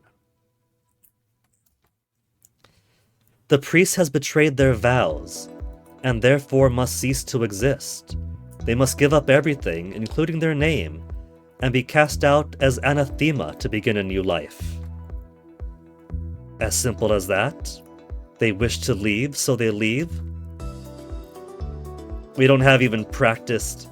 It's not simple at all. Birth is complicated and painful. There would be a gauntlet they'd have to pass through, a trial of fire and knives. Not all would survive. One has to face death to win a chance at a new life. You don't really know what goes on in the temples behind closed doors, but it sounds like the kind of spectacle they'd enjoy. So you value freedom. She falls into silent contemplation. Allure is success. Noticing her eyes on you, you do your best to look simultaneously pious and winsome. You are young and your path is uncertain. You must seek a sign of favor from the gods. How do I find that? I will give you dispensation to enter into a ritual starfall match. We will see which direction fortune's blade will slice. Starfall is a popular sport among Americans, but quite rough. Star-tipped javelins are thrown from player to player along the length of a field to reach the goal.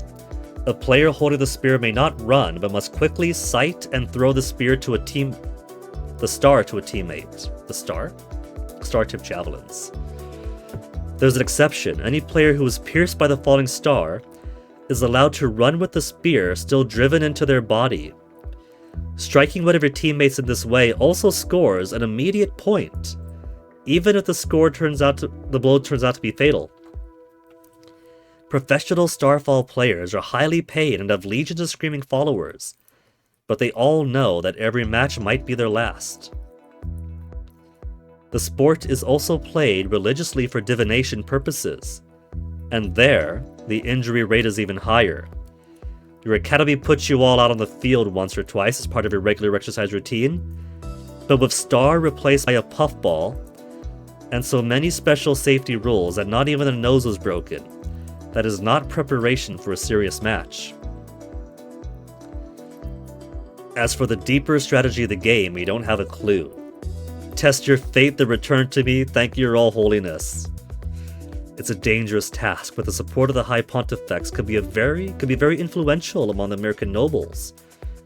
How badly do you want it? Quest Falling Star. This is a lot more open than Long Live the Queen, but also more open in ways that I can die. Let's denounce Lukomir.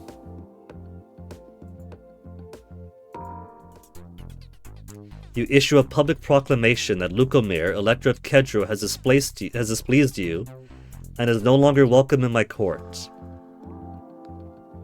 And we'll do the same for Zolot.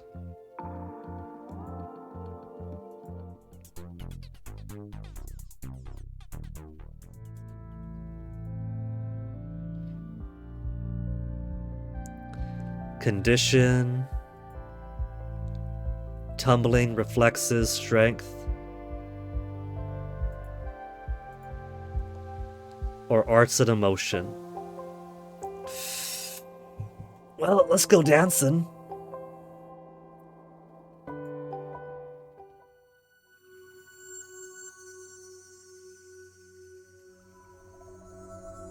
And we'll go to Mirka too.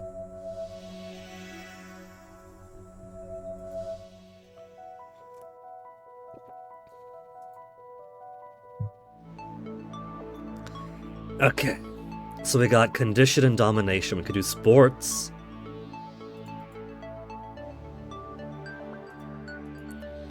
I feel like tumbling might be important. Falling without hurting yourself, jumps and flips, parkour techniques. Reflexes also seems pretty good. Let's get reflexes.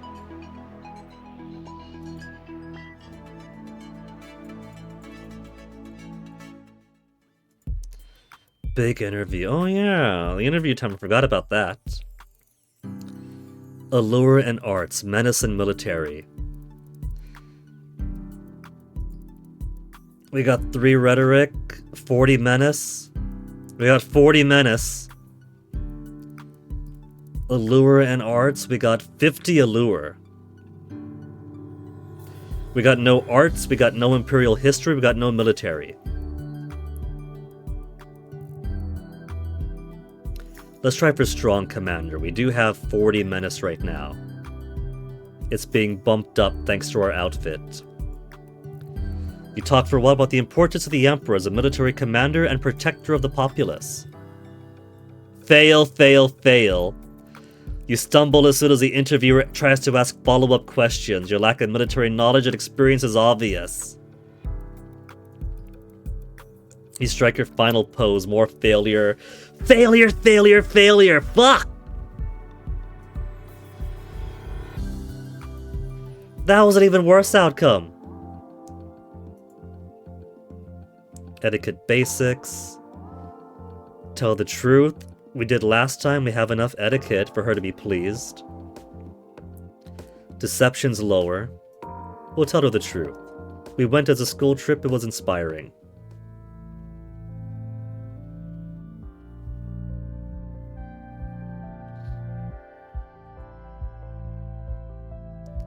Combat and environment.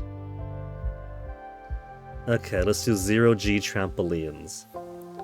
Strap on a helmet and elbow pads, go bounce off the wall, we...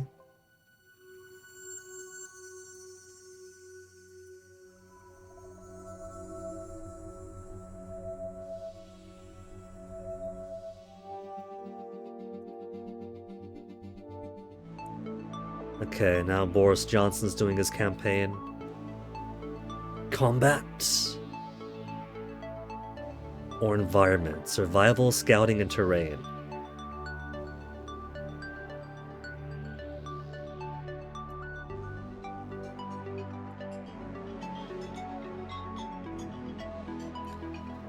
We could put more points into sport. I could put more into media. Some basic bits into economics. Let's try to control the media.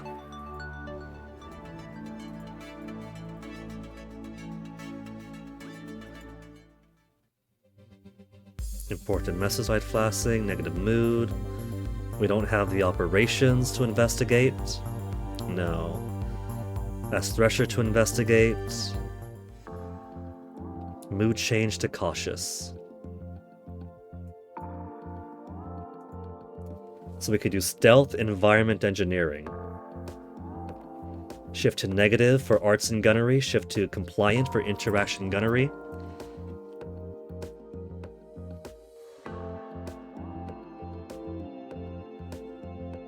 Let's go negative.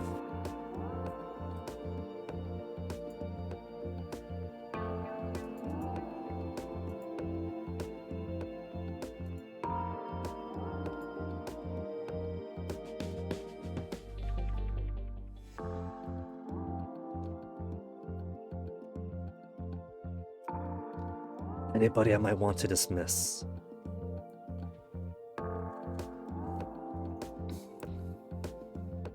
Or, not dismiss, but, denounce.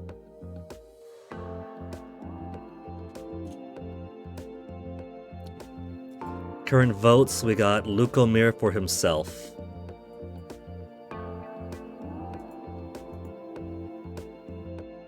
Zalat, who I also denounced, went his way.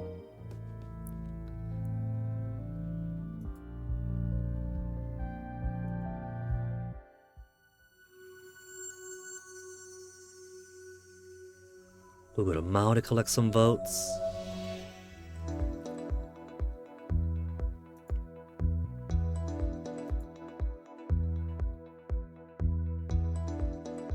What's this one again? Oh, that's this is the science guy. Going out to who knows where. Freeze it first.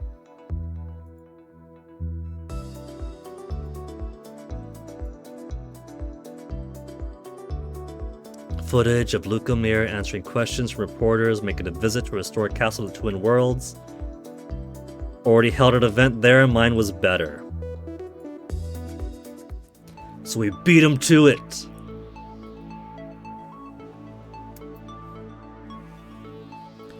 So, etiquette is doing pretty well right now. We got empathy, allure, menace. We could do gunnery, put some big guns in right now. Let's get some big guns in.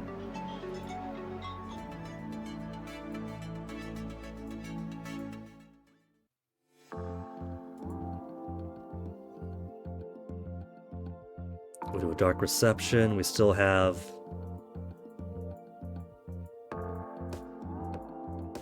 etiquette to get help with this. Fail, fail, fail, fail, fail, failed everywhere.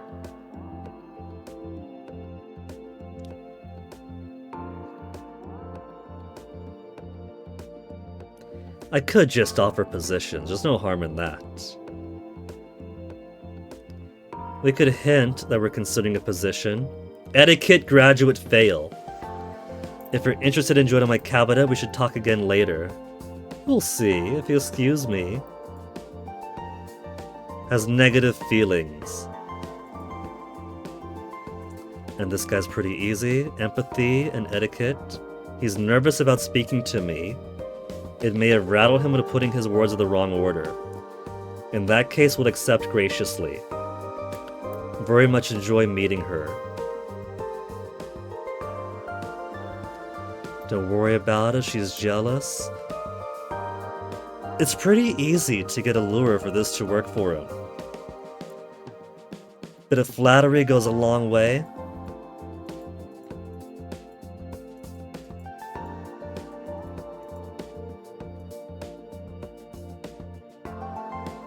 Milan, Electra of Kedro. Pledge to vote for Lukomir. Secretive of stealth, body control, and spaceships. So negative to get guns, secretive to get... Wait, what? You're so focused on your own feelings that you're completely unaware of the intruder in your room until you feel the garrote around your neck. Instinctively, your hand comes up to your throat, clawing at the cord and trying to pull it away from your windpipe, but the thin garrote is already pressing deeply into your flesh. It takes only moments for your vision to go black.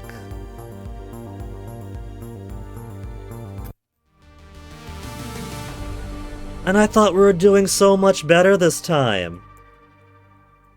I think it's because I denounced a couple of people who were very obviously hostile to me.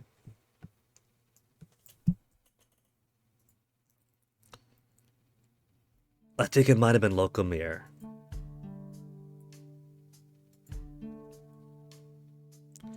Restart turn 11, but I'm very clearly going to die. Should I give it one more try? One more try from the beginning? I like the Viper pet, we'll keep that for now.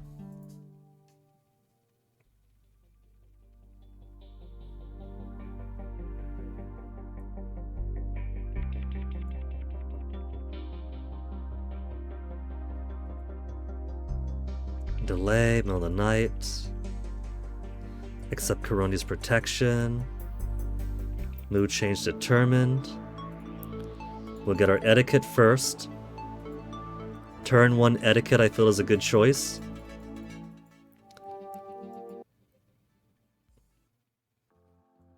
Got our Garafena back.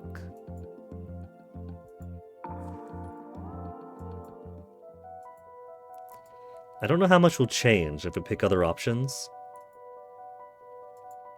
Ask about father, Korundi, security alerts.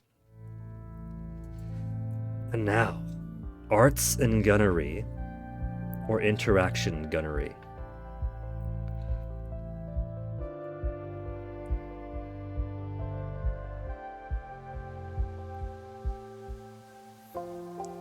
Let's get etiquette higher.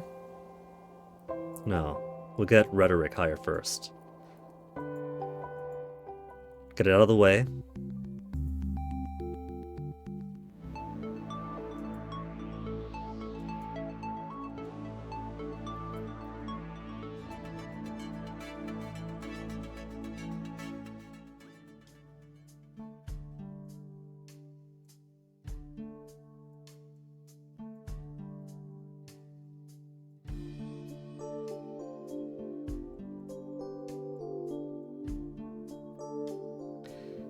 Status report, bureaucracy, history fail. Can wait for now. Shadow will do his own thing. Let's do a crush on both again, because that's funny. Mazarin doesn't want to be seen. We can go up towards emotion.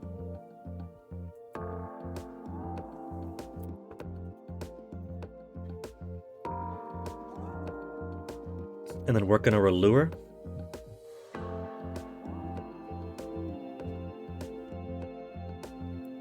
A couple of points of media won't help us right now.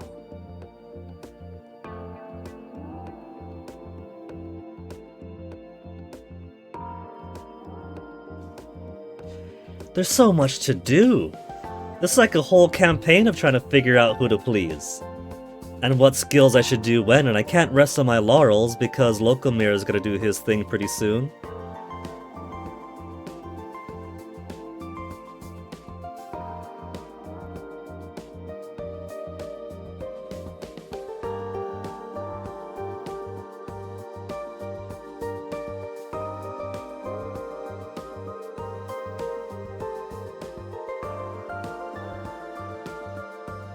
Big guns isn't gonna help me right now, but I could put a few points into it, and then we can do spaceships pretty soon. Man, I gotta like really choose like what am I focus? What's my focus going to be?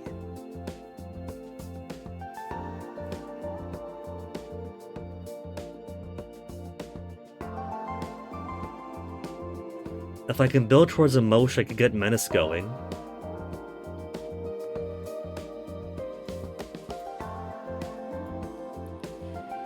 Indulgent is emotion. We can go to social.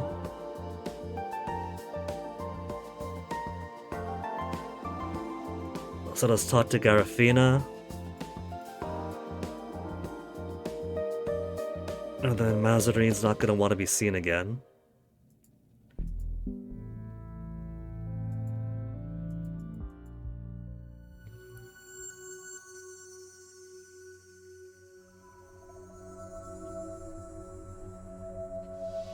Maybe we can make an impression in Mirka 1 first.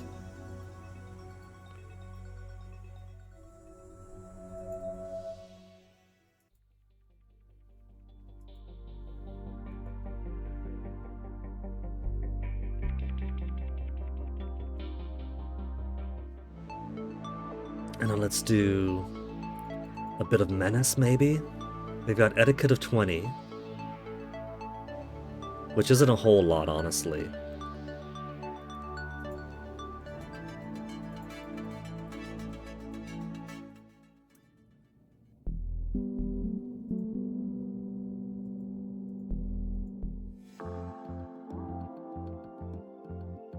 Say nothing for now, be polite. Empathy, media, etiquette, practice, fail. Manners might be acceptable to child's party, but they're totally wrong for this occasion. Ought to try dressing his Imperial Highness. Correct him. Okay. He doesn't care too much. Fail, fail, etiquette student, fail, fails all around.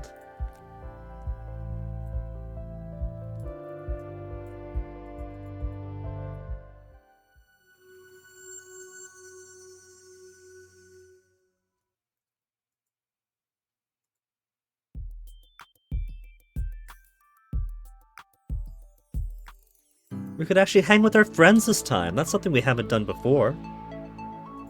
Get more allure from my friends then.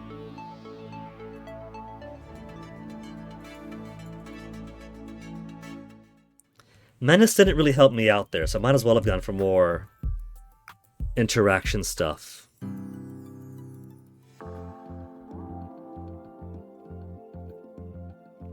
I don't have enough empathy to see how these guys feel about me. Kashinia.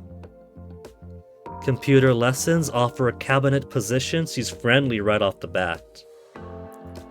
One of my best friends from school, from a noble family, but not related to any electors. Likes jewelry, gauzy dresses, romantic fantasies. Interested in stories with magic and supernatural powers, especially if they have something to do with Crystal Nova. She was a better student than you were at school, especially when it came to operating computers. Loves prying into secrets and digging up forgotten rumors, whether they're true or not. Enthusiastic, bubbly, a bundle of energy, you have something of a crush on her. Vasily, one of your best friends from school, from a wealthy family but not related to any electors, handsome, artistic, very popular with her fellow students. Always had a crowd of admirers, male and female both. Treats him kindly but has never been involved in a serious romance. You're not even sure what he prefers. He's intelligent, doesn't put an extra effort he doesn't have to, charms away most responsibilities, has always been there for you when you needed him, so I have a crush on him. We can grab an extra art lesson off of him. So it's kind of a waste then, if you're doing a first official visit when these guys come by, because then you can't really make use of their lessons.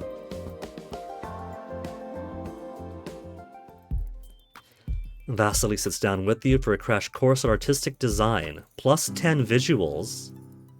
Cool. Kashinia. Computer lesson. Plus 10 operations. We could offer cabinet position. So basically they just give you some easy skill points early in.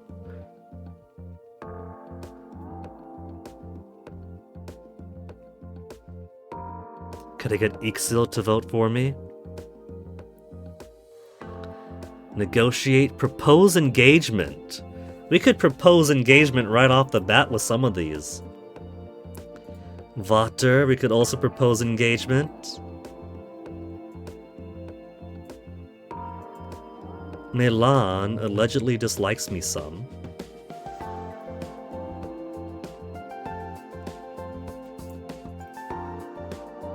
Offer cabinet position to a little child.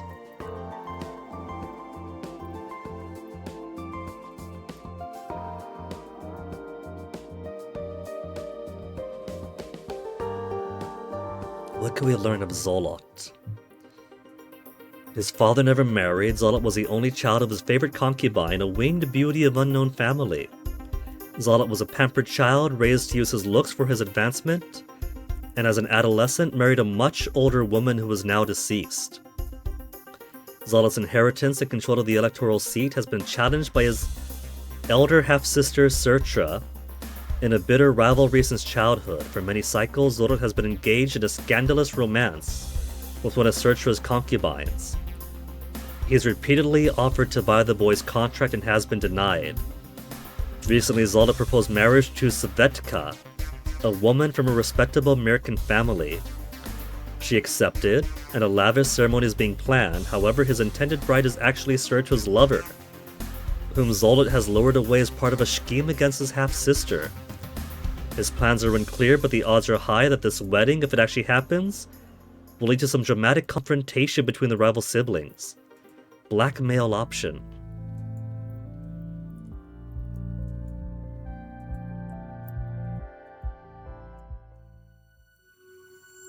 Let's stay here for a while longer.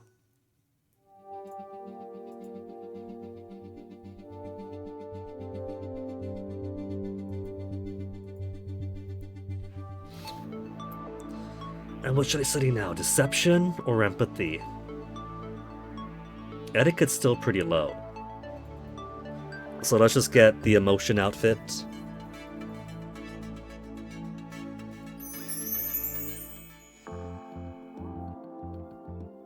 My friends have left. Explore social network.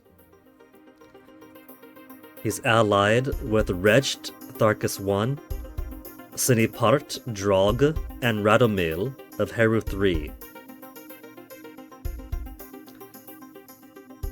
Erilotti of Mao, Mirelli of Mirka II, Oletko of Tharkus II, Stoyan of Drog, and Jade of Heru IV, enemies of Zolot.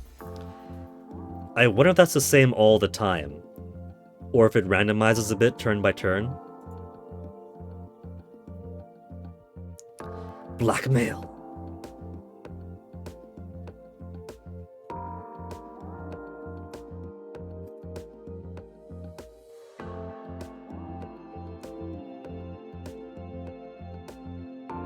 He's got many, many enemies, and very few allies.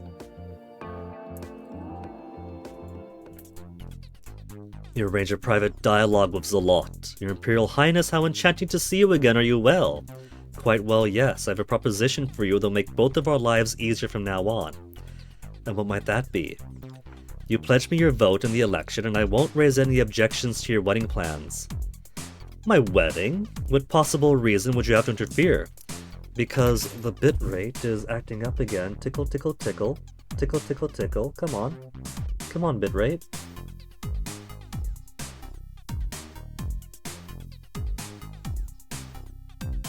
Oh, it's not working. Zeros.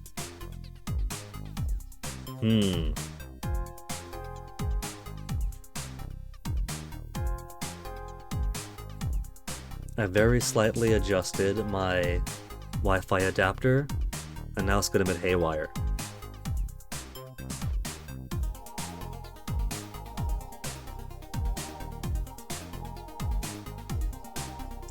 And now it's stable again, so maybe it was just slightly loose, who knows.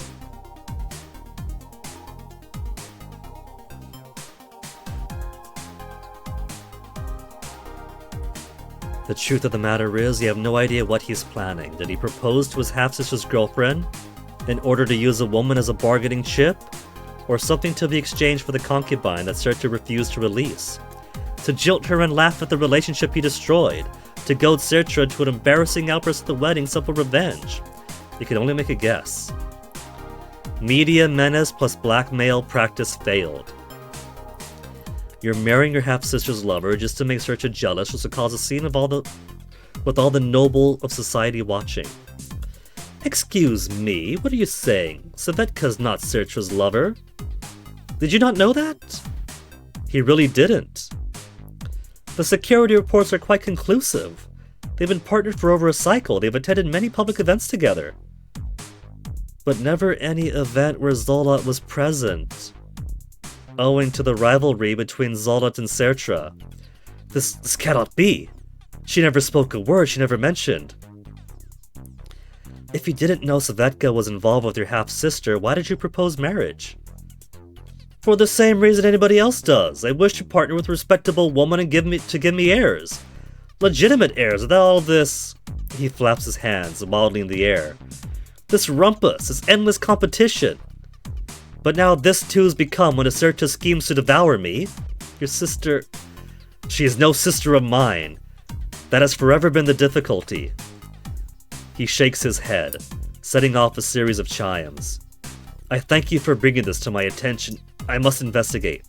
There are so many arrangements that need to be changed, cancelled, I must think. I am sorry for your disappointment, and I apologize for the misunderstanding in believing that this was your scheme, rather than Sertra's. I am hardly innocent of all schemes, only in this case. You may have acted in error, but you have done me a great service nonetheless. And I owe you a debt, I will pledge you my vote. Holy shit! We could actually get Zolot's vote! We could actually... If we have poor information, we could actually... get Zolot on our side. Etiquette and nothing else, basically. Wow!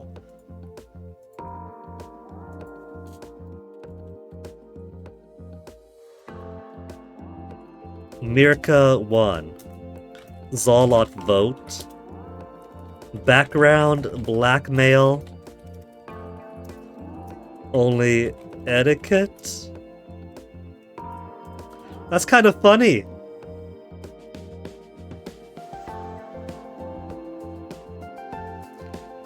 Probably negative opinion, but he's still willing to vote for me.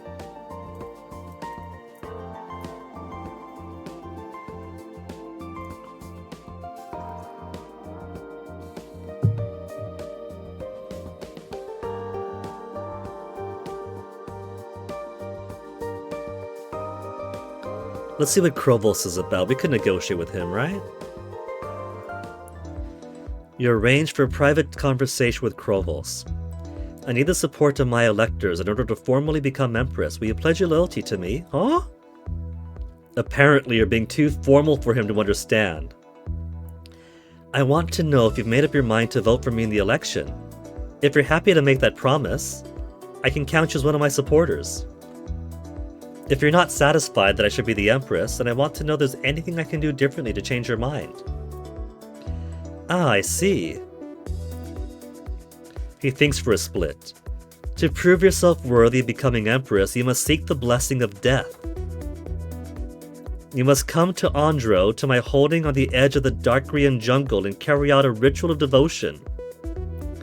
What sort of ritual?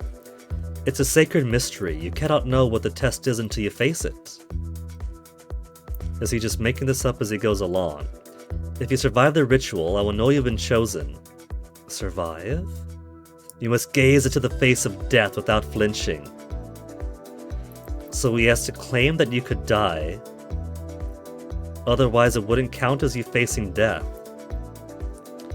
Call me when you're ready to pass the gauntlet. You sense he probably has positive feelings now that we made a house call. We got pledges to Zorana 1. Okay, let's go dancing for now. We'll stay put again, because we got stuff to do here. Embassy in Chatuk space. Everything's a fail. We have, well, 20 media and 40 menace isn't enough. And now we have no media. Send a legal aid to the merchant. Let's put points into reflex for now.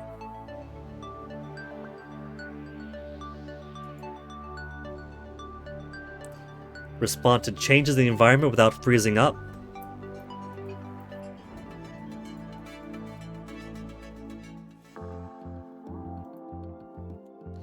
We'll talk to Corvus last.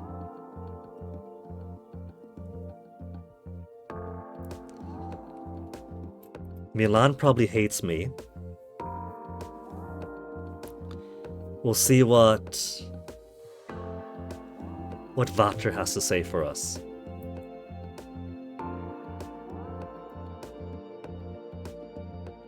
Negotiate. I need the support of my electors in order to formally become Empress. Will you pledge your loyalty to me? Of course! Thank you! So Vater is just a guarantee. He likes me? How about Ixil? Ixil seemed to like me before, but I might not have enough etiquette to impress her this time. Get the support of my electors. The person's vote is a private thing. I'll make my decision when the time for the election comes. I do not wish to currently pledge myself in any direction. Yes. She disapproves of the idea.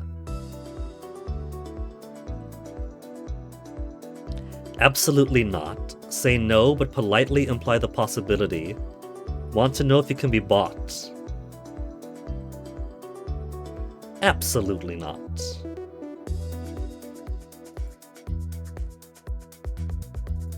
She disapproves. I was asking about your politics, the goals you support. Supports the goals of Mika and the Empire. Very safe statement, tells me nothing. She probably has positive feelings, so she's not bad at least.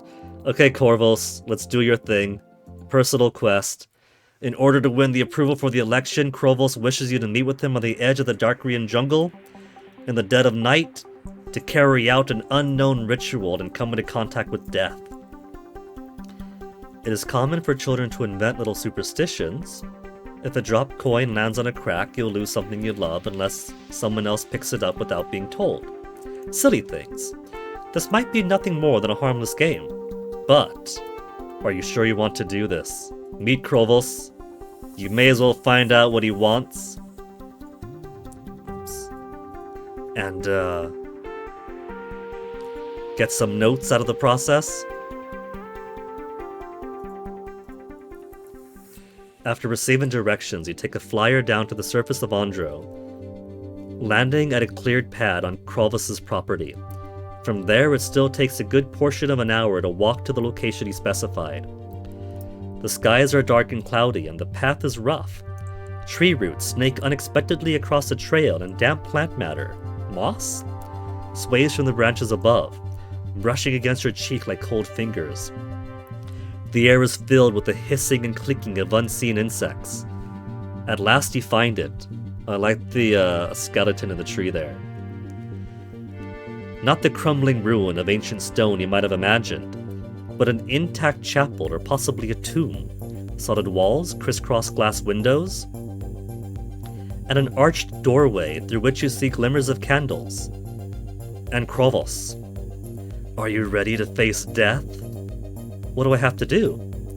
He beckons you into the chapel. There are 2 items on a stone table.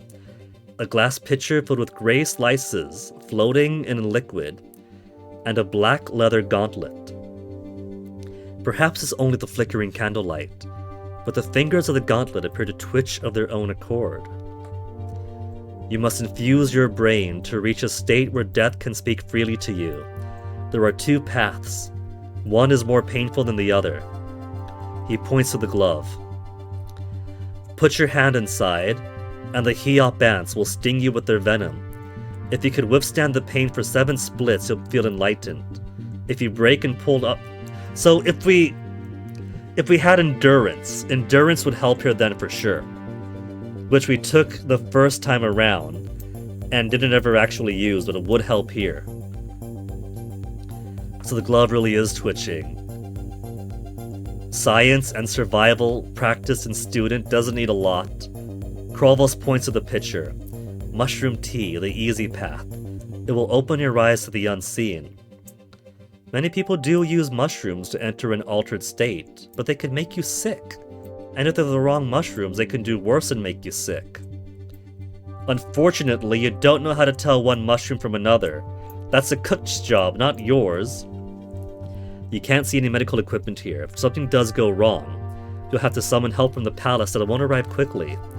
Krolvus keeps implying that you could die here. This choice may be dangerous. Does he only want to scare you? Does he want you to prove that you're not afraid? What is the right choice? Body control to put my hand in the glove. Yeah, if I had endurance.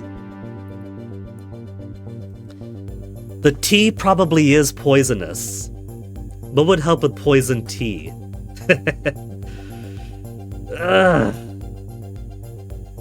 Sleight of hand, maybe. We could use sleight of... Oh, that's probably it. Sleight of hand to pretend to drink the tea? Drink the tea. You look uneasily at the pitcher of tea. Great chunks of fungal matter hang suspended in the liquid like decaying flesh. The smell reminds you of a dead rodent found wedged under the bed of one of the girls at school. Nothing about this is pleasant. Should I drink out of the pitcher or... Oh, I forgot the cup. He reaches behind the table. You almost expected to produce a skull for a mug, but instead he holds up something black and lumpy. A potter's mistake. He pours off some of the liquid and hands it to you. Steeling yourself, you gulp the liquid down. The less said about the experience, the better. Now wait for the effect. Your stomach clenches uncomfortably. You hope it's just nerves. Splits pass. Your head spins. And you worry that you might be sick all over Krolvus's feet, but before you can decide what to do about all that, you find yourself yawning. The yawning is followed by a hiccup, and then another. You take a gulp of air, trying to hold your breath to control the spasms, when suddenly you sense someone standing behind you. You whirled in place to face the intruder, but there's nothing there. They must have moved. They're stalking you. Now you are ready to meet death. Somewhat disoriented, you allow Krolvus to guide you around the stone table to the darkness at the back of the chapel. Krolvus bends down to take hold of a large metal ring and pull open a trap door. The altar is down there. This building doesn't look large enough to have a whole temple hidden beneath it, but who knows how it was designed. You step cautiously forward, expecting a staircase leading down. Ah! Tumbling fail. But it's just a hole. You drop straight down a couple of cubits, landing hard on your feet and smashing your face against a dirt wall. Duck your head. Is there a tunnel here that you have to crawl through? Confused, you bend over slightly and he closes the trapdoor overhead. Hey! You bang and shove on the trapdoor as best you can, though not in any condition at the moment to use your full strength. Let me out! Krovels doesn't answer. It's not that he can't hear you, of course he can. You could hear him. He's chanting to himself, calling out words you cannot understand, words that burble and rasp and pop and mean absolutely nothing to you. There's not a speck of light down here in the hole. I like how, we're seeing things at the edge of our vision now. The darkness should be impenetrable, but in the state you're in, your vision is already giving way to false colors. Your mind tries to fill in outlines of rooms and places you've been before, even though your hands feel nothing but mud. I command you to release me. The chanting fades away. You wait, hoping the trapdoor will open, but nothing. Is he just leaving you here? You're trapped. Trapped in a tiny hole in the dark, with dirt pressing in all around you. You could die here and no one would find you. You're already buried. Is this how you meet death? Hiding basic, survival basic, endurance, science, spirituality basic? Basic! I'm losing all sorts of basic checks. No! No, no, no, no, no, no! You scream and shout and bang yourself against the walls in a blind panic, not caring about the pain. The colors grow brighter, unfurling like fans to cover your eyes. Your ears grow warm in the air. It's hard to breathe. It hurts. It hurts. Death! Did I panic myself into suffocation and shock? Did I choke on the poison mushroom brew, just completely asphyxiate? I kind of figured my stats as they were I was going to die. Well, that's death number 3 now, is it?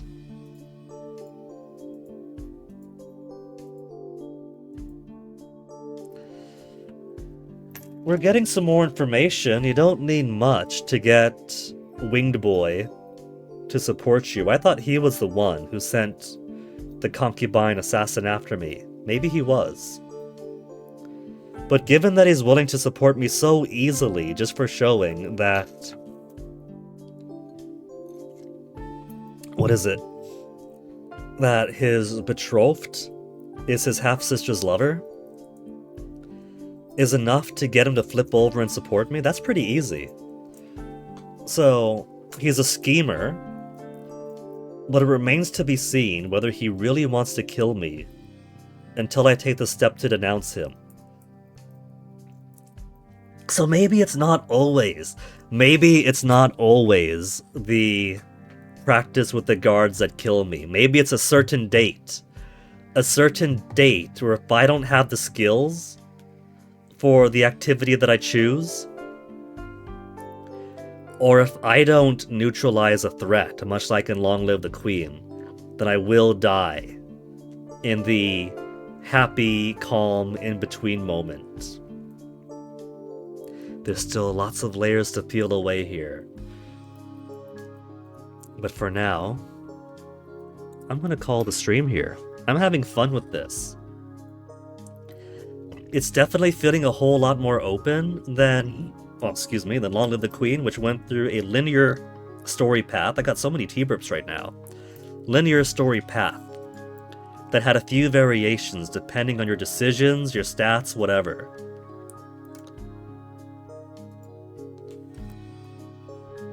And this seems so much more open with giving you a giant map, a decision of where to go, who to talk to. So I'm pretty keen to see where we take this from here.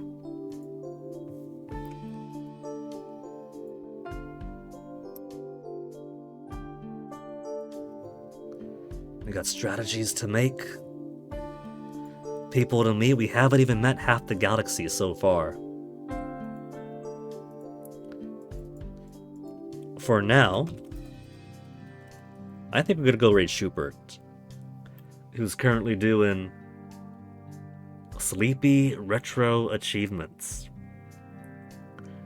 We'll do more of this tomorrow. I'm loving it. I'm enjoying it.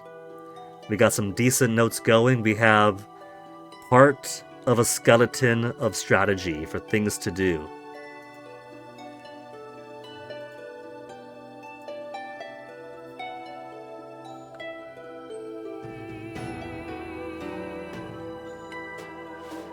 So, let's finish this. Well, I won't say finish this. Let's continue this tomorrow. Stick around for the raid for Schubert. Thank you guys for hanging out. And I'll catch you guys next time. Take care of yourselves.